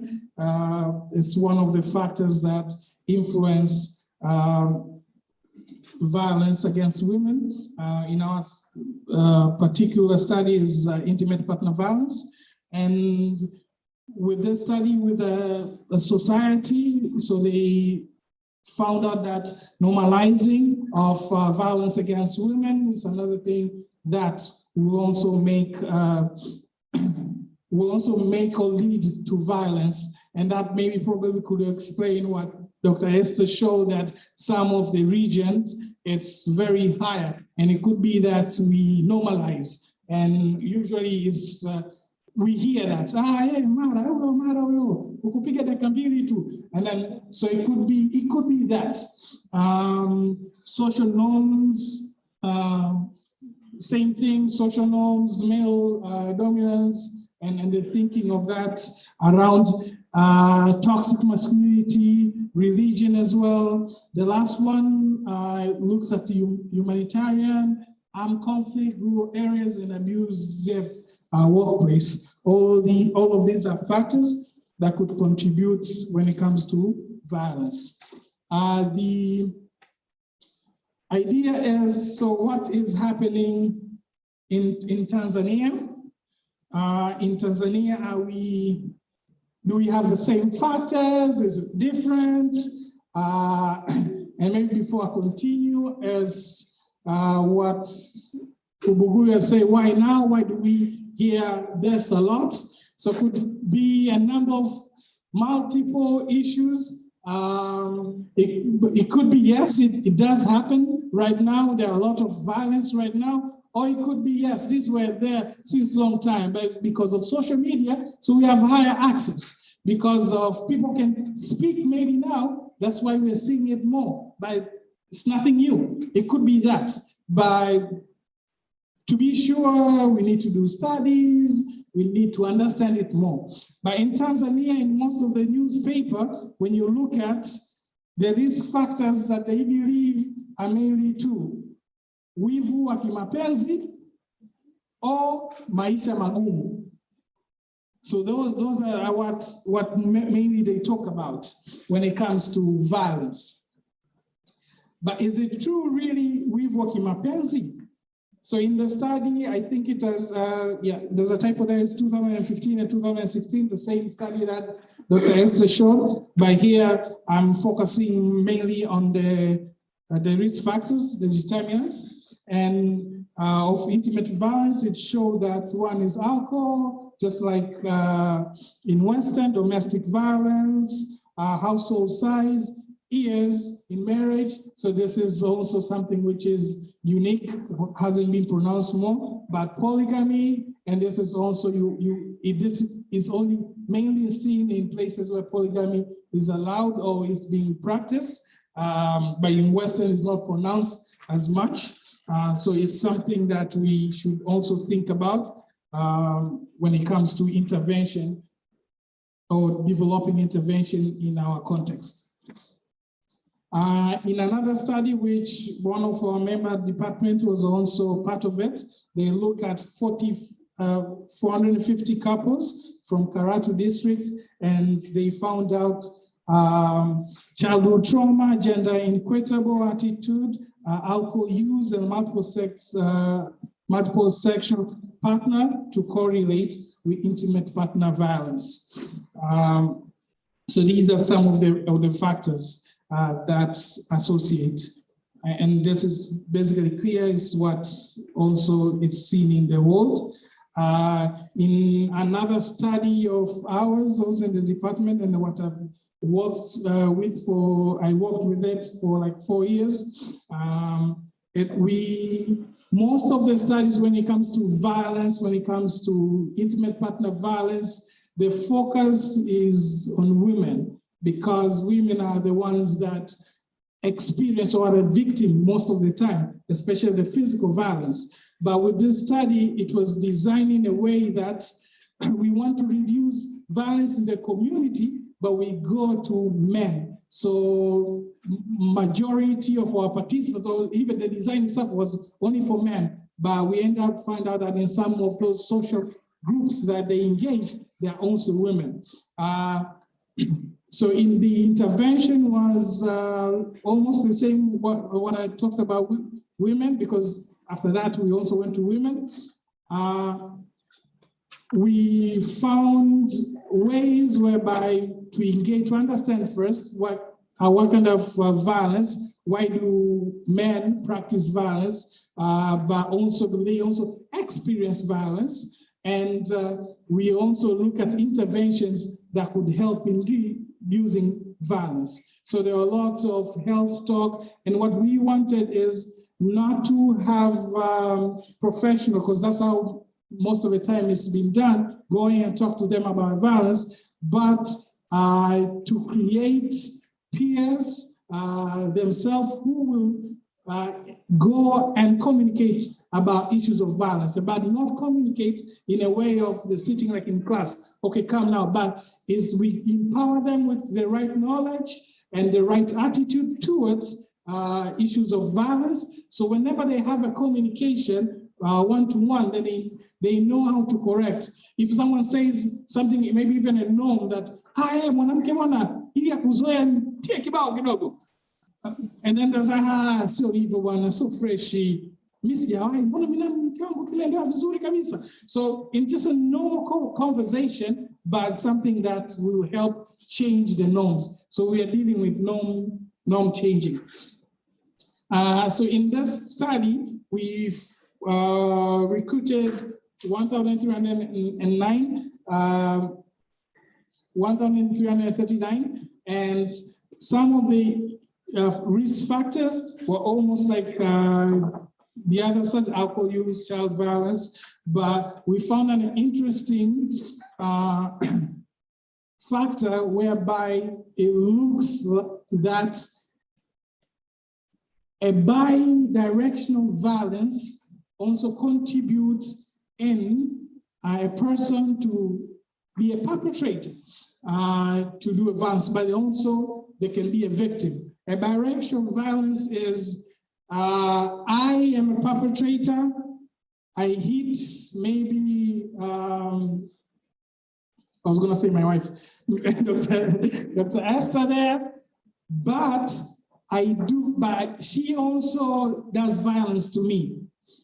So that bi-directional. So in a sense that the other people would be or engage in violent behavior only if they also experience violence. And with this group of people that we had, men, most of them were experiencing psychological violence. So psychological violence was very high compared to other forms of violence. And some would say, without a relationship, I never hit anybody, or maybe sexual abuse anyone. But with this one, there's something else I keep too. Piga kibao or something like that. And when they say that, is even we understand what they mean is because women do engage in psychological violence. Yani kumwambia unajidai mwanaume katika wanaume naye upo. Kuna wanaume huko. Wewe umekaa tu hapo shule. Kuna wanaume unalipa 5,000 tu kwa siku. Au sijui wewe unasema watoto wako ni uhakika. Wewe kidogo tu kidogo. Lakini kinauma. Ndio kana wewe kamtuliza. So that is happening. And I know we're laughing, we're talking as if it's something really happens there. But the truth is, with statistics, this happens everywhere. With statistics, it shows that in every 4 women, 1 of them has engaged. Yani 1, 2, 3, na mamangu anaondoka pale labda kafanyiwa violence.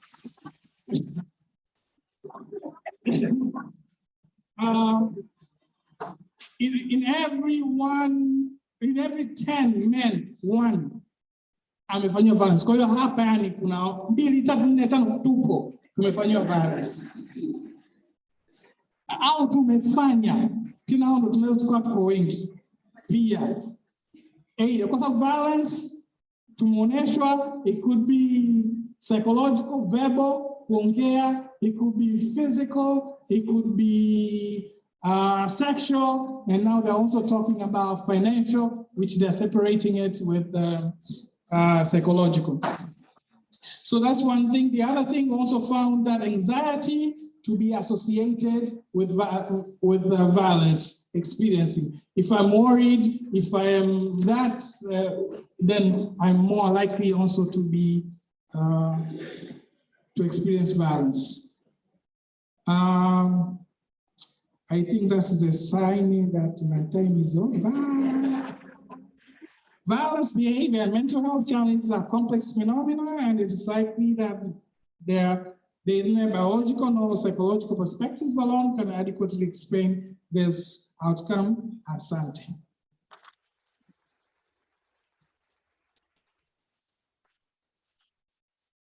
Thank you, Lema. It was a nice presentation. The fact that the violence is the right. But fair enough. Okay, we have Mr. Sergio on board, but unfortunately he didn't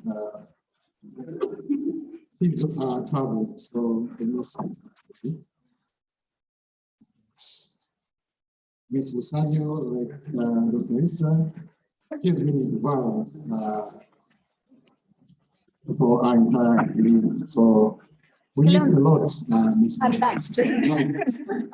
but we have Dr. Elasus Ndeme.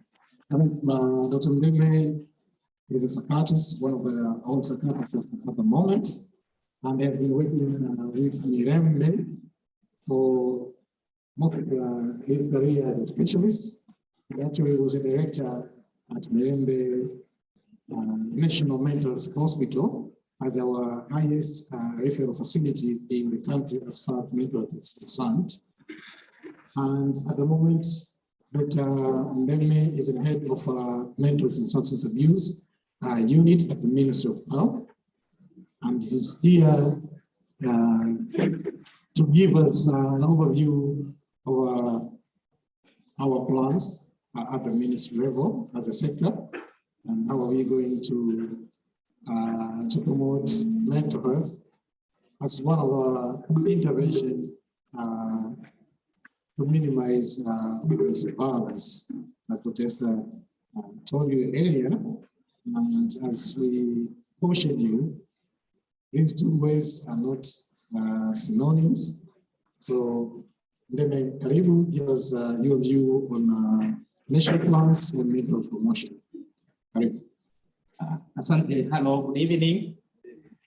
Yes, my name is Dr. Erasmus Ndeme. I'm a psychiatrist, long-term psychiatrist, and now I'm working with the Ministry of Health, the mental health section.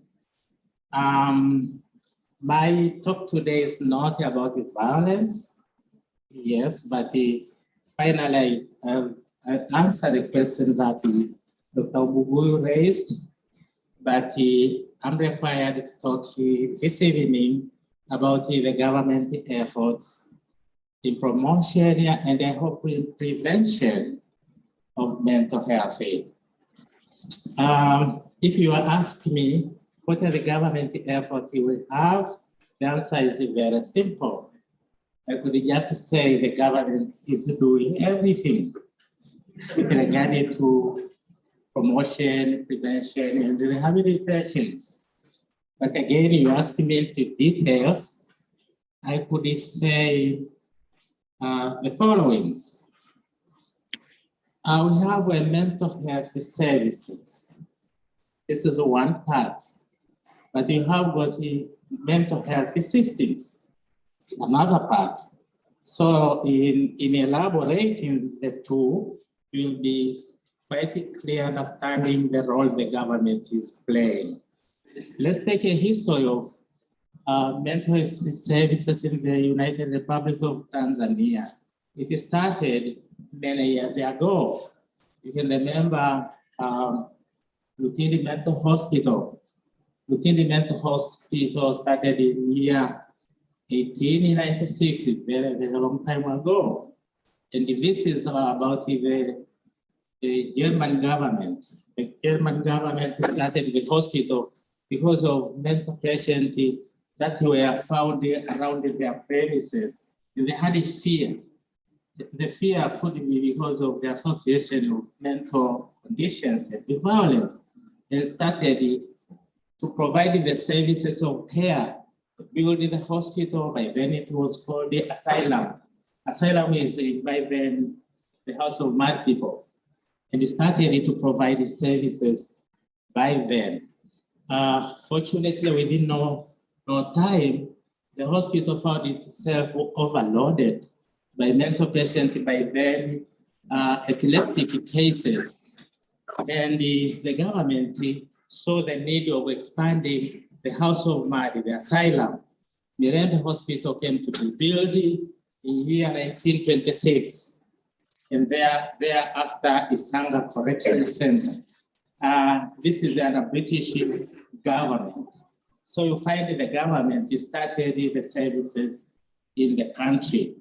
But finally, the services found not to be the best. And I could say the services wasn't informed by evidence, the research evidence. And the government of Tanzania, they had been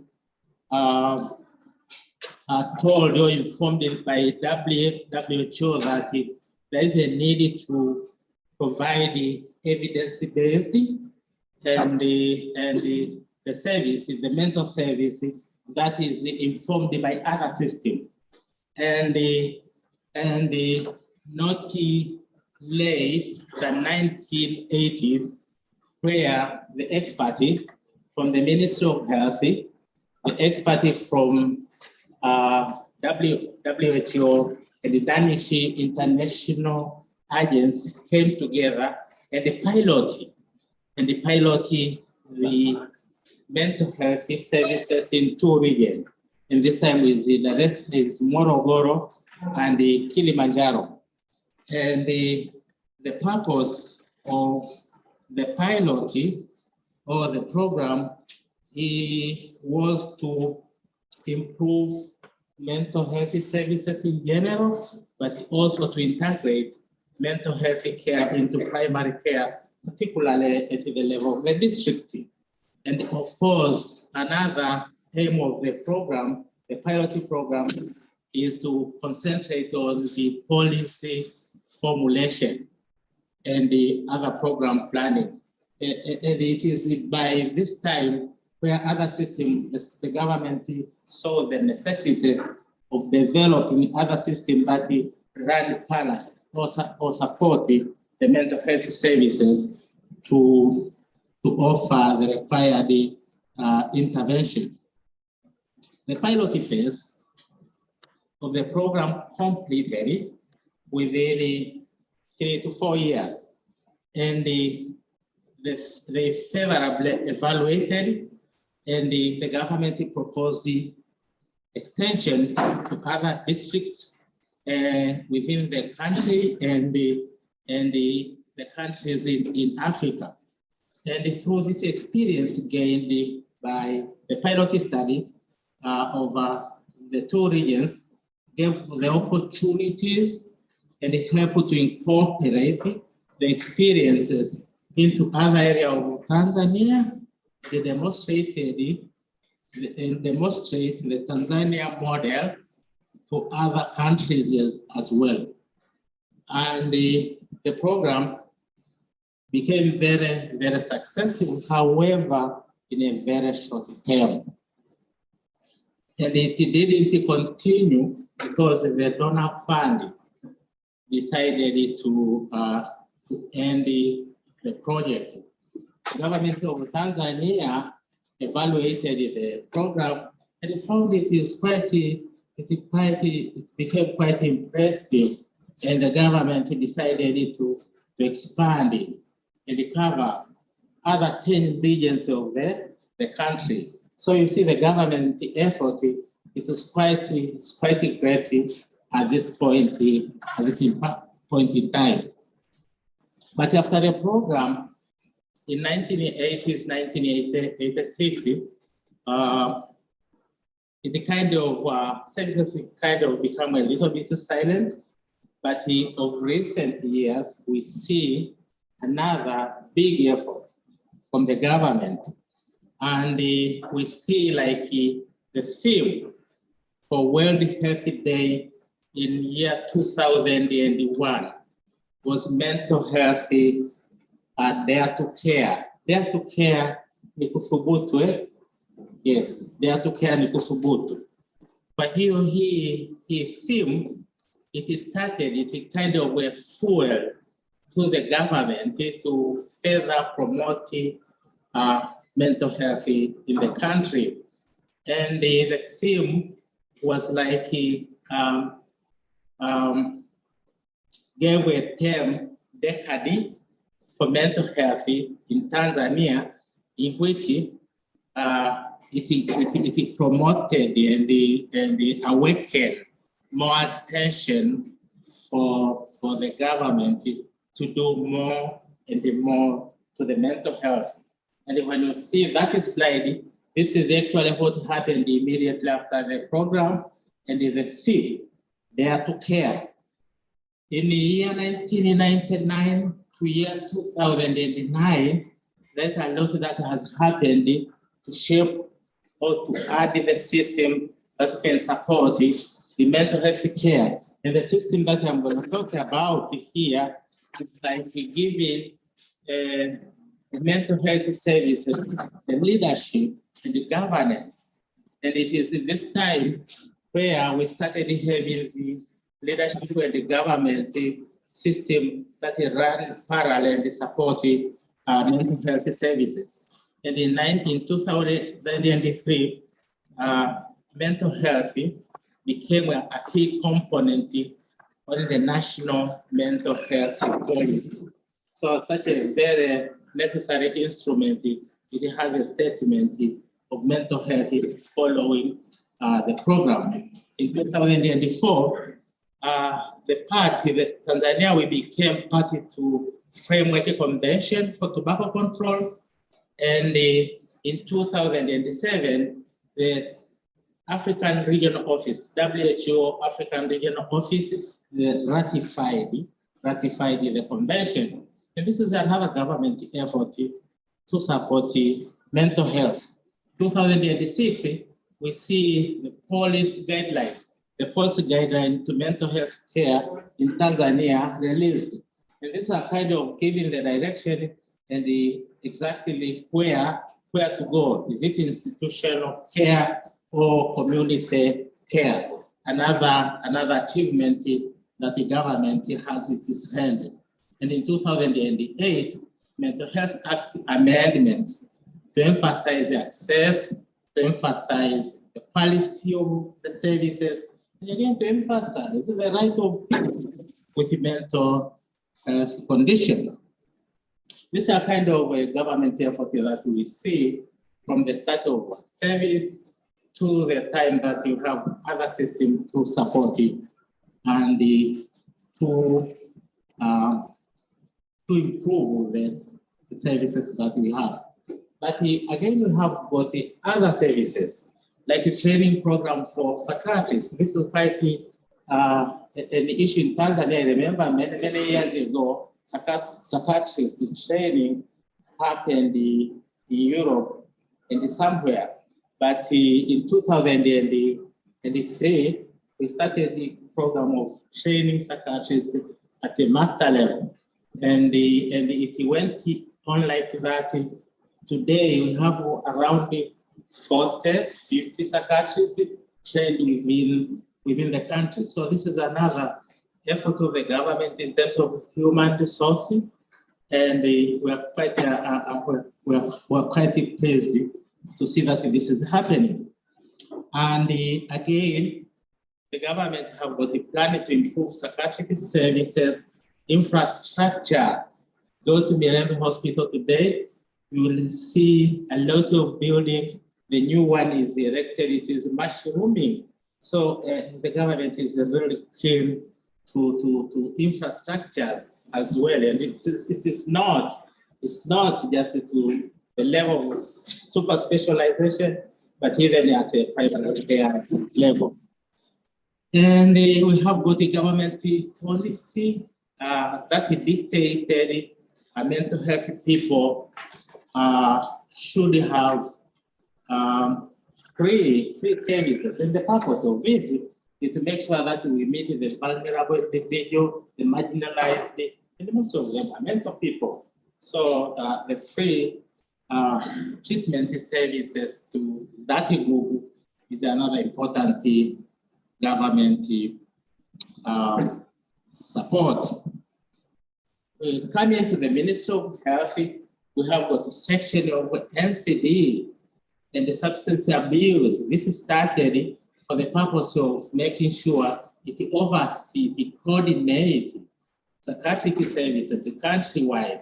And under the section, we have these many objectives, like achieve better mental health and substance abuse countrywide. This is one of the many objectives of the section, but it emphasizes advocacy in the wider community participation in mental health care, and that means strengthening national mental health policy.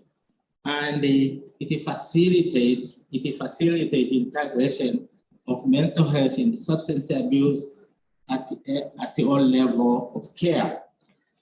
And the other achievement so far that we have got mental health as an integral component of general care health. And this is in a health policy Tanzania mainland of 2007. We have a statement of mental health there into this policy. It is also, the government is also providing a lot of intervention. Here it's like health promotion. in a health intervention package 2000, it is there expected and it is there working that we need to provide the guidelines, we need to provide the IEC material with the aim of promoting mental health. Primary care personnel, we have a program at their level of a section, NCD section and mental health, now of training NCD countrywide.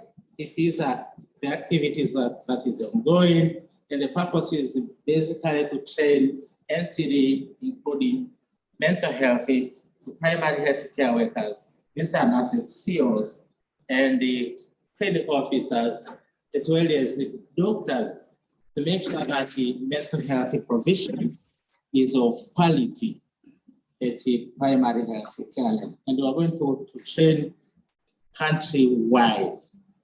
And also capacity at the hospital, at the Mirembe Hospital, and the Sanga again is quite improving in terms of, as I said, infrastructure, but in terms of training, we have kind of a super specialization at the hospital level. We see people are specializing, so we really expect it to see wonders at the level of hospital, and this is quite a government effort. And in terms of substance abuse, you can bear with me. We have a number of methadone clinic provision at the regional level, but even satellite level, where we find a lot of substance use individual populated.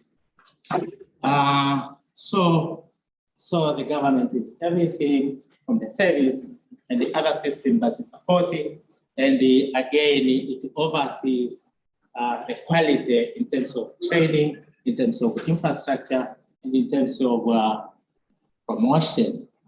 Thank you very much for listening.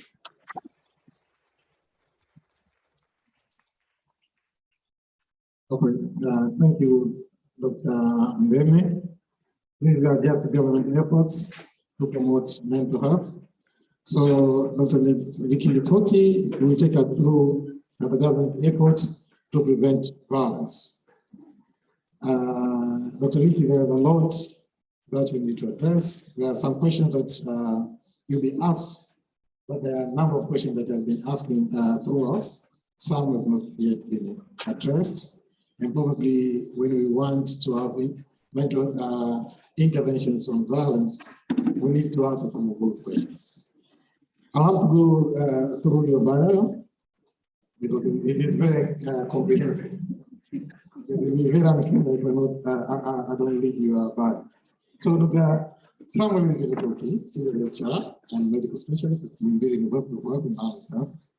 He is a founding and current president of the Tanzania Psychiatrists Association, and he serves as a commissioner in the Lancet Commission on Gender-Based Violence and the maltreatment of young people, and group member Blacknecks Visual Health.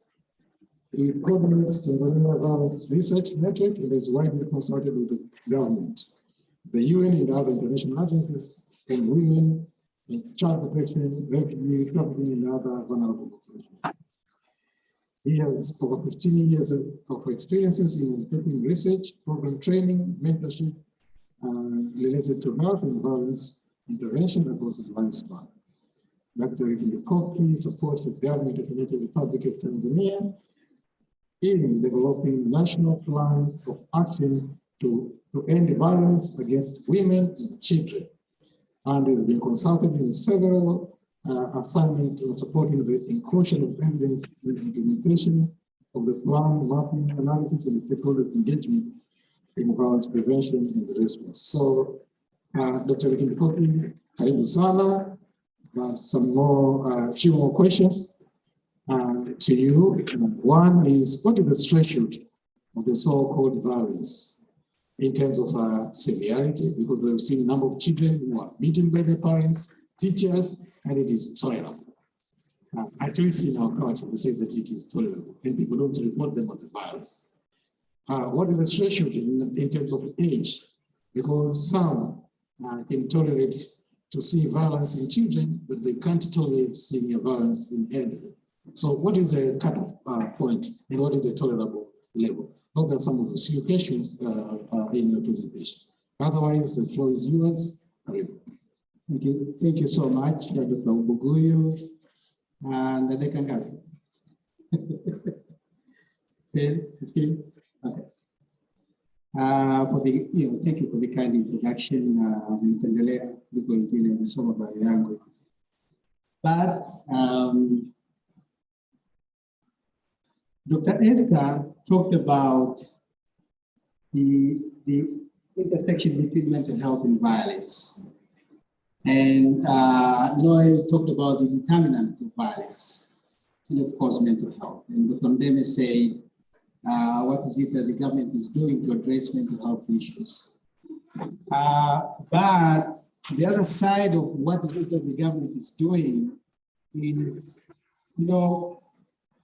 a couple of years back, I think early 2000, Dr. Mwamba from UMB did the pioneering work to understand the magnitude of violence in Tanzania.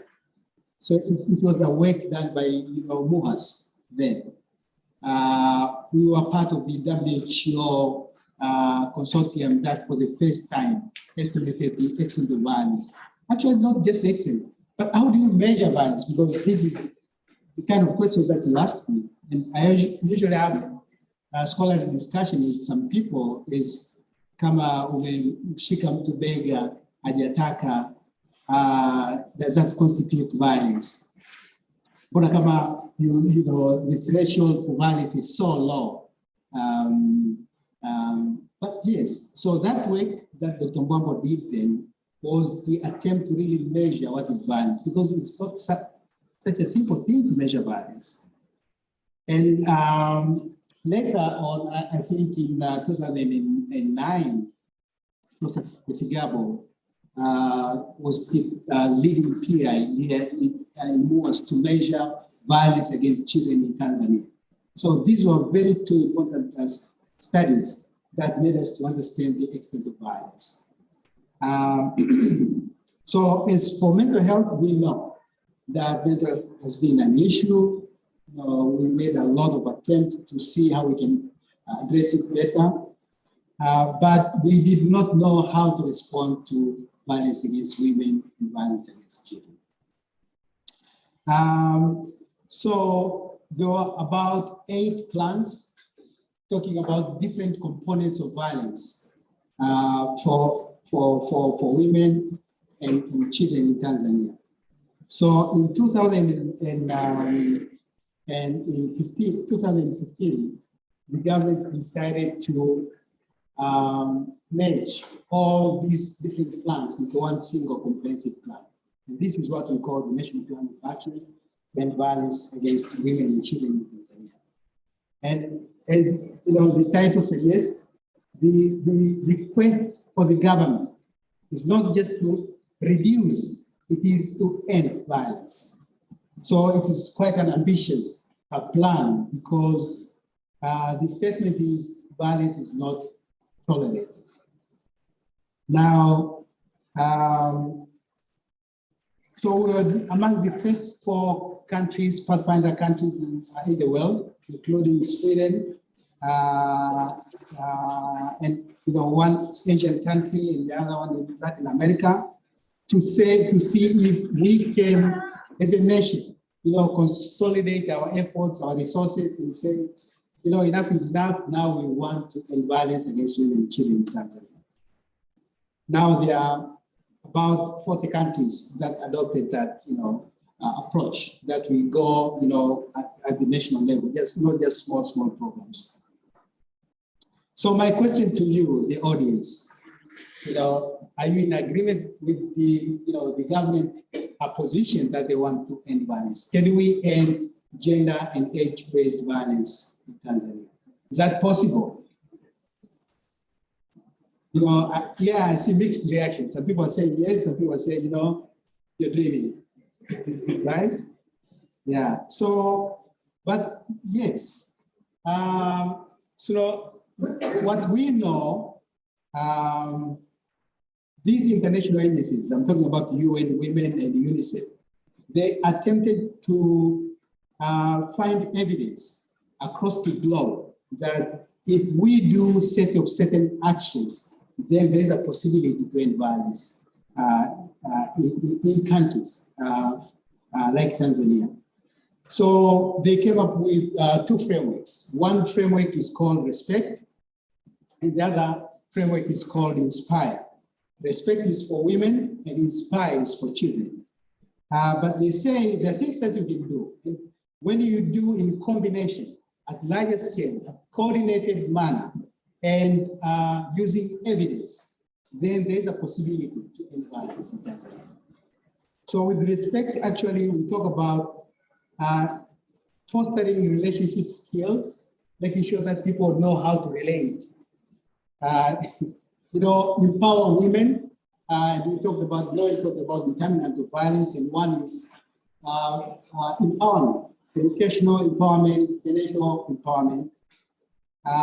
Then poverty reduction. And this is not only for women, but also for men and children, because poverty has been shown as one of the major structural predictor of violence across different continents. And also safe environment, because these are, some of these are very small things that when you are able to manipulate, then you can realize either reduction or ending of violence. So for example, we have a project with Dr. Esther. We talk about safety in public transport. Our public transport structured in a way that can protect women and children. And are there things that we can modify to make sure that it is okay for a woman, hata kutoka hapa saa 9 za usiku, hata kwenda Manzese, akasema anatoka na kwenda Manzese, iko safe. Is that possible? Is that possible kwa mtoto kijijini ambaye anatembea kilomita 5 peke yake, na huko njiani kuna watu ambao wanaweza wakamrepu, akaamua kutembea saa 12 jioni akawa safe kutoka point A kwenda point B. So there are things that can be modified, environmental manipulation that can be done to facilitate ending violence. Then Doyle and Esther talked about child abuse as predictors of violence. And if we gear enough to have positive parenting, making sure that kids are safe during early stages of growth, then more likely we can have men and women who are not perpetrators of violence. But by and large, when you ask me about why is it that we see violence, I'll tell you, maybe one thing, maybe one or two things. One is about power imbalance, the perceived power imbalance. And we usually give this example. When you have a child, a child like, 7, 9 years, still young, not physically well developed, the tendency is, people might, scold them just because they feel that they don't have power. But when they grow muscles, they become like 17, they want to punish, but when you look at this giant boy, then the tendency is I cannot punish, using corporal punishment. So the same as the power relationship between a woman and a man.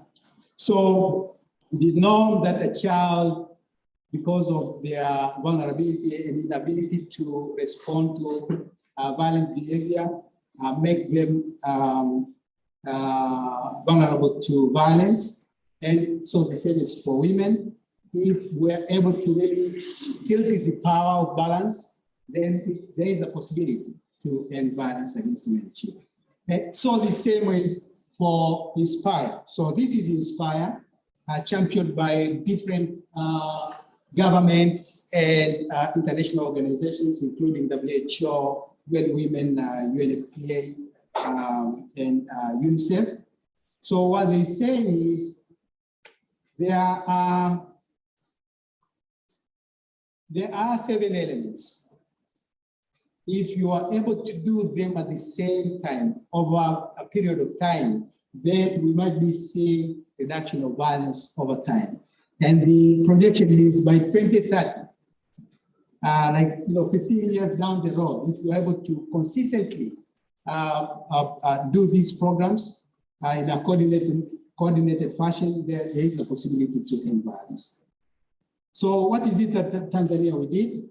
We picked some of these evidence-based models, and we picked INSPIRE, but we included women elements and developed what we call the National Plan of Action to End Violence Against Women and Children.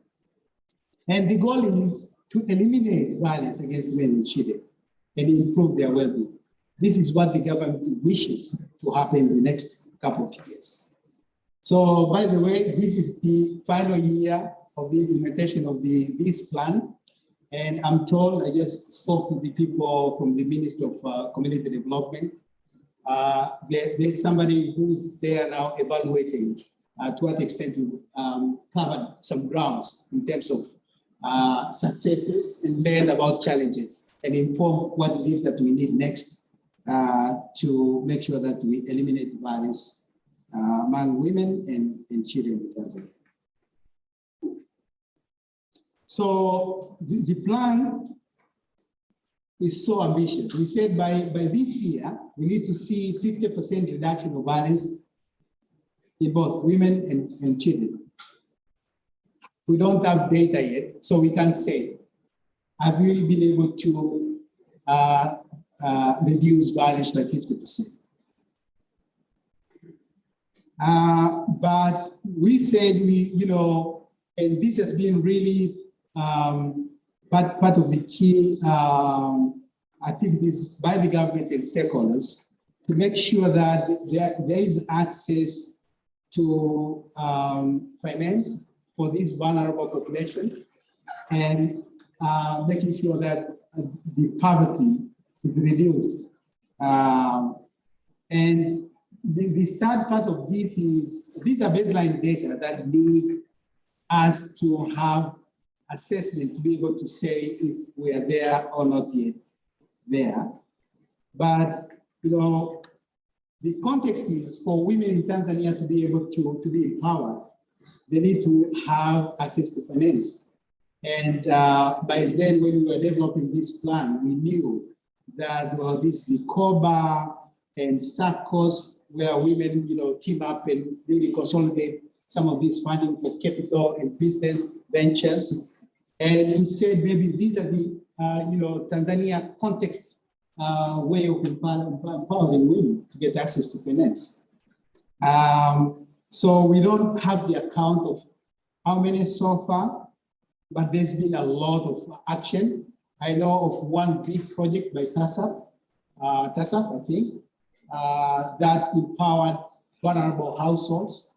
And I think Lusayo was part of the team that evaluated the success of financial empowerment of women in impoverished households.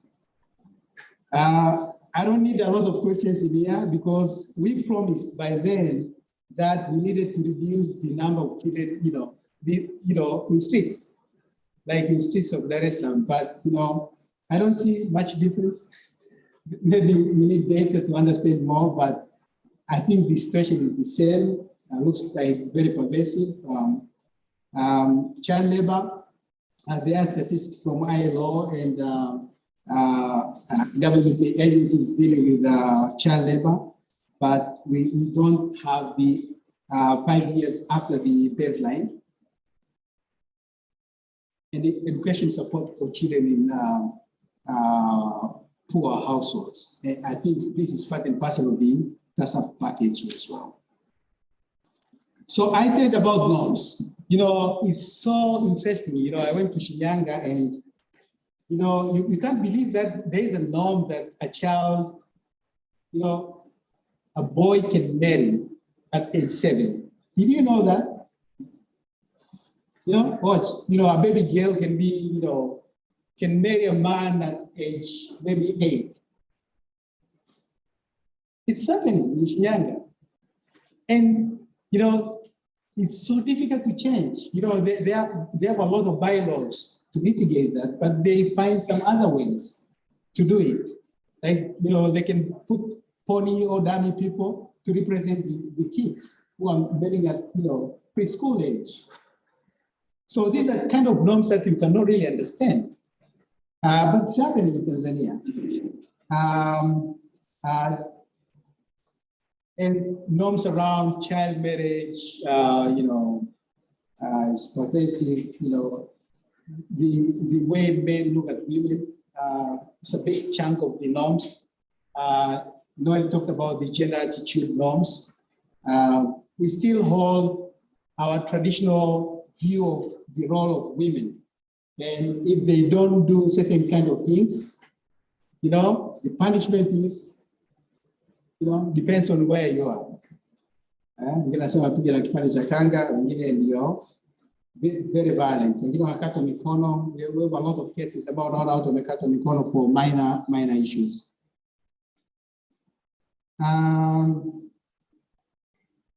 So parenting, you know, I'll say maybe for people like Likindikoki and Noel and the Kidia and the Mucho, this is you know, an old generation. Maybe you can do very little to change them, but I think investment in really addressing issues around positive parenting and focus on the younger generation so that they can come and be better fathers, better husbands, better men. Maybe that can be something to think about.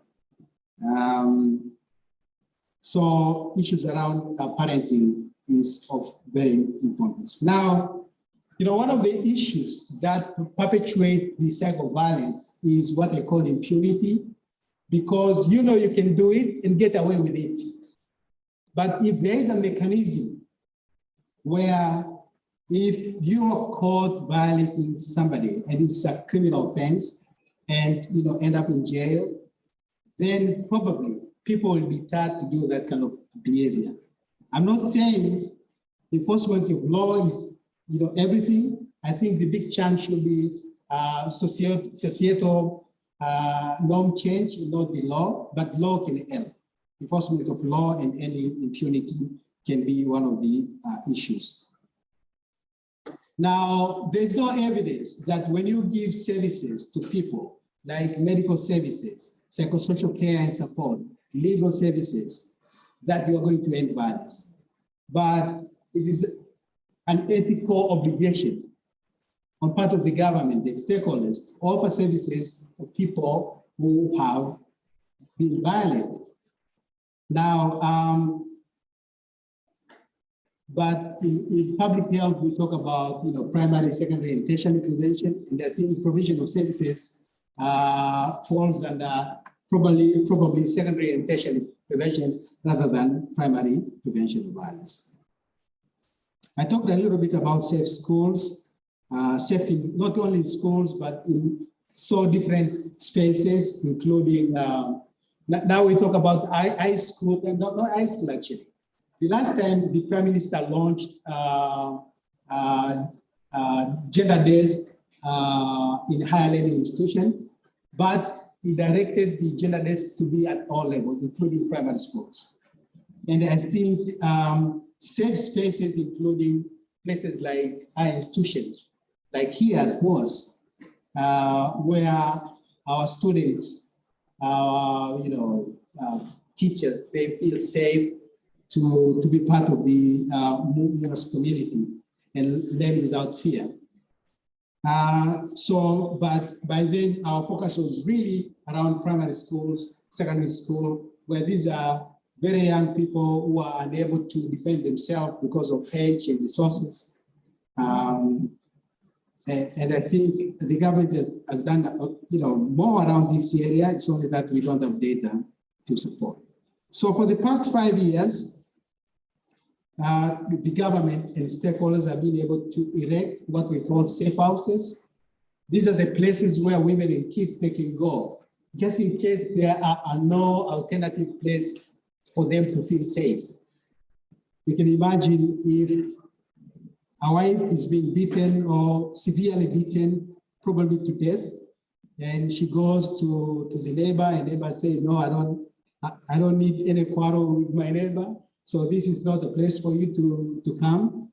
She goes to attention leader and denied access. Probably they need a space where they can feel safe until when they are able to sort out some of these issues. So safe houses are there. They're not enough. They're not quite enough, but at least they're there. By the time when this plan was being developed, there was only one safe house here and one piloted safe house in Iringa.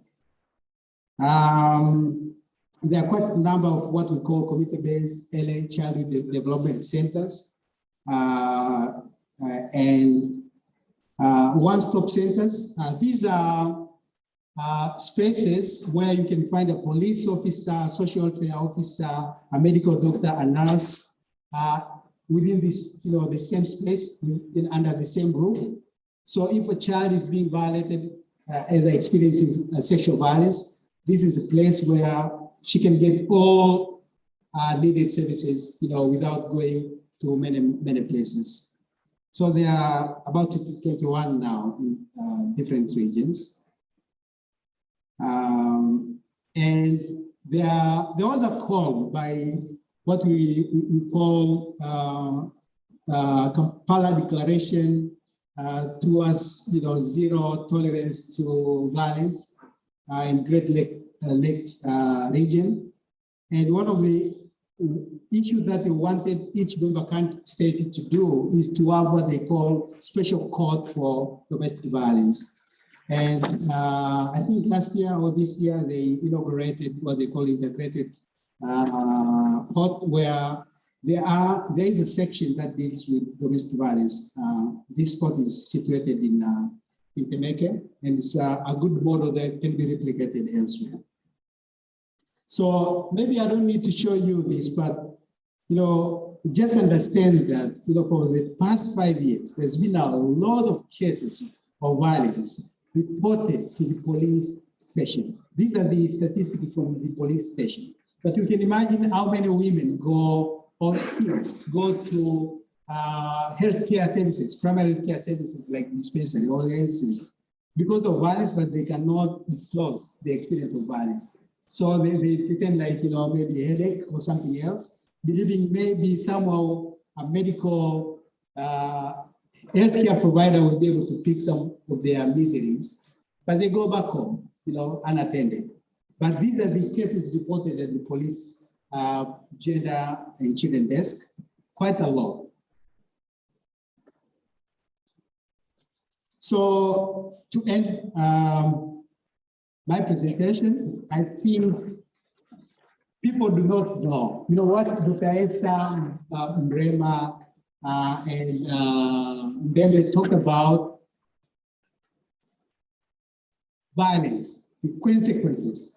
Why do we need to change? Is it possible for us to change? Community, people in communities, they need to know this.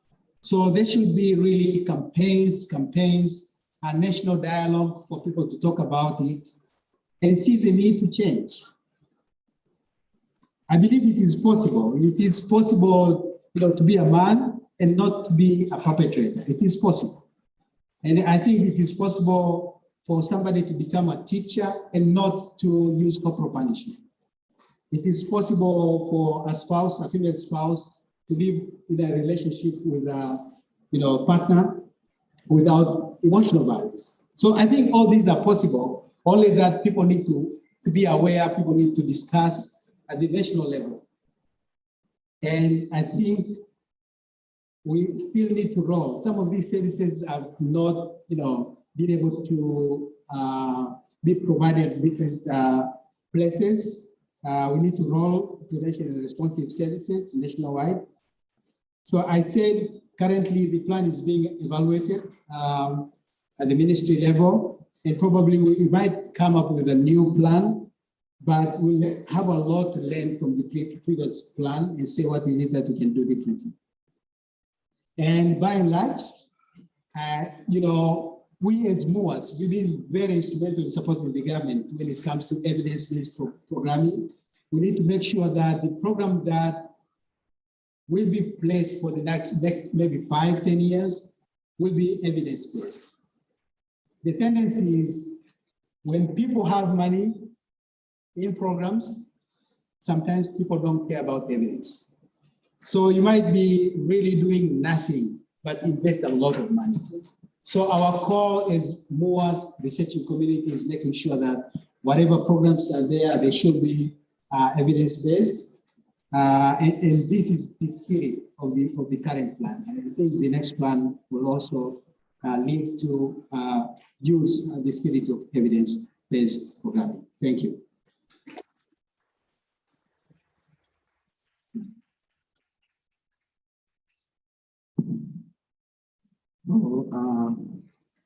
Dr. Kilikuki is our final presenter today. Maybe we can have 10 minutes of questions, and then we'll give you 20 minutes to respond. That will be about time. So, presenters, please come forward. And we'll give you 10 minutes for questions.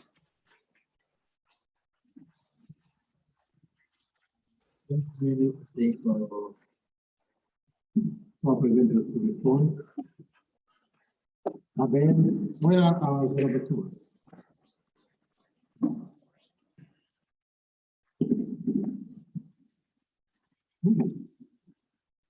And then the copy will give us some summary, the way forward during the session. And then you give your presentation to Dr. Kilikuki, and we give you a privilege to make a conclusive remarks on the way forward. So, mikono tafadhali. Kingine unaona? Ungenyoosha kabisa so that naogopa maswali ya mihemko. Wengine mtaweza kauliza wengine nani unganisha.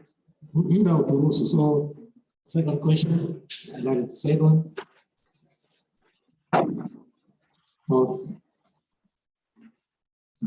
Okay. No, maswali matano, thank you. Karibu. Thank you very much, Chairperson Dr. Guguyu, and thank you presenters for a very elaborative presentations. I have a couple of questions. Number one is to Dr. Esther. You gave us staggering figures of violence, and specifically you talked about violence against women. So I was just curious, what are the figures in men?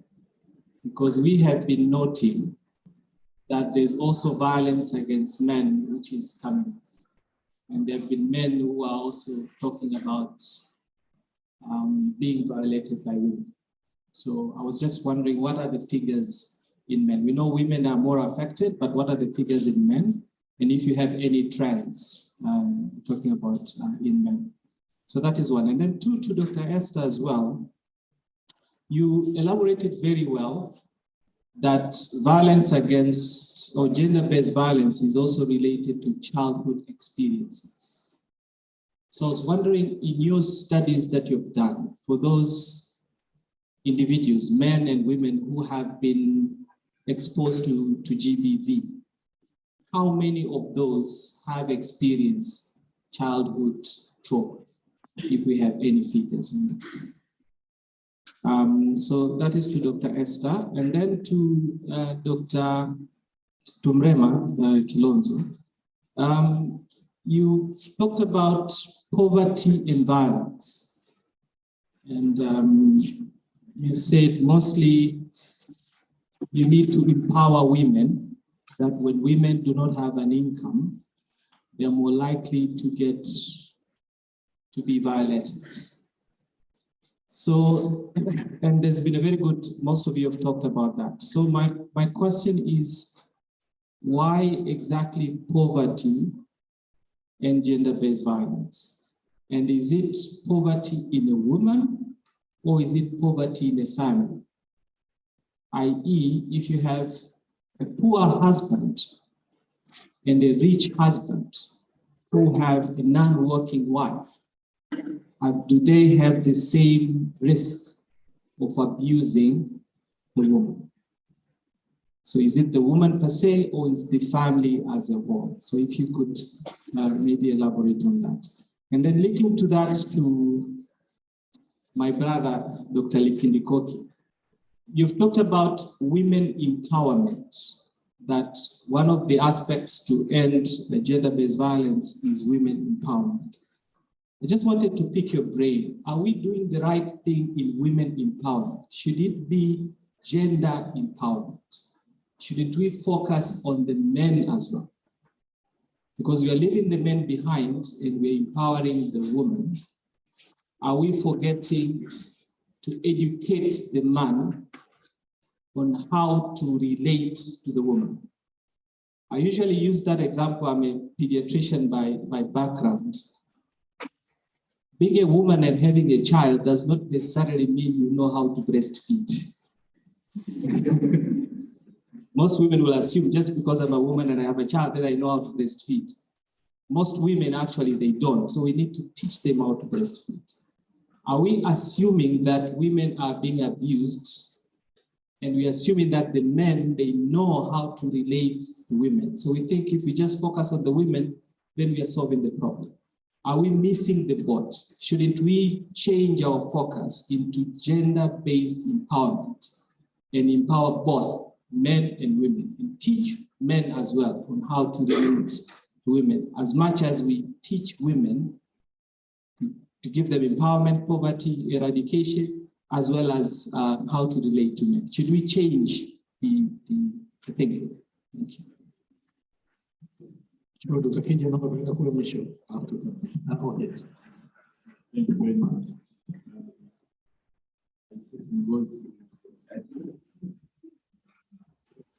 Okay. Thank you. Thank you very much.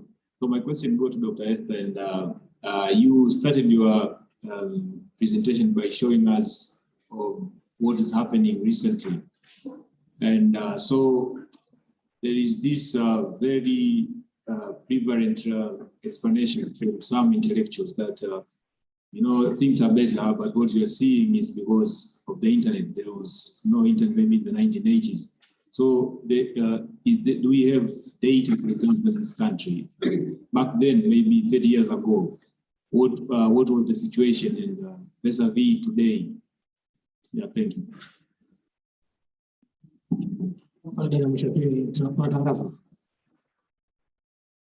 Excuse me, I have some car parked in the football ground there, and the students are having a match in a few minutes. I will ask if your car is there, please, just you can move fast and go and remove the car. It is T306 DFE, T496 DUX, T431 DYE, and T604 DWP. Unless you are one of sitting there, I won't allow you to move, but the rest, please just take some few minutes and remove the car. Thank you.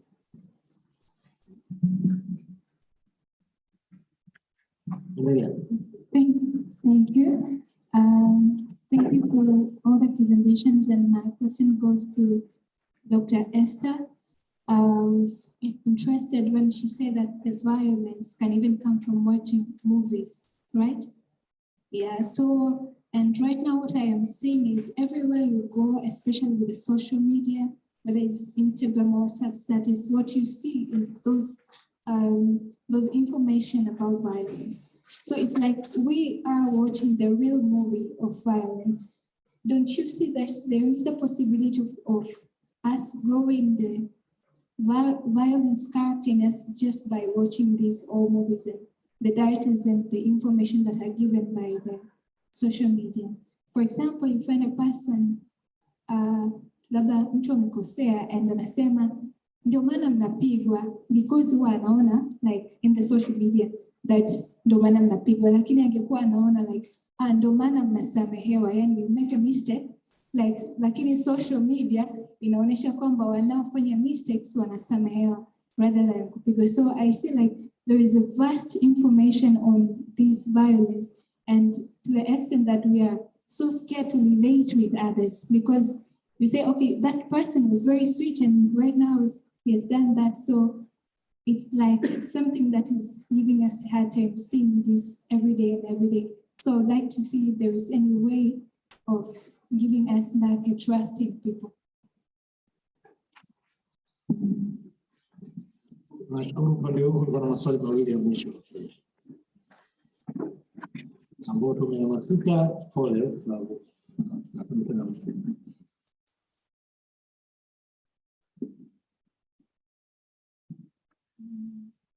So thank you all presenters. It was quite an impressive session.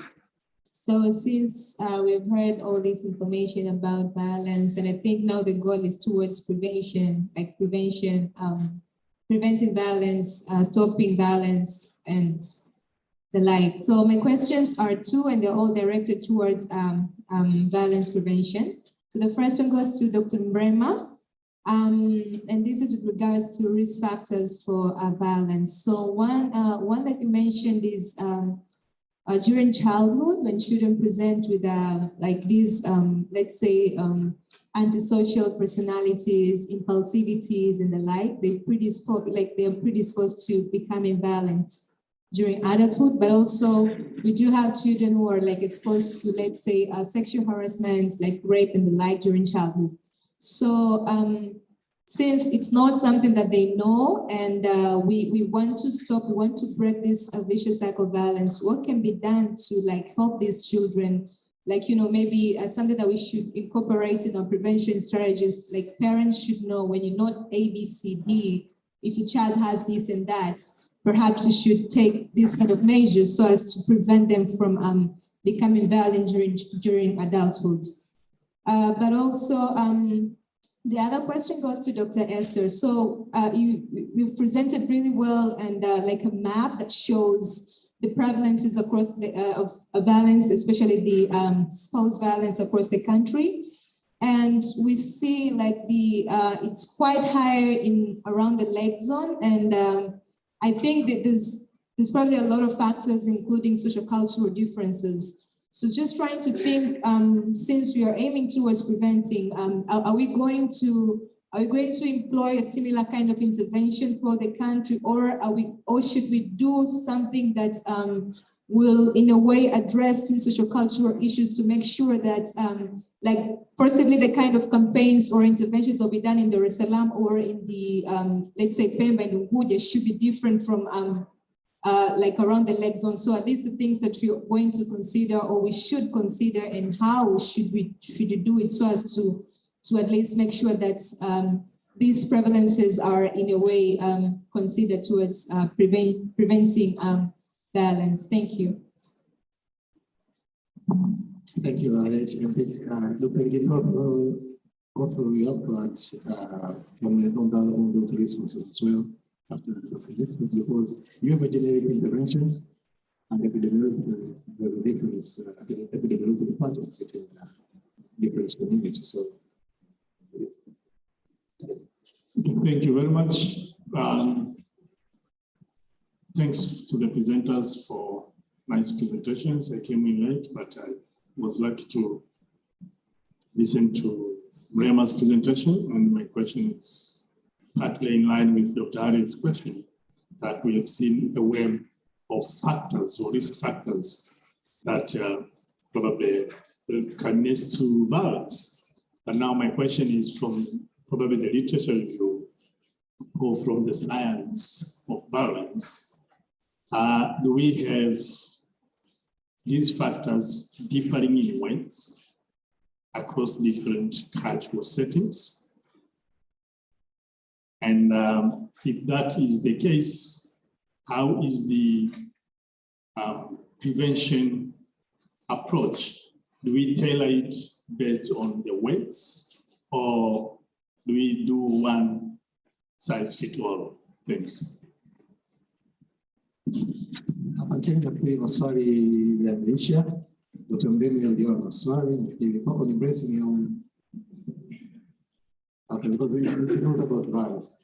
So karibuni, naomba kuadd a little bit kwa Dr. Kija alichozungumza, especially Esther when we're reporting on violence, it is like when we are dealing with the physical and mental health issues, we neglect emotional components on violence, and the male are the victim of emotional violence. When we are rejected by ladies, what follows, it was emotional torture, and people are living in this. Probably most of the violence that we see today, they are reactive to the emotional violence that women has been experiencing all over its life. Karibu kwa ajili ya resources.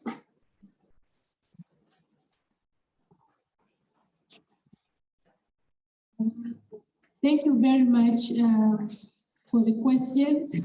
Many of them directed to me,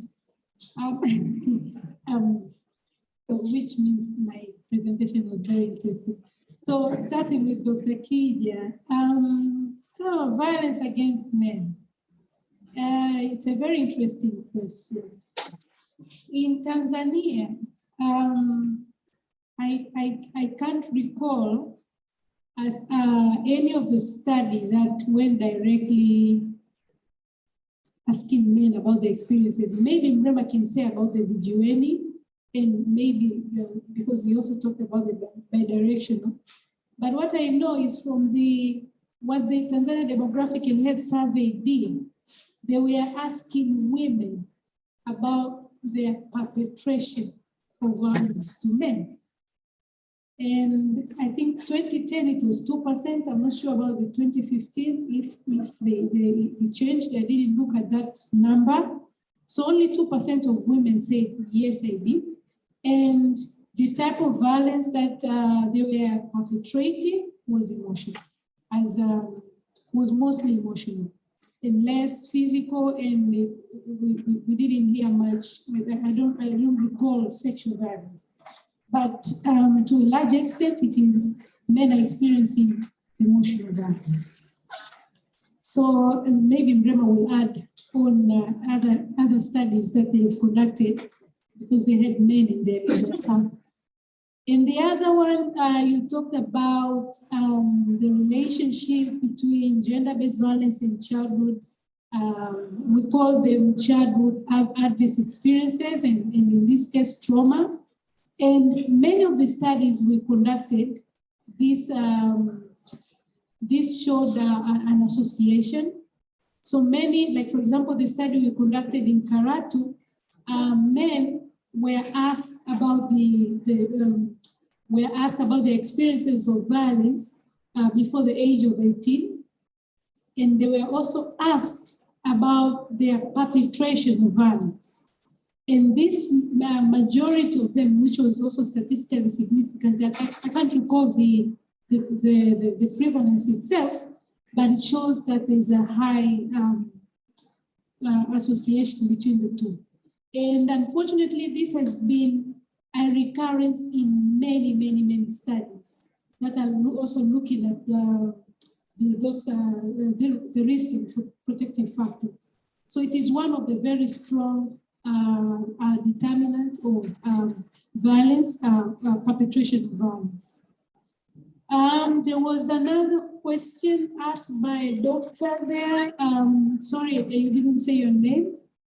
So you talked about what we see in the internet or in the social media, and whether we have data in the past and whether we can compare and say this is maybe too much now. So I would say, I can't really say, I'm not very confident to say that the violence is increasing or decreasing because of what we see. I think past maybe 10 years, we didn't have a lot of like digital TVs. I remember when I was in Form 1, I had to travel from my home to go and watch a World Cup in my mdogo's house somewhere in Kinondoni, from Kimara to Kinondoni. So you can imagine, we didn't have TV, and there was only ITV at that time, and I think Zanzibar broadcasting. So that was somewhere in 1994. And you can imagine if these things were happening by then, where would you see such data.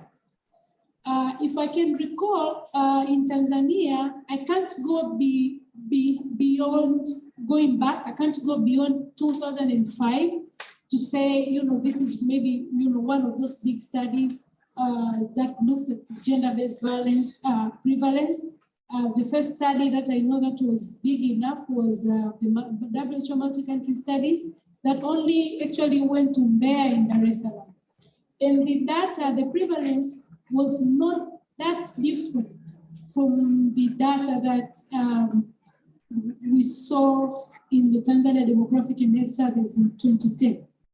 And the tool that they used was the same. So it is like I say, violence has been there. Maybe people were just silent, or they didn't have a place to report and show you that this is how much, or maybe there were not enough research being conducted, but it has been there. It is still now, and unfortunately, it is still common. And hatujashtuka. It's like it's happening like just like yesterday and the other day. So it is, I would say the same, but maybe because of those factors, I don't have the confidence to say it is increasing or decreasing. There was, I'm not sure if I got the question. I think it was rather an observational comment. I'm not sure if it was really a question about watching movies. And so what we see, or what the studies have shown, it's actually, it is interesting. So there are studies conducted in the Western countries that looked at the criminality and the association with the childhood life. And of recent, it shows that the watching TV, not only violence acts or scenes in the TV, but too much screen time. It does too much gaming, not necessarily violent games, but too much gaming, like playing games, video games, expose children to poor problem-solving skills, poor social skills, and these children will more likely react in a violent manner. So it's not only the violent scene. Too much screen time is harmful, and it is harmful in children who react in a very impulsive way, and later on develop those aggressive behavior. So I'm not sure if I really get the question very well. You tell me if I had my reason to what you wanted. And the last question was the prevalence of the spouse violence, and it was varying according to the regions, and significantly, well, I don't know if it's statistical significant.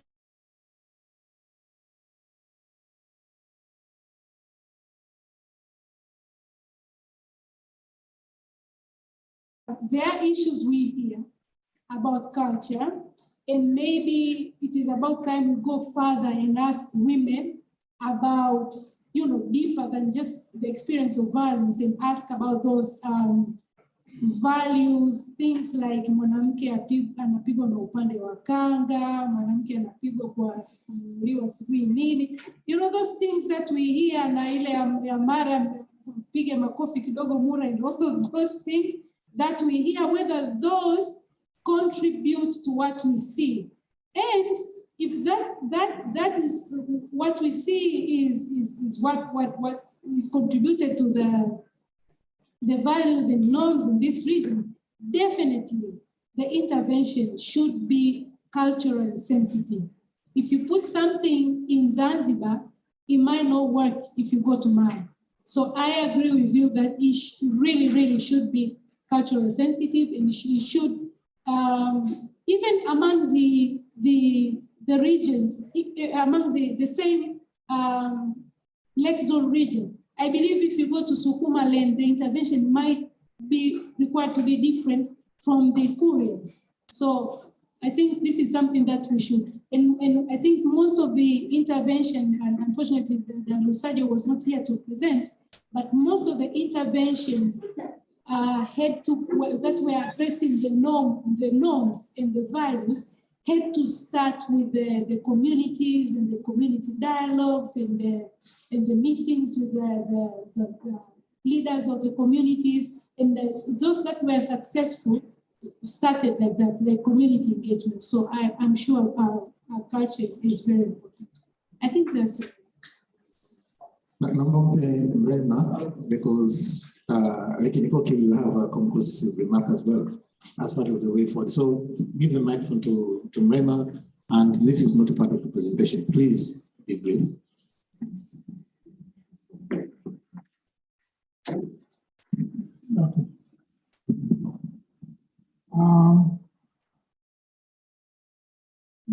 To answer your question when it comes to poverty and low income, with studies that we have done, because that was the target, and from literature that we have is that there are a number of factors that are involved, and poverty could be poverty of a community, or could be poverty in a sense of the family. And talking about the family, as Dr. Leakey talked about, feeling that you have power. And when you don't have, every time I'm depending on you, then that increases power. And that subjects a woman into behavior that might violence them. So if every single time I have to come, anaomba shilingi 5,000, nikasuke, nikasuke hivi, nikafanye vile. So that most likely will make a person be subjected to violence in one way or another. So it has shown that if a woman is being empowered financially, so they are able, with intimate partner, they're able to have money to take care of themselves. That reduces violence. And here we're talking intimate partner violence. It could also be violence because, again, not necessarily people who are married, even people who are boyfriend and girlfriend, but other people also, if they don't have money, then they hope to get money from other people. And that will increase maybe sexual risk behavior, and that also be in line in violence. To summarize on that, again, it's with the studies that we have done, we also focus on men. And we've talked very well. You asked a question about prevalence when it comes to violence in men. In the study that we have done in Vijana Vijiweni, any experience of violence was 34%. So men do experience violence, and it's high, not as high as we compare, obviously, with women, but 34 is higher enough that requires intervention. And I always joke around, but it's true that I'm thinking about it. Even that study focused on empowering men when it comes to violence. That I have 3 boys, and I'm thinking of how they will be later when they grow up, because everything is about women, is empowerment, women this, women that, but we're not empowering our boys to be able to deal with these empowered women. I always tell my wife that we've married for some years, but since 2016. And we had couples that we hang out, they are close friends. 4 of them have divorced, and all these are working couples. And we're talking about the same thing. It's being able, if you hear the reasons why they break up, as being able to deal with empowering each other. They have power, they have to exercise their power and reason around that. But men are not able to deal with that because when we're not being raised that way. And that's where the challenge is. And talking about intervention, maybe interventions that would help men to be able to understand. We talk about norms. I think one thing that you ask, if it's something that we think of what will help when it comes to interventions, I would say intervention that changes norms, changes what people think. There's an intervention now going on in Zanzibar. I think Dr. Ricky was also involved in evaluating it, and basically they are doing that. It's violence against children. It's changing the society.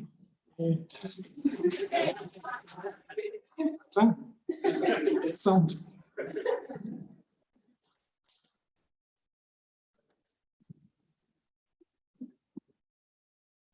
Thank you so much, and I think the question is just respond to your question and then we'll wait for it. Hawa jamaa rapotoa hajaniletea kwa nitengeneza za kwangu au sana hizi za kwao. Poverty, women empowerment. We know from studies that poverty is one of the structural risk factor for violence. And I agree with you that when we talk about poverty, it's about family poverty, women poverty, and child poverty, because we always miss about the child poverty. And actually our plan is focusing on empowering men, women, and children. So it's only the UN, the respect framework is talking about empowering women because it is a UN women. So our actually include, our plan includes men and kids. There's a risk if you don't couple what we call violence prevention and what we call gender transformative component. When you empower women, you need to empower men to understand the norms and attitude on how to deal with empowered women.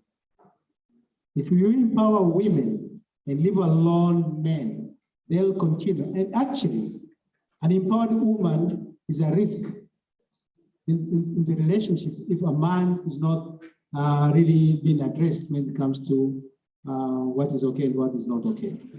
So we did a study, me and Dr. Mbwambo in Bear and here, among common women in markets, and they understand when a woman is empowered in the household, what are the tensions?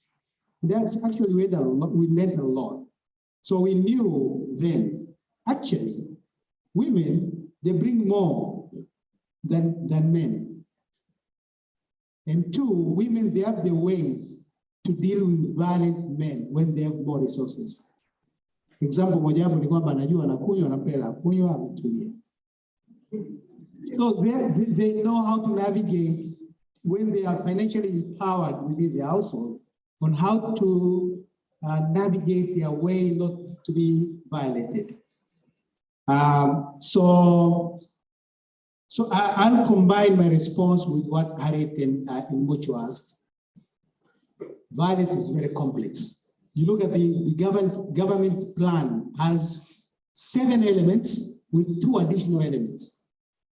2 additional elements has to be evidence-based, and the other one should be well coordinated. And you deliver the 7 elements. So there are multitude of determinants. And if you address one and leave the other, like you empower a woman and leave men with their attitude, it goes wrong. So I agree with Mocho and Harriet and Dr. Esther that we need to use epidemiological lens when it comes to identification of risk and what are the appropriate mitigation.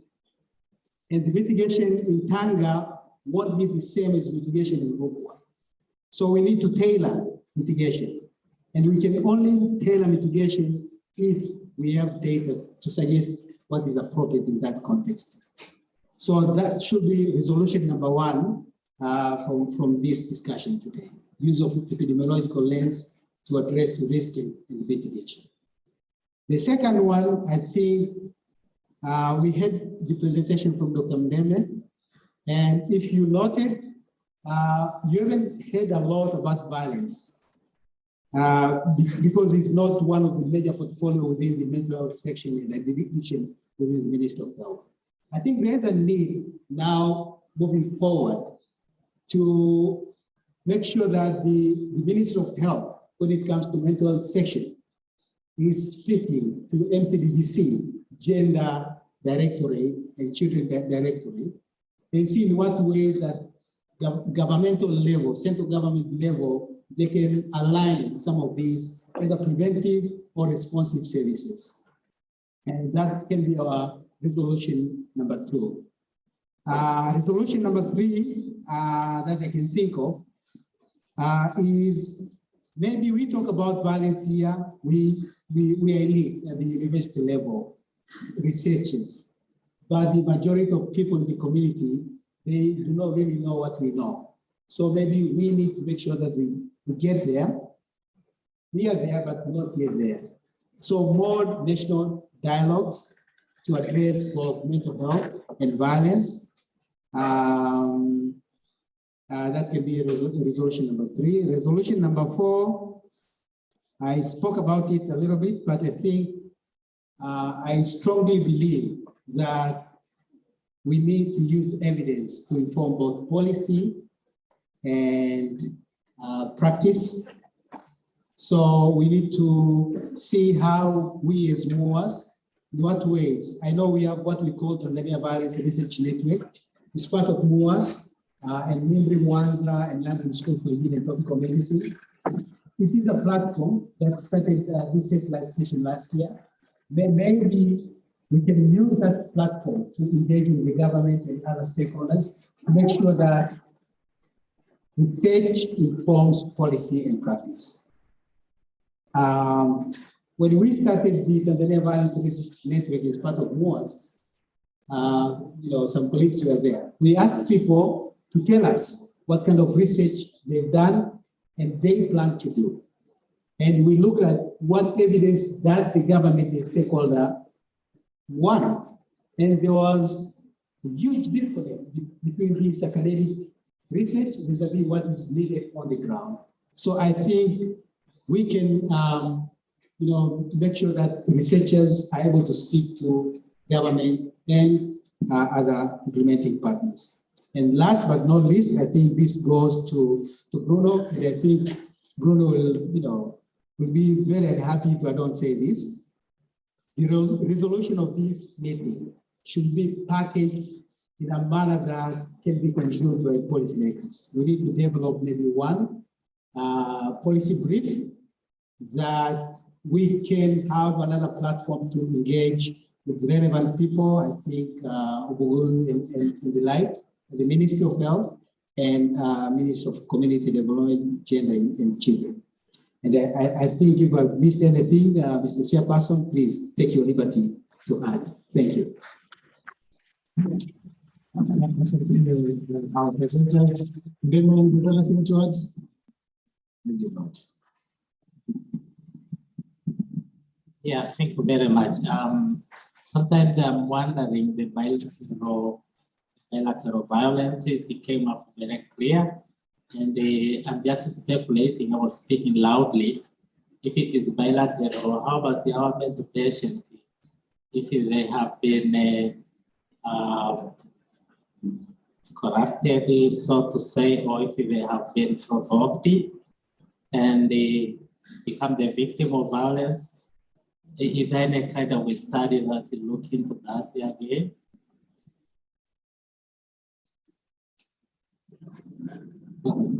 Nashukuru kwa your concern. Probably we should end up here, lakini if I can echo your concern, we should broaden the spectrum of the most vulnerable groups, because mental health patients, they are mostly victims of the violence rather than being a perpetrator of violence. If you take them, maybe 3 out of 10, they have been violated by their people who are taking care of them. And 1 in 10 probably is a perpetrator. And it is not intentional, not of them, because they can't judge, or they are subjected to the environment where they can't control their temper. So among the vulnerable population should add mental and wealth, because they are victims of this violence as well. So Naomba tumalizie hapa because we have a lot that unfortunately muda hauturuhusu. And probably we can take it to Clubhouse so that we can go to Clubhouse so that we can talk to Tanzanian community, because this is for academics. Sioni raia in this building, and we are talking about wananchi, and they are not here. So if you can go to the Clubhouse and in our mentors dialogue, maybe you can put it on October rather than September, so that we can use it during the mentors week, so that we can have a national mentor. Jamani, jioni njema na nashukuru. Sorry. Yeah, samahani. Thank you so much. So there is just one thing that you didn't mention, that this is the first step, right, as the scientific part. And we expect the same team, I mean the same team and others to start organization of the university-wide symposium on the same around topic, but try to expand more on various specific areas. And if we can even get the victims to speak, I mean, who at least can speak out the reality.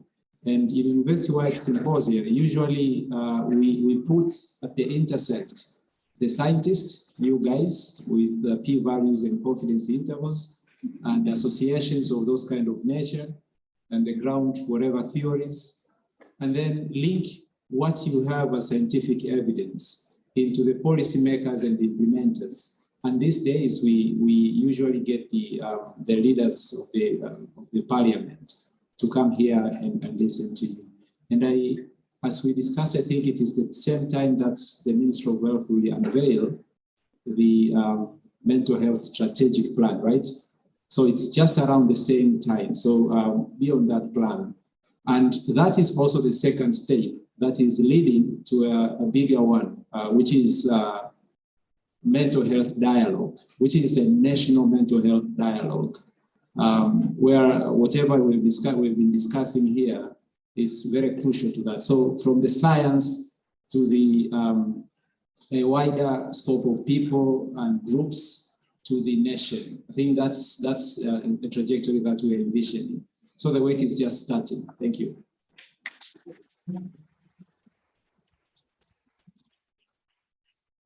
Nashukuru bila pili ngoja nikosea adabu.